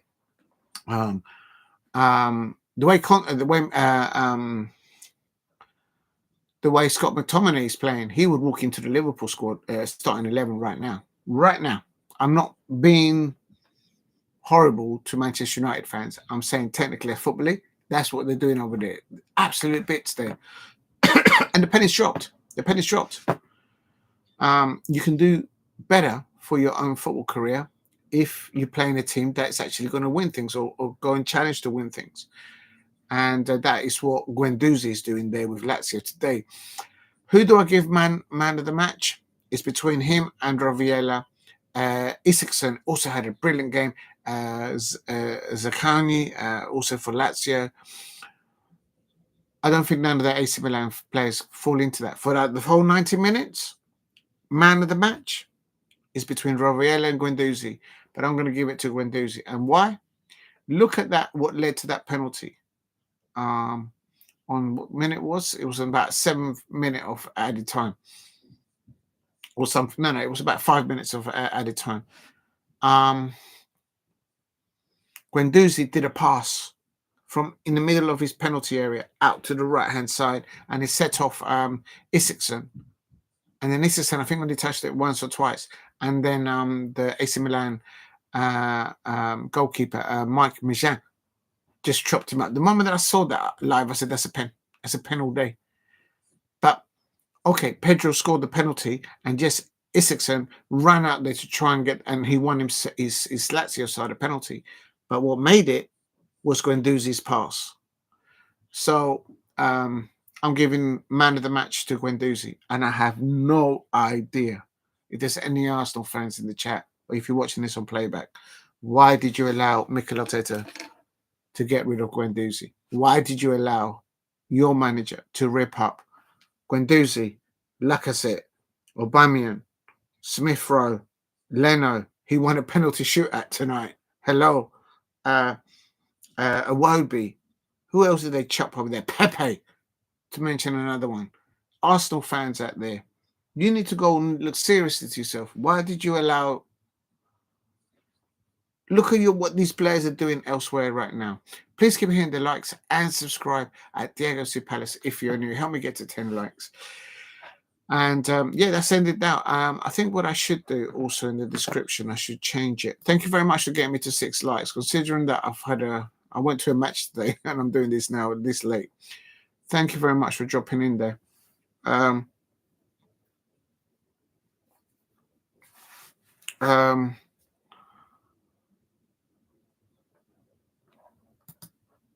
Where is the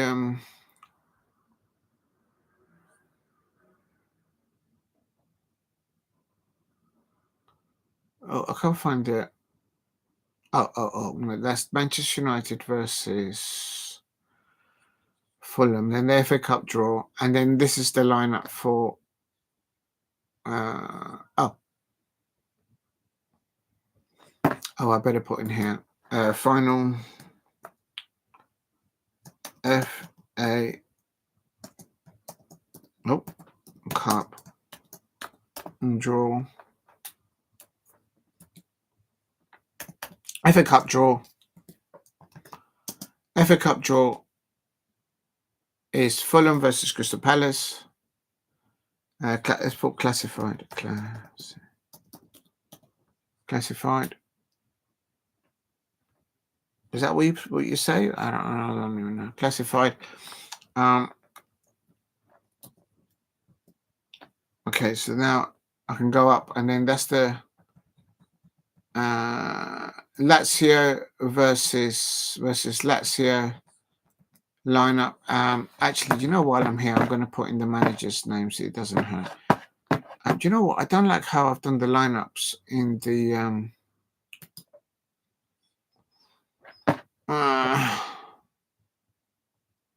Pavlović, Nuno, Travis. What? Oh, that's Lazio. Provedel. That's not right. Nuno, Travis. Did I make a mistake there? Gila.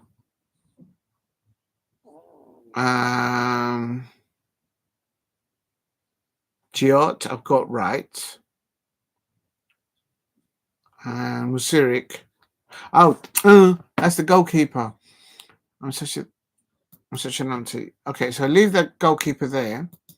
But what I'm going to do is I'm going to move. I don't like the way it looks. It's a bit long-winded like this. So I'm going to add a comma there for Nuno, and then add a comma for just before. Yeah, I'm going to tidy it up. Since I've done it, I'm also tidy it up. Please keep hitting the likes and subscribe at Diego C. Palace. And then also Marušić. Marušić was in the back four for Lazio. And then you had Guendouzi and Rovella in the pivot for Lazio. And then Zaccagni, Dia, and then Tchaouna up top. Yeah, that's how I'm going to do it. Okay, that looks better. So then I've got to just put that there and a comma.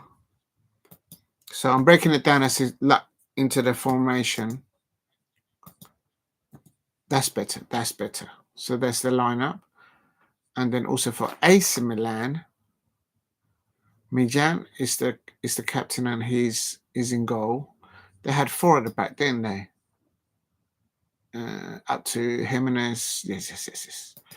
Okay, let me just quickly. Sorry if anyone's in the chat. One moment. I'm just typing this up so it looks a bit more. It's easier on the eye. I think the word is the optics. The optics looks better.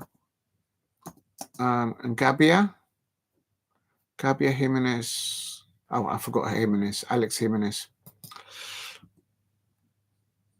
Yeah, now I'm giving man of the match to Guendouzi because of that quality pass that set off Isaksen, and then he won the penalty. I can't give it to Pedro for winning the penalty, for scoring the penalty. And the fact that AC Milan had to change both of the midfielders in the pivot throughout the 90 minutes, although one of them was for an injury. Christian Pulišić came off. He didn't come off injured, but I think he's nursing previous injuries. Didn't he go? Christian Pulišić, didn't he play for Chelsea? I know he played for Chelsea and Man U, or both of them, and somebody else.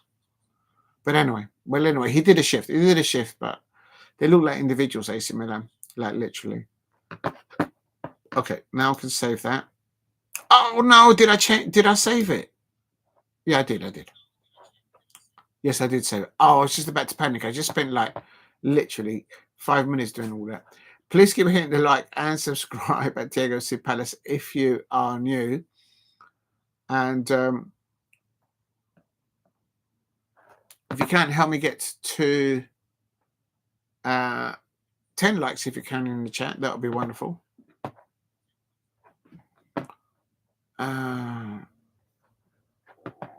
What's next? Oh no, yeah, I was going to put the managers' names in the description. Yeah, I want to do that. Okay. AC Milan lineup. So I might also do this before I knock off. And then I'll go through all the classified results. Select all, paste.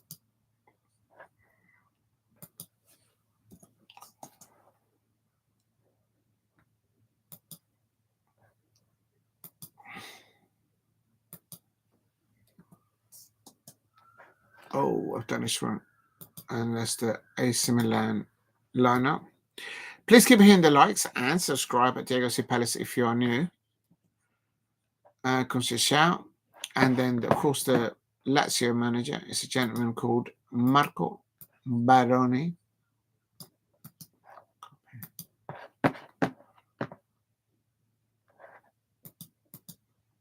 Lazio paste.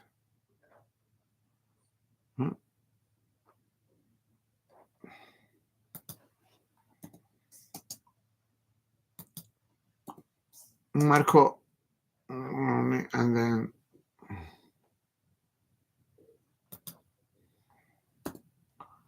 that's the Lazio lineup. Please keep hitting the likes and subscribe at Diego C. Palace. So I'm happy with that. Let's just put the officials because obviously that was very controversial. I'm not going to put all of them. I'm just going to put the VAR referee and the referee there. But I think the referee had a fair. I don't think the match could be decided. I suppose from an AC Milan's fans' perspective, they will say the referee decided that by sending one of their players off and giving a penalty to Lazio. But it was a penalty, and the red card was a red card.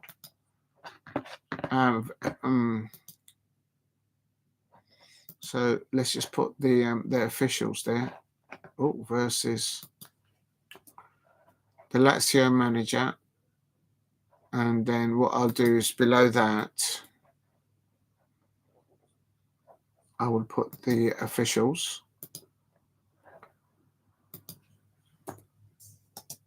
It was Gianluca, Maignan, and Paulo Silva. I hope he doesn't walk around Milan for the next few weeks. He's going to get... Oh, my days. Please keep hitting the likes and subscribe at Diego C. Palace if you are new. Right, let's see what else we've got here. Oh, my God. It's been a long day. Okay. Okay, that's done. Oh, I'm not going to do this. Look how many substitutes AC Milan got. They've got 1, 2, 3, 4, 5, 6, 7, 8, 9, 10, 11, 12, 14 substitutes. And they came out lost today. And they didn't even bring on... They needed goals, and they didn't bring Tammy Abraham on. Absolutely shocking. Oh, I'm not going to do the subs. I'm too tired. It's absolutely shocking. All right, let's have a look where the tables are, so I can move on. Lazio are up to 4th on 50 points, but of course they've played 27 games. Juventus haven't played. They're on 26 points. They're probably playing tomorrow. And Hello Verona. They were going to be playing with Hello Verona, so they'll probably win that. Please keep hitting the likes and subscribe at Diego C. Palace if you are new. Got something in my eye. Inter Milan are top because they drew recently. Atalanta still on 55.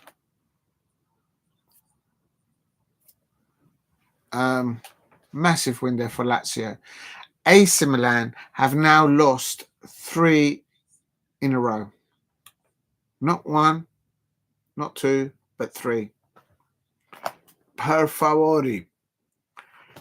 That is mad. They're now below Roma, who have now under Claudio Ranieri in Serie A have won 1, 2, 3, 4 on a bounce, and they drew one and they won the previous one to that. Claudio Ranieri, he's still got it. The man still got it. Real talk.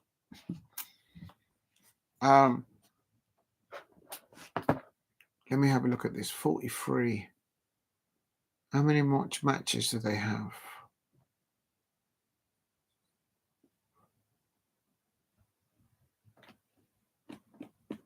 I think Roma still has an out chance to get into the top 6, which means European football.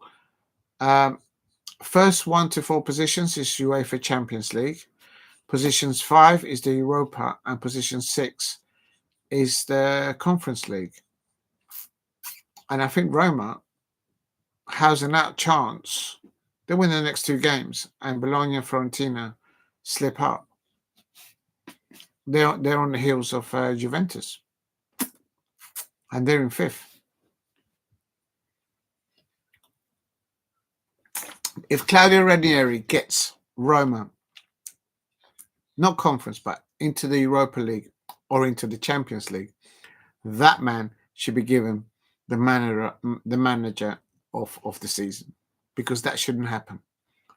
Where he picked up Roma and where they are now, I bet you Leicester City fans will be probably saying to themselves, if only they could have brought back Claudio Ranieri. I'm sure Ruud Nistelrooy is doing the best that he can. But oh yeah, I haven't put in the chat. No, I'm not going to put. I'm not going to do. Oh, I'm going to put this copy sincere.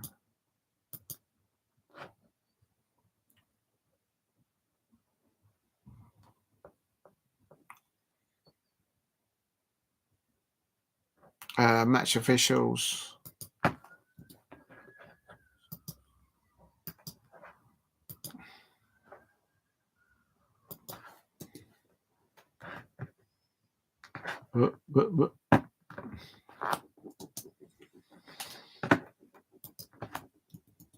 Right, there we go. So that's the information for AC Milan. Well, actually, I can put the scores now when I'm here. It's AC Milan 1, Lazio 2. And I think that's going to be it. I'm going to do the full-time classifications, and then that's going to be done. That's me done for today. Okay, so let's go into it. Oh, dear.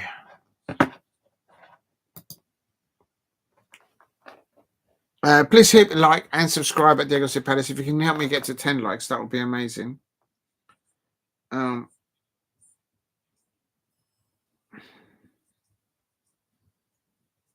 just going to check something. Hold on. Oh, wow. Oh, wow, indeed.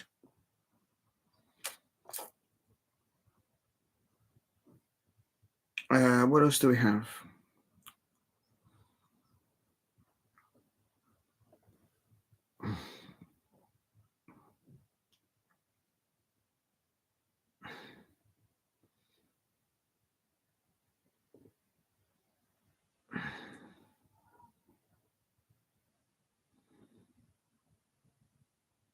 Oh, wow. You guys are amazing out there. You guys have got me up to 6 likes. That's mad. And we're approaching... wow, thank you very much. Considering I didn't do the full watch-along for Manchester United. Imagine if I'd done that, I would have got probably a few more. But thank you very much for the response from everybody out there. That's quite help after the long day that I've had today. That's really nice of you to do that. And it's approaching 100 views. Can I actually see that here? I don't know how to do it. Details.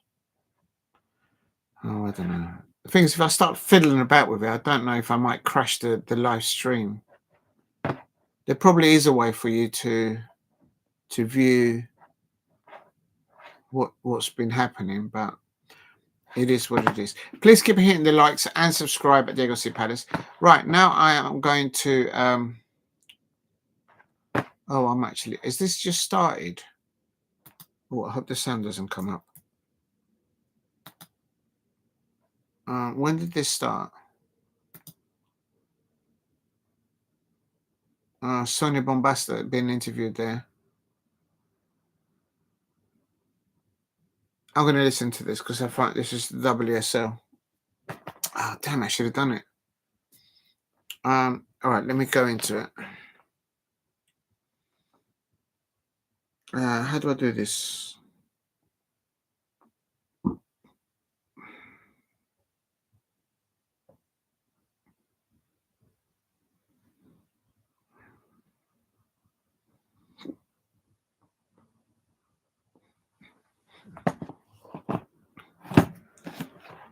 This is they're doing the... I'm now watching the I was gonna knock out. This must be the Chelsea fixture.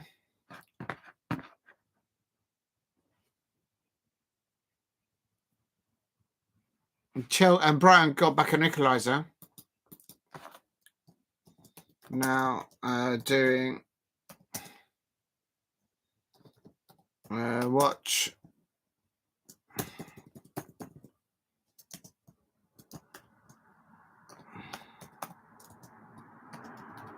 along for...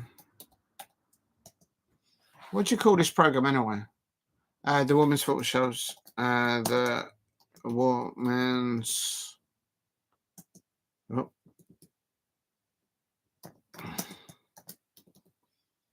football show. It's highlights.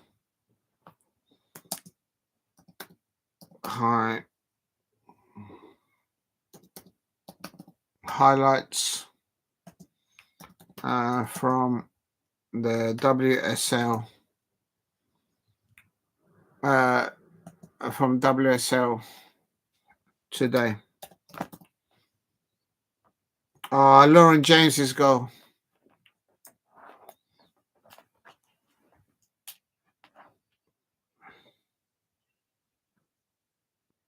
She's offside.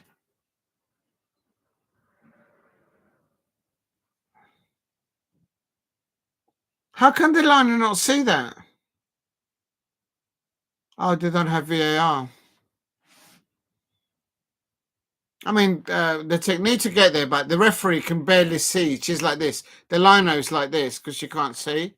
She can't see. It is what it is, but they should have VAR.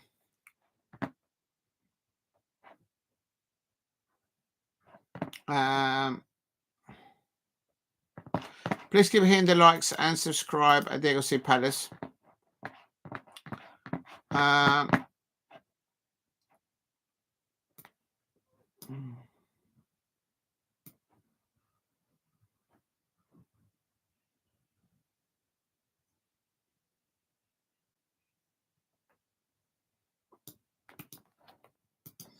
Right, I'm going to do this now. So I've got to change the description again. Oh my God. I'm too tired. No, but let's do it professionally. So fourth.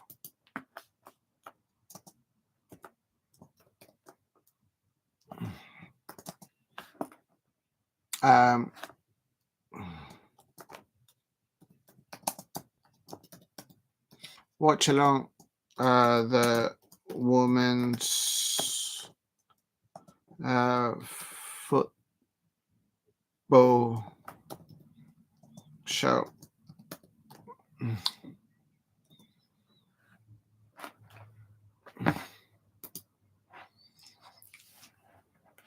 And it's Manchester United up next. Manchester United versus Leicester City.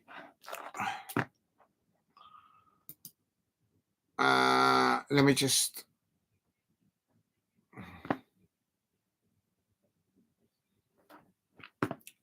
So how do I do this now?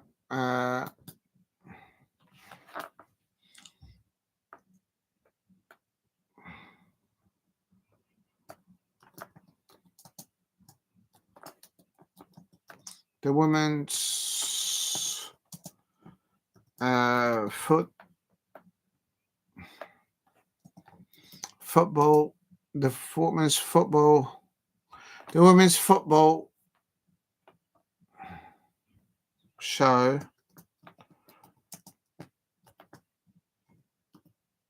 watch a long live reaction. Yeah. Reaction.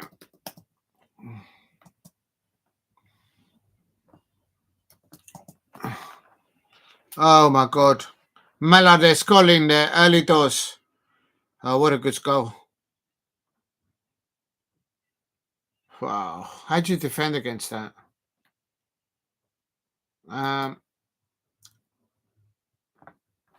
Well, how do I do this? Let me just delete all of this.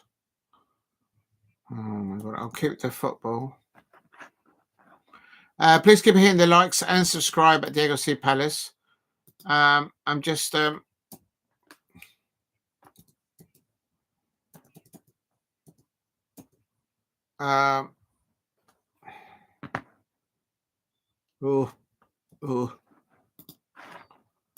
right, that'll do it for now. Right, so that's now. Is that saved? Yeah, it is. Right, here we go.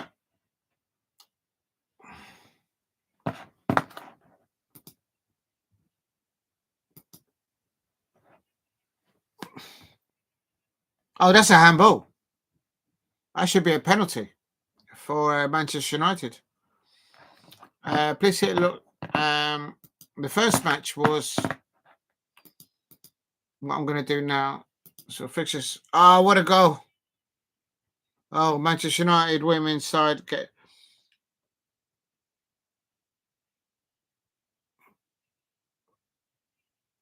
Leah Galton. Oh my days.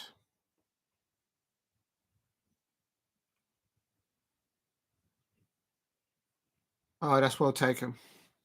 But what made that was the pass. Ella Tooney passing the ball up to Mallard, and then Mallard up towards oh my days. Right, first up was Chelsea. They did the Chelsea first up. First up was Brighton. Oh, they drew. Oh yeah, they drew. That's right. Chelsea, and the Chelsea goal. One of the Chelsea goal was clearly offside. Chelsea. Second up is where's Leicester? Manchester United. Manchester United. It was 2-0, wasn't it? Yeah, Leicester City didn't score. Leicester City. Leicester City. And then third up, one up, I don't know yet. Please keep hitting the likes and subscribe at Diego C. Palace. Manchester United versus Leicester City. They're 2-0 up right now. Leicester City with a good opportunity there at the end. Oh, hit the crossbar. Substitution. Jensen was off and Misawawa coming on for Manchester United. Oh, good cross across the penalty area. Leicester City. Oh, unlucky there. Tierney nearly pulling one back there for Leicester City. Oh, what a great ball there crossed. Oh, just keep it down. She was being challenged by the Manchester United left back. Double substitution now for Leicester City. Oh, so Leicester City could have clawed it back. Leicester City could have clawed that back. They would feel, I bet you the Leicester City players will feel that they could have got away with that. They could have got something back. Oh, Manchester United are going for another one. Oh, it just goes wide, top bins by Miyazawa. Oh, it's a good strike, but it was just right. Wow. Leicester City could have got 2 goals back, but you could always think that Manchester United would have been able to go up different levels. But I think Leicester City may feel that they might have got away with the point there. Mark Skinner, the manager of Manchester United. Apparently, it's their 10th clean sheet. I could do. I hope my phone's all right. I just dropped it. And that's the manager for Leicester City, Amanda.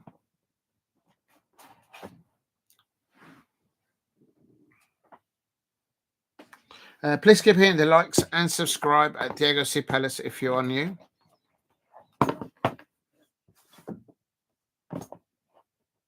There we go.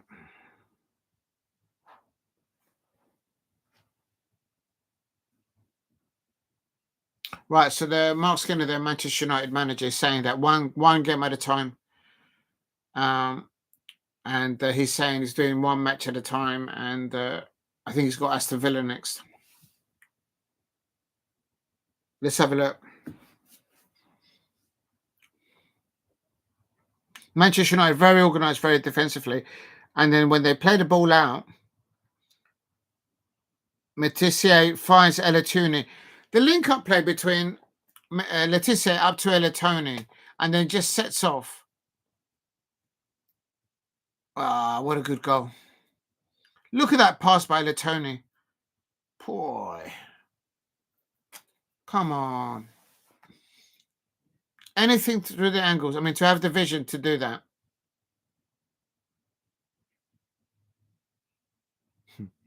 The commentating team is saying that there's so much that could be said about Elatoni's distribution of the ball.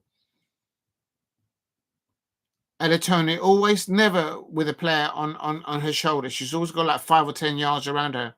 That's so dangerous to do against the Manchester United side.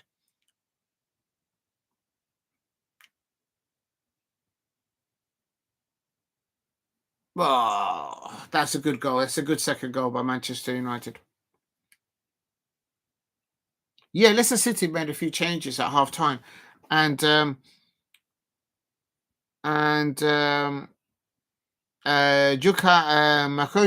Makoki coming on for Leicester City. She gave a different approach to.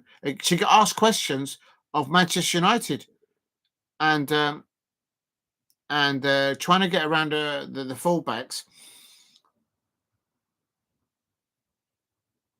And she made a difference. So the Japanese international. Please keep hitting the likes and subscribe at Diego C. Palace if you are new. And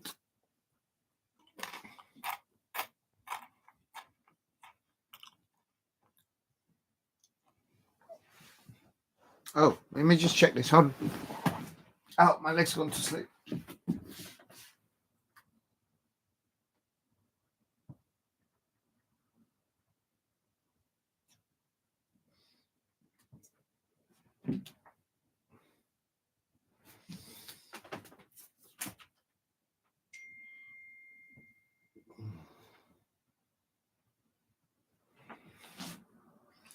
Please keep hitting the likes and subscribe at Diego C. Palace if you're new. Just doing a watch along here for the. I don't expect anyone to be out there this time of night on a Sunday night, but they're going to do obviously come up to the Palace one, and it's going to be painful to watch, but I have to watch it. I think the Crystal Palace women players, they did so well. They don't stop fighting for each other on that pitch, and as long as I see that.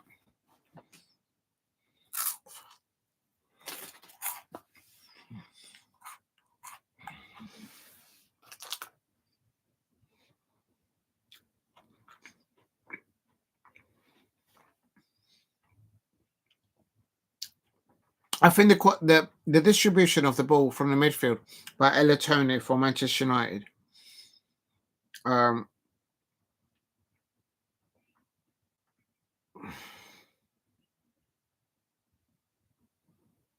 Oh, here we go, Crystal Palace. Next up,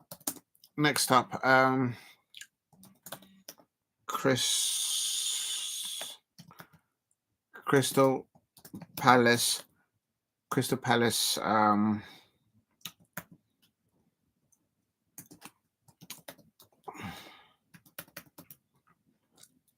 There's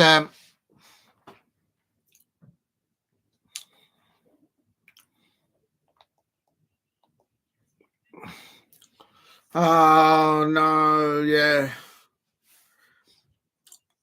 and then they nearly got in the second half.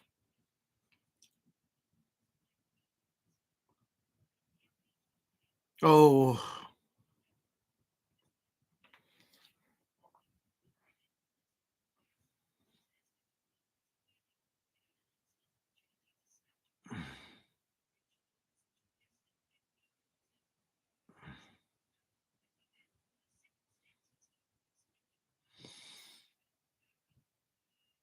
that's Amber Whitley speaking to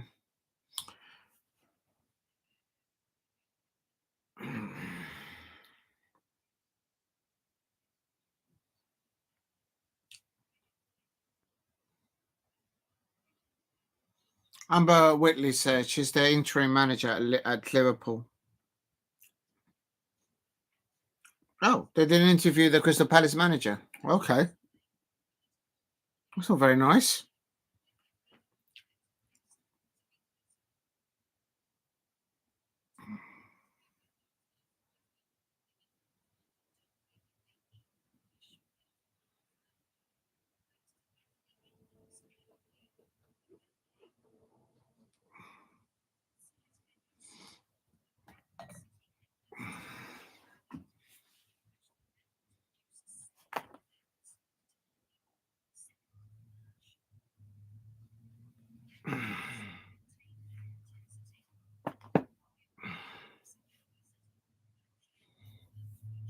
Oh, Fofana, what a goal there by Fofana for Manchester City there.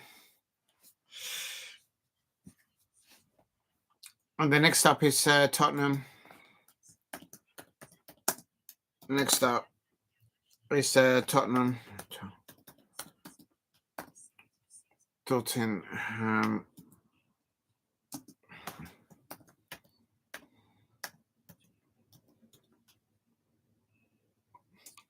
Tottenham Hotspur 1, Manchester City 2. Manchester City. And then next up,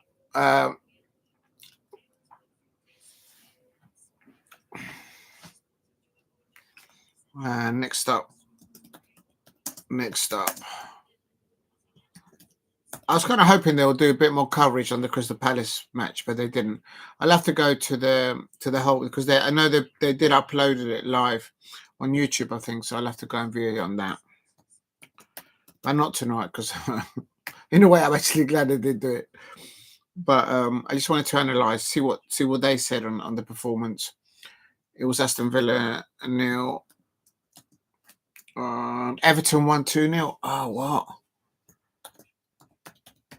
Everton.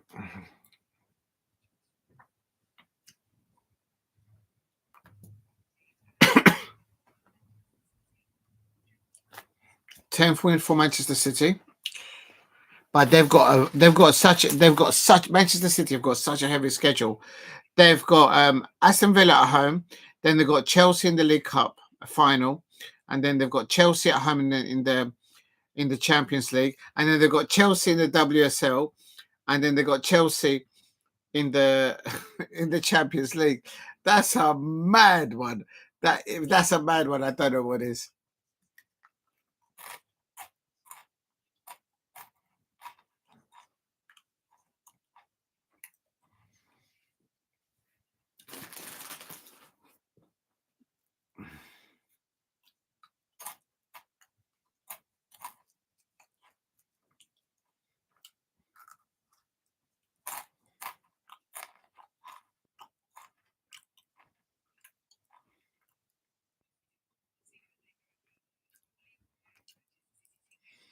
Please keep hitting the likes and subscribe at Diego Palace.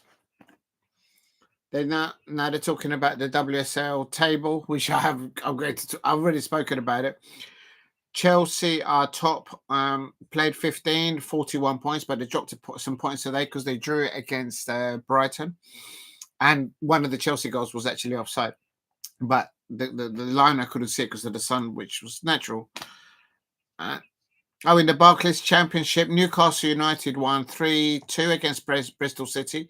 This is in the Barclays Championship. So well done to the Newcastle United team there in the Women's Barclays Championship. And then also Sheffield United lost to Portsmouth. Sunderland won against Durham. And Charlton Athletic won, London City Lionesses won, and Blackburn Rovers 0, Birmingham City 2. That's in the Barclays Championship. And Birmingham are top. Birmingham City are 3 points clear of London City Lionesses, but anything can happen towards the end because London City Lionesses have got a game in hand. And the goal differences of Birmingham City is 16 and London City Lionesses is only 12. Portsmouth are in danger of being relegated at one, I think, then.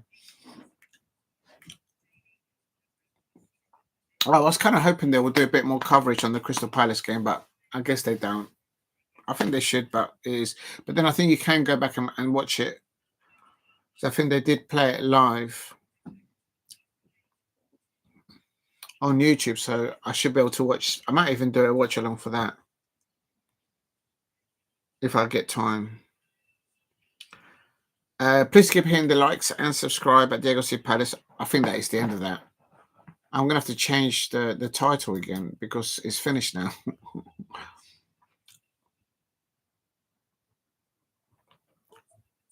It's finishing now. Sanita and Karen, the people who are talking about the football.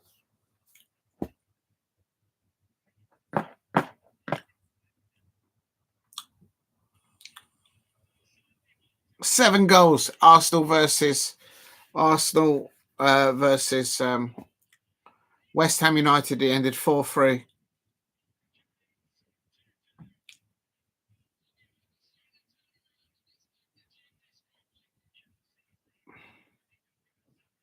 Apparently they were. Let's just go into it quickly. All right, it's finished. The program is actually finished. Big up to the women's football show there for doing their stuff. Oh, let me just turn this down so you don't hear. You do not want to hear that.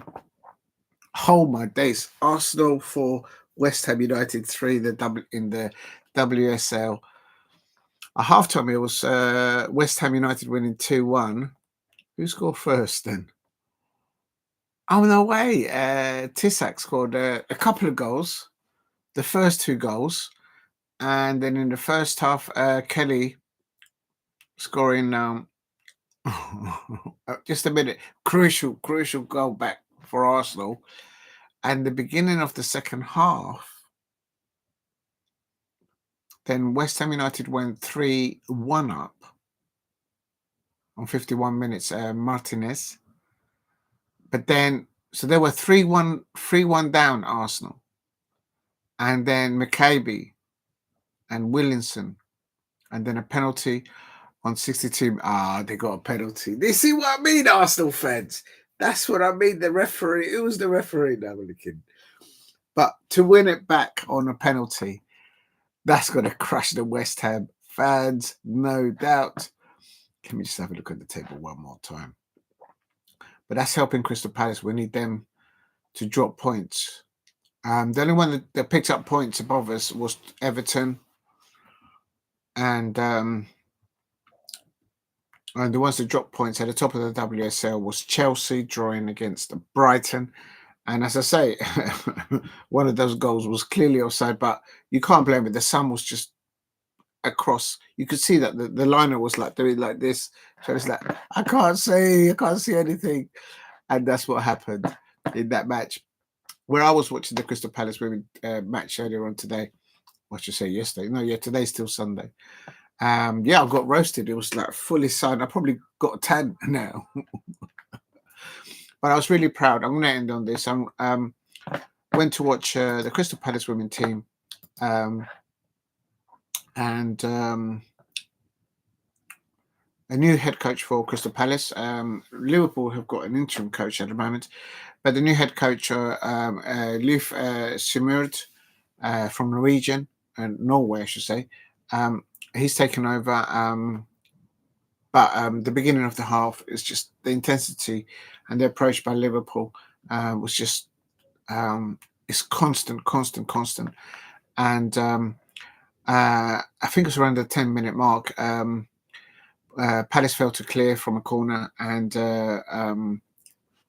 Matthews for Liverpool scoring the goal there for Liverpool. We had some opportunities. Werden had an opportunity testing the gloves of Laws in the Liverpool goal. She went down injured. The Liverpool keeper, Laws, she went down injured once at the end of the first half, and then in the second half, I noticed that she went down twice, and so she's clearly carrying an injury. I was surprised that they didn't substitute it, because I was thinking, if your goalkeeper keeps going down injured, to play them 90 minutes and extra time, it may exacerbate. It may make it worse for the injury for the football player. So, but they made a call and they kept her on. So it is what it is. It was he ended Crystal Palace 0, Liverpool 1. Absolutely proud of the performance of the Crystal Palace women. They didn't stop fighting for each other on that pitch.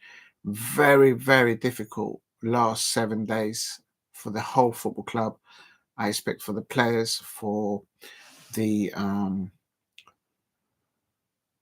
for all the coaching staff at Crystal Palace, for all the Crystal Palace players, for the staff at the club. It's been me as a football fan on the outside looking in, it's been absolutely heartbreaking.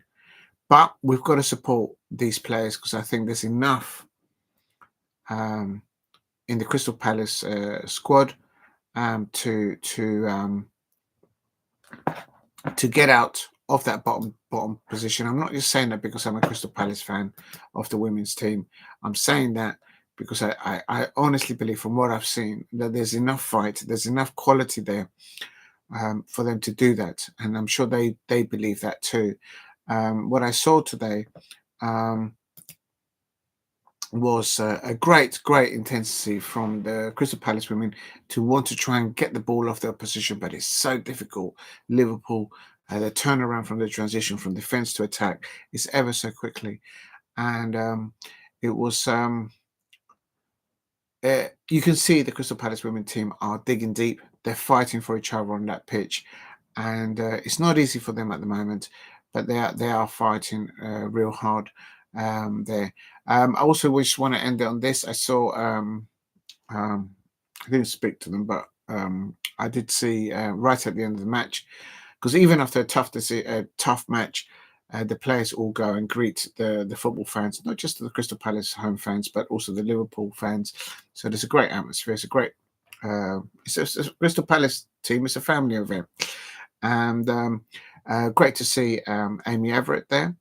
At the end of the match, they all went into a huddle, and Amy Everett went along and she got into the huddle there. So well done, Amy Everett. And also saw Hayley Nolan there as well. So it's great to see them both there. Although they're injured and they're not available because they're recovering from injury, and Amy Everett from an operation. It's great to see them still there, giving support to all the Crystal Palace women players there, and giving love to the football fans non-stop. So it's great to see from all of them. Also, I want to say massive thank you to Alison Swaby. Managed to catch a selfie with Alison Swaby. Great match I saw you playing today as the Crystal Palace captain. Well done for your work, and for everyone that played alongside your side as the Crystal Palace women's captain. under your new manager. So well done, Alison Swaby, and thank you very much for doing a selfie. I much appreciate that. And also did a selfie with Clarissa Larce. Thank you very much, and also brilliance on the pitch as well.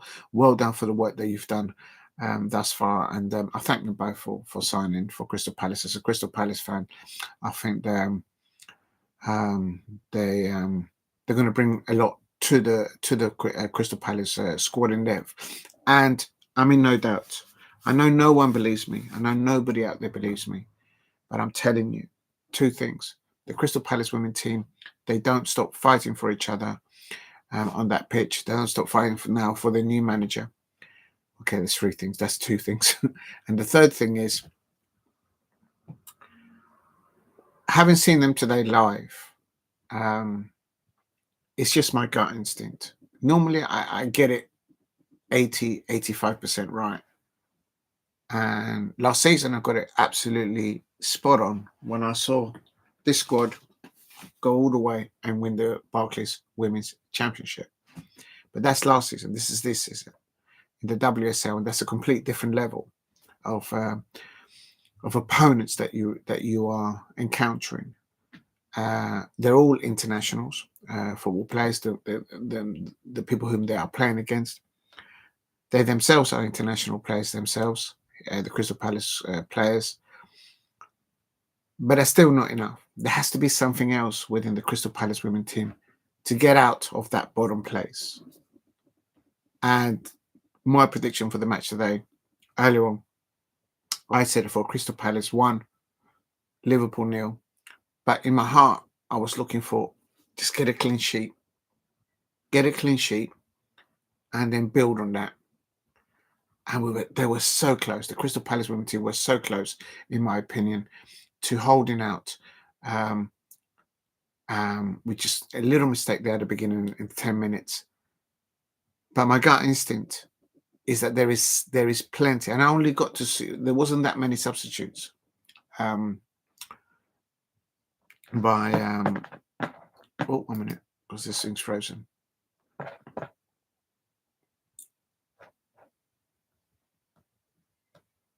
No, they're not.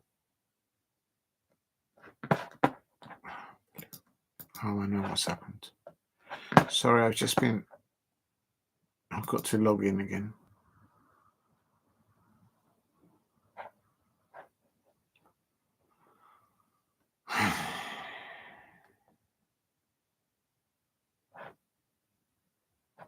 There it is. Okay, I got that again. It's just been logged out. But yeah, anyway, so my gut instinct, so three things that I think why I do believe that the Crystal Palace women will lift themselves out from the bottom four. Yes, I know they're at the bottom of the WSL. Yes, I know it's extremely tough at the moment for them. I felt them, I saw them today digging deep individually and collectively as 11 players out there on that pitch. They didn't stop fighting for each other on that pitch. And when I see that in a team, I didn't see any sort of shoulders going down. Like, oh, no. Every time they got tackled, or even if they made a mistake, or when they made a pass and it didn't work out, they'll be like, right, let's get on with it. Let's get on with it. Let's get on with it. It was that kind of attitude. And that gives me part of the hope that I know that they will get this right. The second thing is I felt that the way they were trying to fight for each other on that pitch, they were also doing it for their new manager in Leif Simmerud. Leif Simmerud is has been an international women's football manager, and also he has experience previous to that in the internationals unders for the men's side as well. So he's got great experience. So he's going to bring, obviously, I saw it at the beginning of the match against the Liverpool team. New exercises, new methods to the approach of the match, and I felt it. I felt it as a Crystal Palace fan that the players were digging deep and they were starting to fight and work on the new ideas of the new manager, head coach, Leif Simmerud. Big up to you, what what do you have a boom boom boom on your playlist? Yeah, I should have Scott Whitley. I'm going to think to do that. That's a brilliant idea. I'm going to have to add that. And so yeah, that's the second thing. So the players, the Crystal Palace women team are fighting for each other, and they're fighting for that manager, the new manager. And I expect that.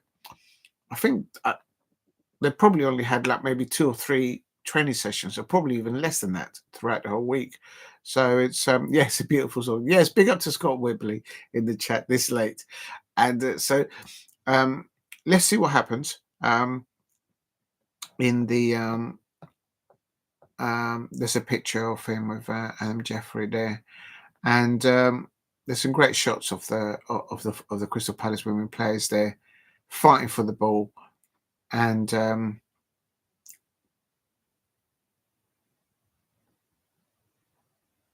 he did use some of the substitutes. The crowd were calling for a Sharp. Great to see Elise Hughes coming on. When was it? Hughesy came on towards the end of the match. She had about 10 minutes or so. Giménez did really well in our goal. Lily Woodham, Welsh international, she did absolutely brilliant, as always. They all did absolutely brilliant. As I say, they're all fine. I'm going to read the call out. Giménez, Woodham, Swaby, Green, Larkin, Annabelle Blanchard, she started as well. Riley, Potter, Cato, and Larise, and Worden. Massive, and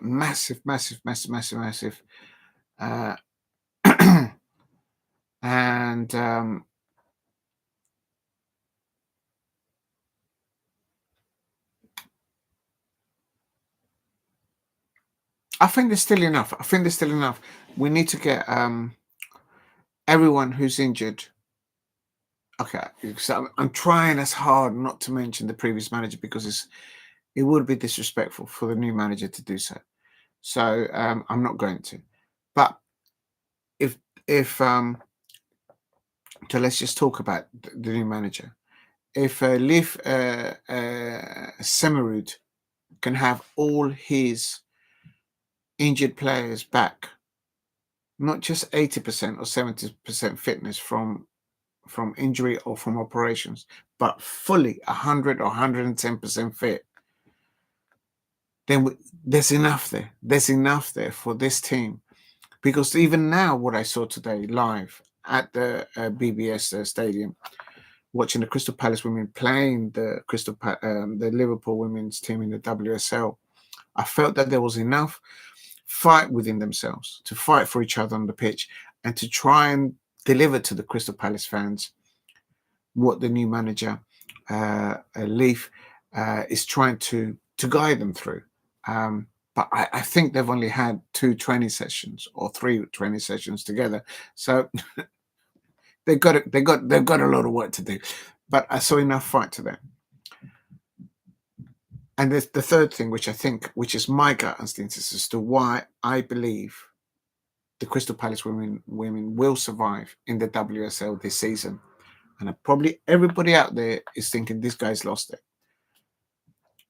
Is as the players return back from injury, as the Crystal Palace women players return back, not just from injury, but returning to fully match fitness, it gives extra opportunities for Leif Semerud, the new Crystal Palace women's coach, to gather momentum on 2 things. And he has to do this. He's got to try and install in them. How can I explain it? If you go into battle and you think you've lost a battle, you're going to lose. He's got to try and find a way to instill in the Crystal Palace women whole squad, and in the coaching staff that he's working with, including the ones that he's come in with. 2 things, in my opinion, just as a Crystal Palace fan, this is how I see it. He needs to bring in 2 things. He needs to bring in the transition of defending in a way. This is why I just wanted them to get a clean sheet today. Even if we didn't get the 3 points, but just a clean sheet. No goals conceded. No draws, like 1-1 or 2-2, just a clean sheet, because you can build on that. So that's the first thing I would say that Liv Sherwood is going to have to try and install into the Crystal Palace women's team.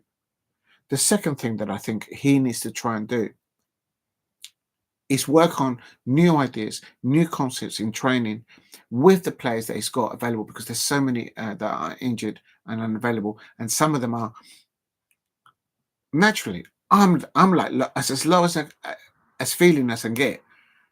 I'm just like, but these are professional women football players, so they will find a way to get above that.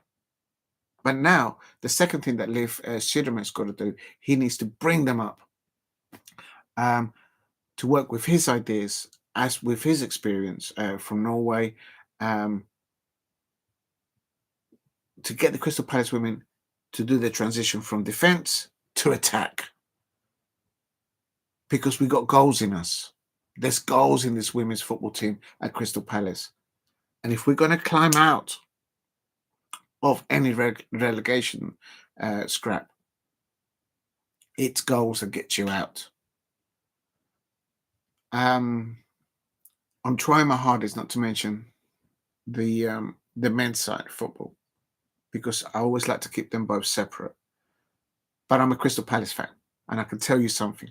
I've been through enough pain since the late 80s till today of relegation battles or promotions from divisions. And what gets you results is goals. That's the ticket. That's the ticket. But before they get to that stage, Liv Sherwood's got to have two things, as I said just earlier on. He needs to be a touchwood. He needs to be lucky with the injury players that are coming back and being available for him, not just 65%, but 110% available for him in training. And two, he needs to try and work his ideas, his new concept, or not his new concept, what he knows as a coach and as a manager, what he learned in Norway for the national side, for what he learned in the men's side for the unders successfully in his coaching careers, and also bringing into delivering to the women's football team the knowledge that he also had as a football player, playing in the unders himself. So all of that, he needs to bring that. The only thing is tick tock, tick tock, tick tock. Time is ticking. So let's go here into so I'm really happy with the performance that I saw of the Crystal Palace women team today, including also the ones that came on as substitutes. Orlin, she came on for Larkin, I believe, and also Elise Hughes came on in the last 10 minutes for Annabelle Blanchard. Please help me get to 10 likes if you can in the chat. That would be wonderful. And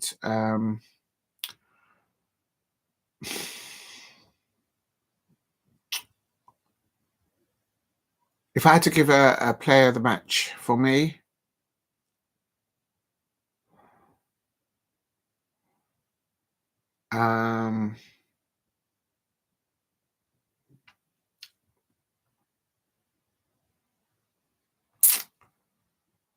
I'm going to give it to Worthing. It's between Worthing and Larise for me. I mean, they were all digging for each other. They were all fighting for each other. But if I had to give it, I'm going to give it to Worthing. Alison Wood.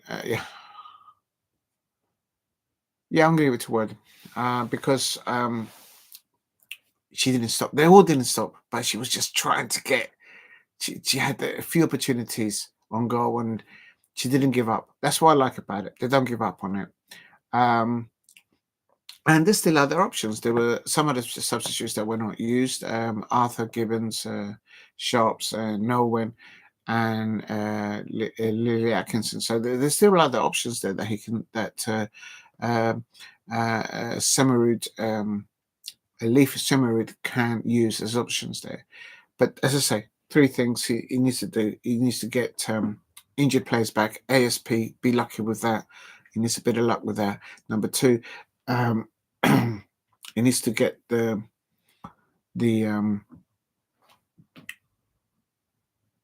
concept with the whole squad that there is a way out of this. And then the third thing is he has to use the experience that he has as a coach and as a manager to get it over the line. And ideally working from the transition from defense to attack, because there's goals in this women's football team. I'm telling you, there's goals there. And they've just not been able to get into the last third of a build-up play sufficient enough to harm the opposition. And it was tough. It was a tough day for them today, but they didn't let each other down. They absolutely were wonderful out there. And I'm not just saying that because I'm a Crystal Palace fan. I saw them all fighting for each other. And as long as I see that, then I'm in their corner. If I don't see that, I will call it out. But all the Crystal Palace women players playing, including the ones that came on as substitutes, they were all fighting each other for each other on that pitch. And there's enough goals in this side. If everybody's 110% fit, I know nobody out there believes me, but I know I'm right about this. So it is what it is. Big up to Scott Whibley. Boom, boom, boom. I haven't got the energy to do the boom, boom, boom. But boom, boom, boom.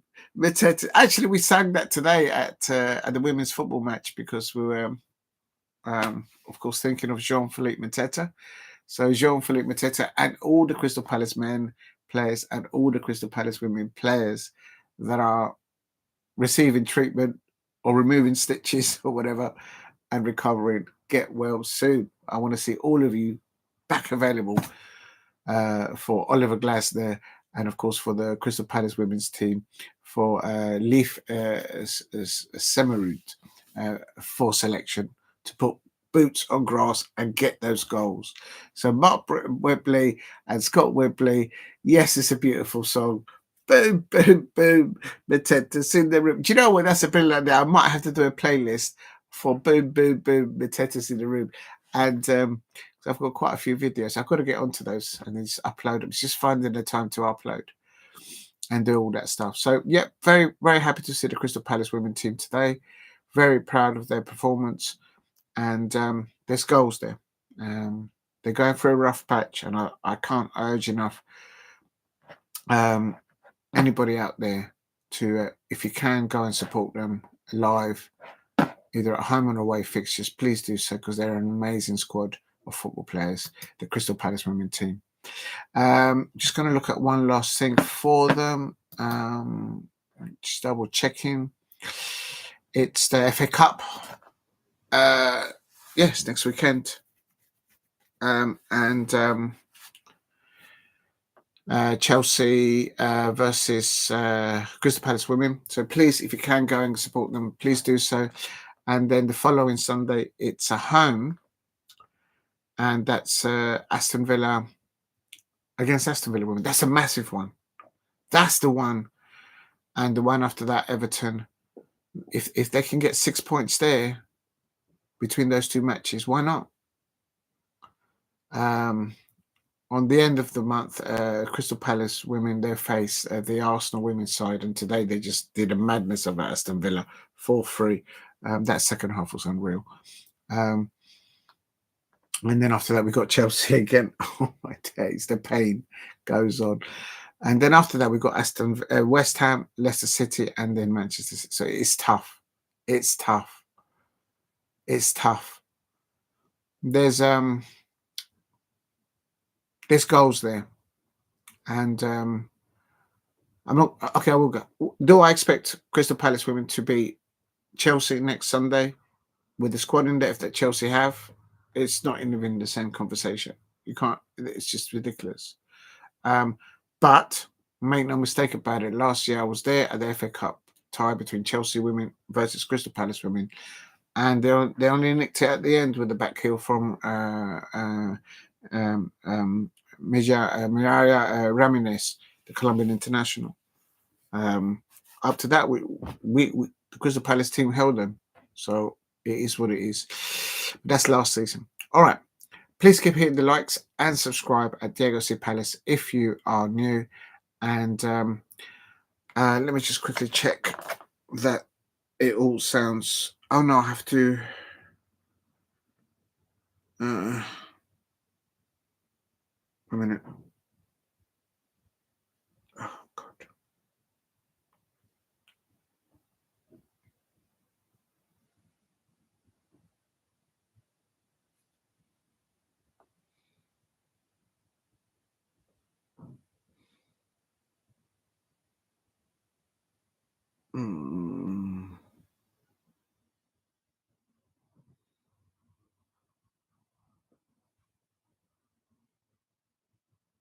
Oh wow, you guys are amazing. You guys have got me up to 8 likes. You guys are amazing.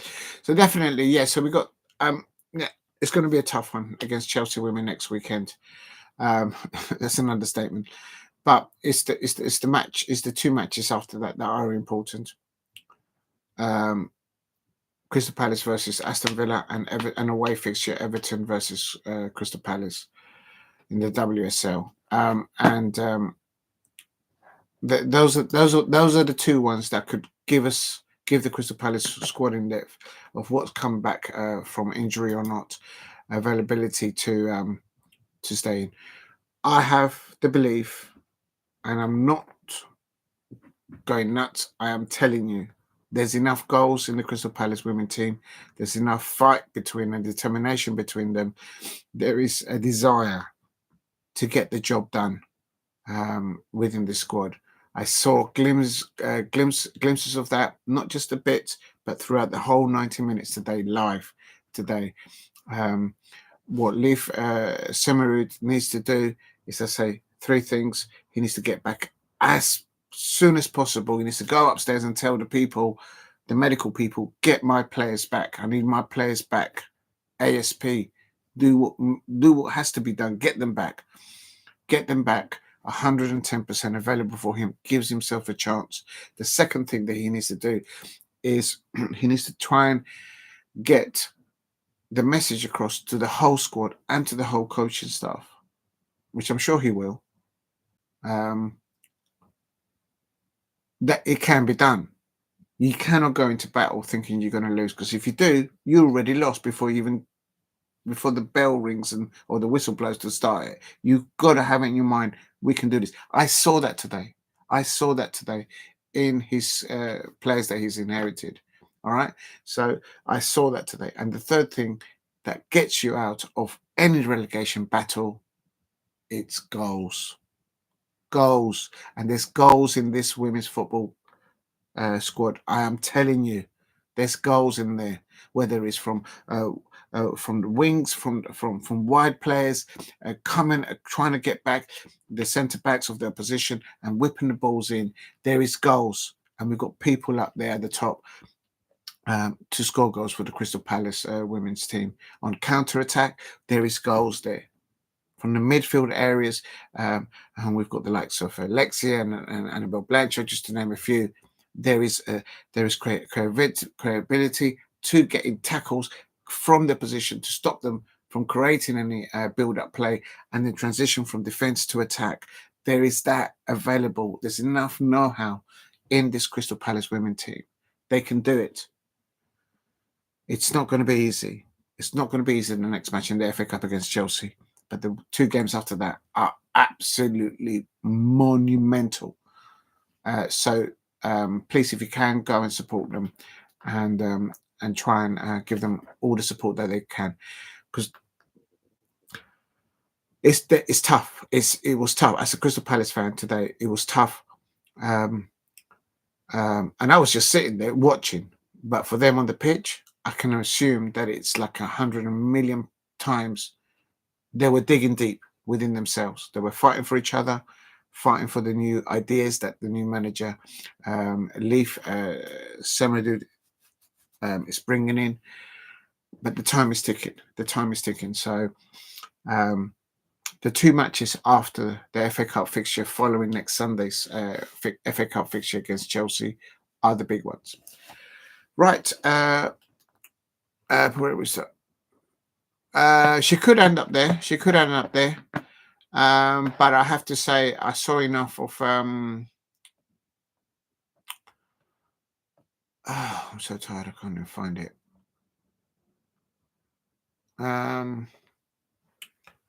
Hold on. No, it's over here. I saved it.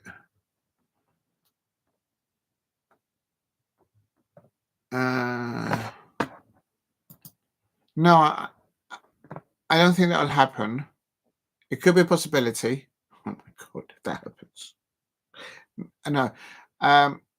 With respect to that, actually save something here. Hold on. Where is it?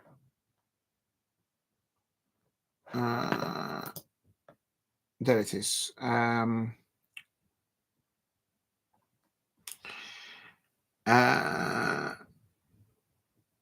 do they do that? There it is. Right. With respect to your question, Paul Brady, will you still love for Laura Kaminsky? Made a mistake about it, and you spelt me Lara.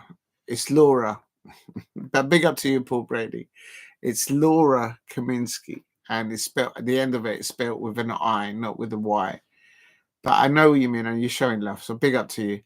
But wherever she goes to the next job appointment, she's going to do absolutely brilliant. She could, because it's not just Liverpool. There's other football clubs out there looking for managers right now. So, and she's well respected in the women's football management and coaching, not just here in England, but in Europe. So there won't be a short list of places where she could go next to. First and foremost, it would have to be the right decision for her. Is she ready to come back? And if she is, then she will. If she's not, then she can take it a few times out and then just see what happens at the end of the season. But so she's got options. As for the Liverpool question, I think the Liverpool should appoint Amber Whitley. She's actually their interim manager right now at Liverpool. And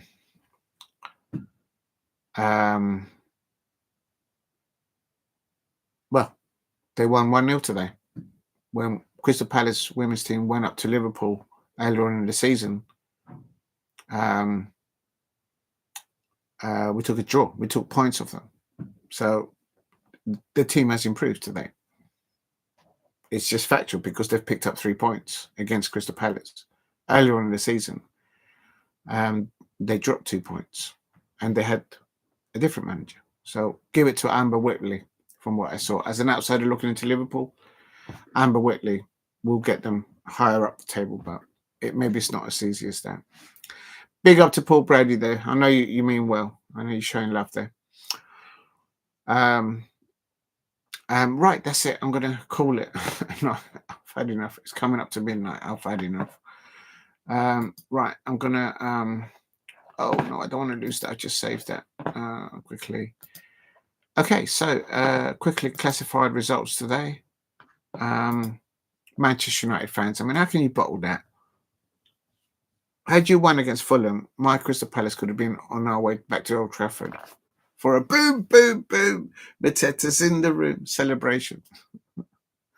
Hopefully he'll be able to recover by the end of the month.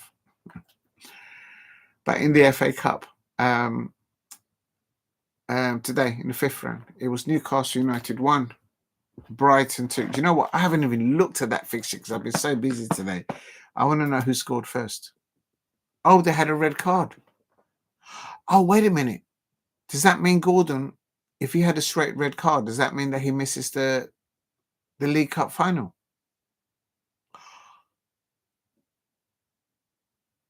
Oh, Liverpool are so winning that. Alexander Isak's back, winning a penalty, 22 minutes. Oh, come on, Newcastle fans. How can you have Alexander Isak back? You get an early penalty on 22 minutes, and then you end up losing to Brighton at St James's Park. How can you let Bambi Legs, Danny Welbeck, ex-Arsenal, score the winning goal? And they too had a red card. Lamptey got sent off. Oh my God. Arsenal fans. Oh my days. They've got Danny Welbeck scoring goals. I've just seen a match with Lazio, Guendouzi, probably been player of the match, playing in the number 8 position in the pivot. He didn't cost 110 mil.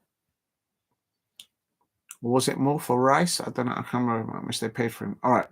He ended Newcastle United 1, Brighton 2 in the FA Cup. Unbelievable. Manchester United won, Fulham won, but after extra time, there was still no change. Went to Fulham. Penalties, 4-3. I think it was Xerxes and Lindelof missing 2 penalties. They didn't look confident. Why didn't Garnacho and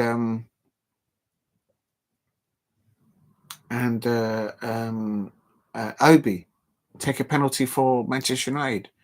Manchester United fans out there, you're at home against Fulham. You're in the FA Cup. You're actually the cup holders, for crying out loud. Had you won, my Crystal Palace could be on my way. I could be packing my bags on my way back to Old Trafford to boom, boom, boom. The Tetas in the room. Bottle jobs. A lot of them. Manchester United fans, you ask them to do one thing. I don't know. Right, in the Scottish Premiership, Hibs 2. Hearts 1. The reason why Hibs are winning is because I've stopped predicting for Scottish Premiership. Every time before I predicted for Hibs, they always lost. I stopped doing it for a few months. And look at them now. They're top 3 right now in the Scottish Premiership. Well done to Hibs. They're beating Hearts 1. Aberdeen 2. Dundee 2. Aberdeen started the Scottish Premiership very well. But they're sort of dropping like a stone and hot and cold, hot and cold. In the Women's Super League today, the first kickoff was Manchester United versus Leicester City. It ended Manchester United 2, Leicester City 2. Start again. In the Women's Super League, the first match today was Manchester United versus Leicester City. It ended Manchester United 2, Leicester City 0. And I have to say, the link-up play between Laetitia up to Ella Tony and to Mallard, oh my days. That link-up play between those 3, Tony was man of the match for me today because of her passing. Ella Tony's eye for a pass, killer passes. You can give it to a lot of the forward players, Galton and Mallard as well. But oh my days, it's Ella Tony just elevating. The quality of her passing is just, you can't defend it. She sees a gap between 2 players of the opposition. She doesn't think to pass the ball.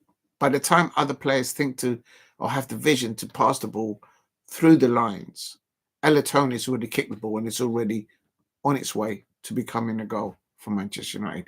That's how good they are. Killer passes. Absolutely brilliant, Ella Tony. It also ended Aston Villa 0, Everton 2. Let's quickly have a look to see who scored for Everton. Aston Villa. Well, we've got them soon, so that gives us hope. We need to get 3 points against Aston Villa. Crystal Palace 0, Liverpool 1, and it ended. I was really proud to see the Crystal Palace women playing today. They fought for each other on the pitch. You could see that they're trying to listen to their new manager, Leaf, and what he's trying to install in them, and they didn't give up on each other on the pitch. And as I say, I believe that Crystal Palace women will survive in the WSL. Though no one believes me, I just can't wait till the end of the season so I can just hand out some receipts. Real talk. Really proud of the performance of the Crystal Palace women team today, and I really mean that. I really mean that saying that. And it's nearly midnight, so I mean it. Tottenham Hotspur 1, Manchester City 2. Who scored the first goal in that? Manchester mid. Viv. Why did the Arsenal fans? Why did they let Viv leave? What? Just so experienced, so instrumental. Whatever side that, whether she's playing for then Arsenal or for the Netherlands, now she's doing it at Manchester City. They halftime it was 1-1. I told you, Tottenham Hotspur, they've got a good side. I told you. Oh, they will be disappointed that they conceded within 15 minutes of the end.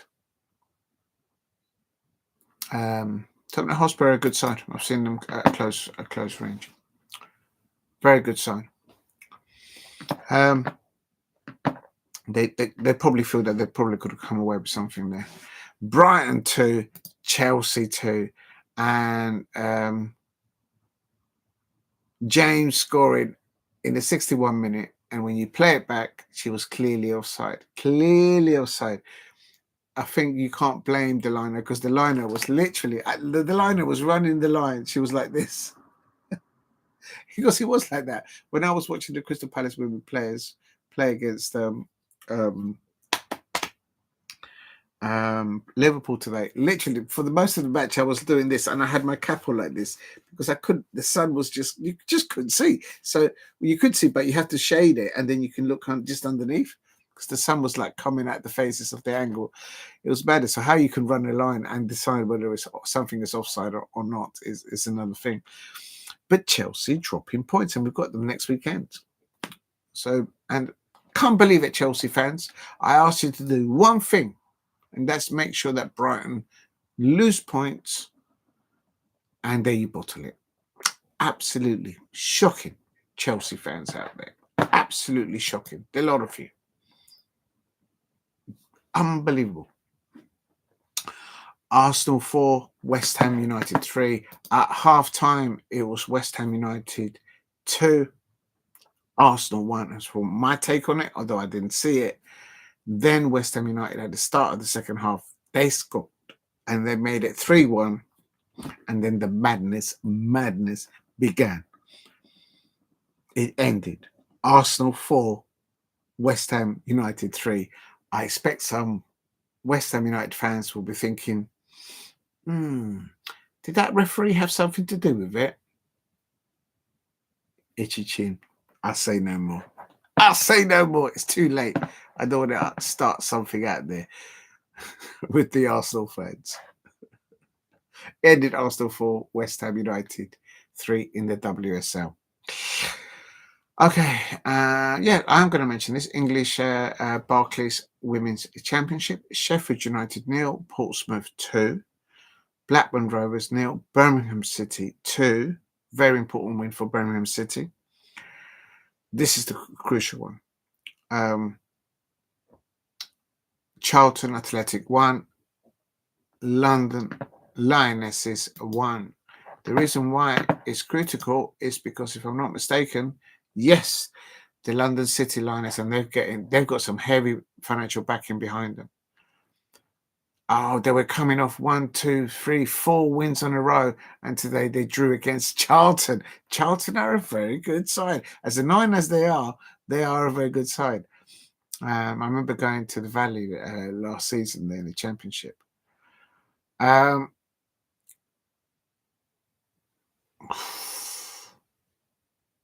Birmingham City got 3 points today, and London City Lionesses, they have got a game in hand, but they drew today, so they've dropped. Yeah, they've dropped that momentum. But anyway, good win for Newcastle United, winning 3-2 at home against Bristol City. And then the last one, Sunderland 2, Durham 0. Sunderland are a good side. Now look at their lineups. Yeah, I still recognise some names there from last season. Ex-Crystal Palace goalkeeper Lamborni is at Sunderland, so good luck to her.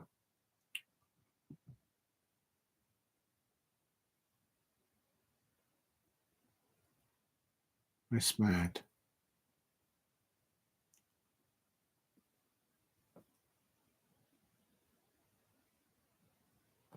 It's great to see ex-Crystal Palace players there doing well. Well done. Okay, what else quickly? And then the last one, which I'm not going to mention, Spanish La Liga, but I am going to mention Italian Serie A. Monza 0, Torino 2.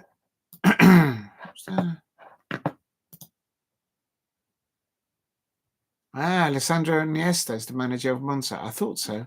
I just wanted to check that. That's a name from the past. Bologna versus Calgary. Bologna 2, Calgary 1. And Genoa 1, Empoli 1. Of course, Genoa, the manager there is Patrick Vieira. So who scores there? Oh, so they came back in the second half and they equalised Genoa at home. That was very important for them. Patrick Vieira there. Actually, let me have a look at how he's doing head to head. Oh, what? He lost against Inter Milan, but that's no shame. I mean, Inter Milan. Oh, they only lost 1-0. Venezia 2-0. Torino 1-1. They lost to Fiorentina. They should have won that. And they won versus Monza. That's good. That's interesting. Patrick Vieira is still doing his thing out there. Roma 2, Como 1, Claudio Ranieri, of course, is the manager for Roma, and Cesc Fabregas.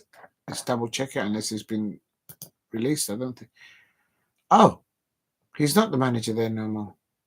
I take it back. I thought he was the manager at Como. When did he leave? I thought he was the manager at Como. Is he suspended for today's match, or is he been? I'm gonna have to Google that. Right, I'll have to double check that. But anyway, Patrick Vieira is still at Genoa. The last time I heard, Como still had Cesc Fabregas as their manager, so they must have released him, or something's happened there. Maybe he's suspended for that match. AC Milan 1, Lazio 2. I did a watch along for that, and what an amazing first half. Lazio should have been 2-0 up more, or 3-0 up. AC Milan at halftime, the whole San Siro, all the home fans were whistling at Conceição, the manager of AC Milan. The second half, he brought on Kyle Walker at halftime. On paper, individually, AC Milan throughout the whole 90 minutes, they looked like individuals, but they got better in the second half, I can't deny. But in the second half, Lazio deserved it. The best players on the pitch were Rovella and Guendouzi, in my opinion. And what won it was that pass from Guendouzi, which released off Isaksen of Lazio, and then he won that penalty. Pedro did score the penalty, but look at that pass from Guendouzi. That was a ball. Killer ball. Boom. And that's what won it. I gave man of the match to Guendouzi. But Rovella is up there with him. But it's because he did that pass, that killer pass, to create that run that led to the penalty. It was that good. Don't understand why the Arsenal fans let Arteta let loose of him. They had a player there. Anyway. Right, what's next? And that's it. That's it. That's the roundup. I'm not going to do any more results because I am too tired. Right, quickly in the chat from the top, I'm going to mention big up to Damo1168. Thank you very much for dropping in earlier on. A massive thank you to Steve ROC in the chat. Thank you very much. Also, a massive thank you to Henry Smith. Thank you very much for dropping in earlier on, Henry Smith. Nice of you to do so. And also to Graham Rogers. Massive to you. Thank you very much for dropping in, Graham Rogers. And last of all, Anomi Akpiomi. Thank you very much, Anomi Akpiomi, for dropping in. Anomi Apomi. Oh, butchered that name. I do apologise. Massive thank you to Paul Brady for dropping in. And Steve RFC. I can't see anybody else in there. Scott Whibley. Thank you very much, Scott Whibley, for dropping in. Much appreciate that. And I think that's it. Scott Whibley, Mark Whibley as well. Yes, that's a good idea. I might create that playlist. for boom, boom, boom. Mateta's in the room. Big up to Paul Brady there as well at the end. And then last of all, a massive thank you to Shay Arsenal, who said, nearly deleted it. Remember to hit the like button and subscribe if you are new here. Thank you very much, Shay Arsenal, for doing that. That means a lot, sincerely, for you, anyone out there, to write that in. Okay, I think that is me done. I want to thank everyone in the chat, anyone who has been watching live. If you're watching on playback, please leave a comment. If you haven't subscribed, please subscribe at Diego C. Palace. If you haven't liked, please drop a like. Set the notification bell on. And last of all, have a great start to your next week. And I'll catch you up next time. Crystal Palace women, keep working hard in training. You will be, at the end of the season, still in the WSL. And I can't wait for all of you to just do it, so I can hand out some receipts to a lot of people that don't believe that you can do it. I know you can, and I know you will. Keep working hard. And I was absolutely proud as a Crystal Palace fan today to watch the Crystal Palace women players there playing up against a very good Liverpool side. Difficult days, difficult week, but I'm very proud to see you all play for Crystal Palace women's fans today at home. This is Diego C. Palace. Thank you for watching, and catch you up on the next one.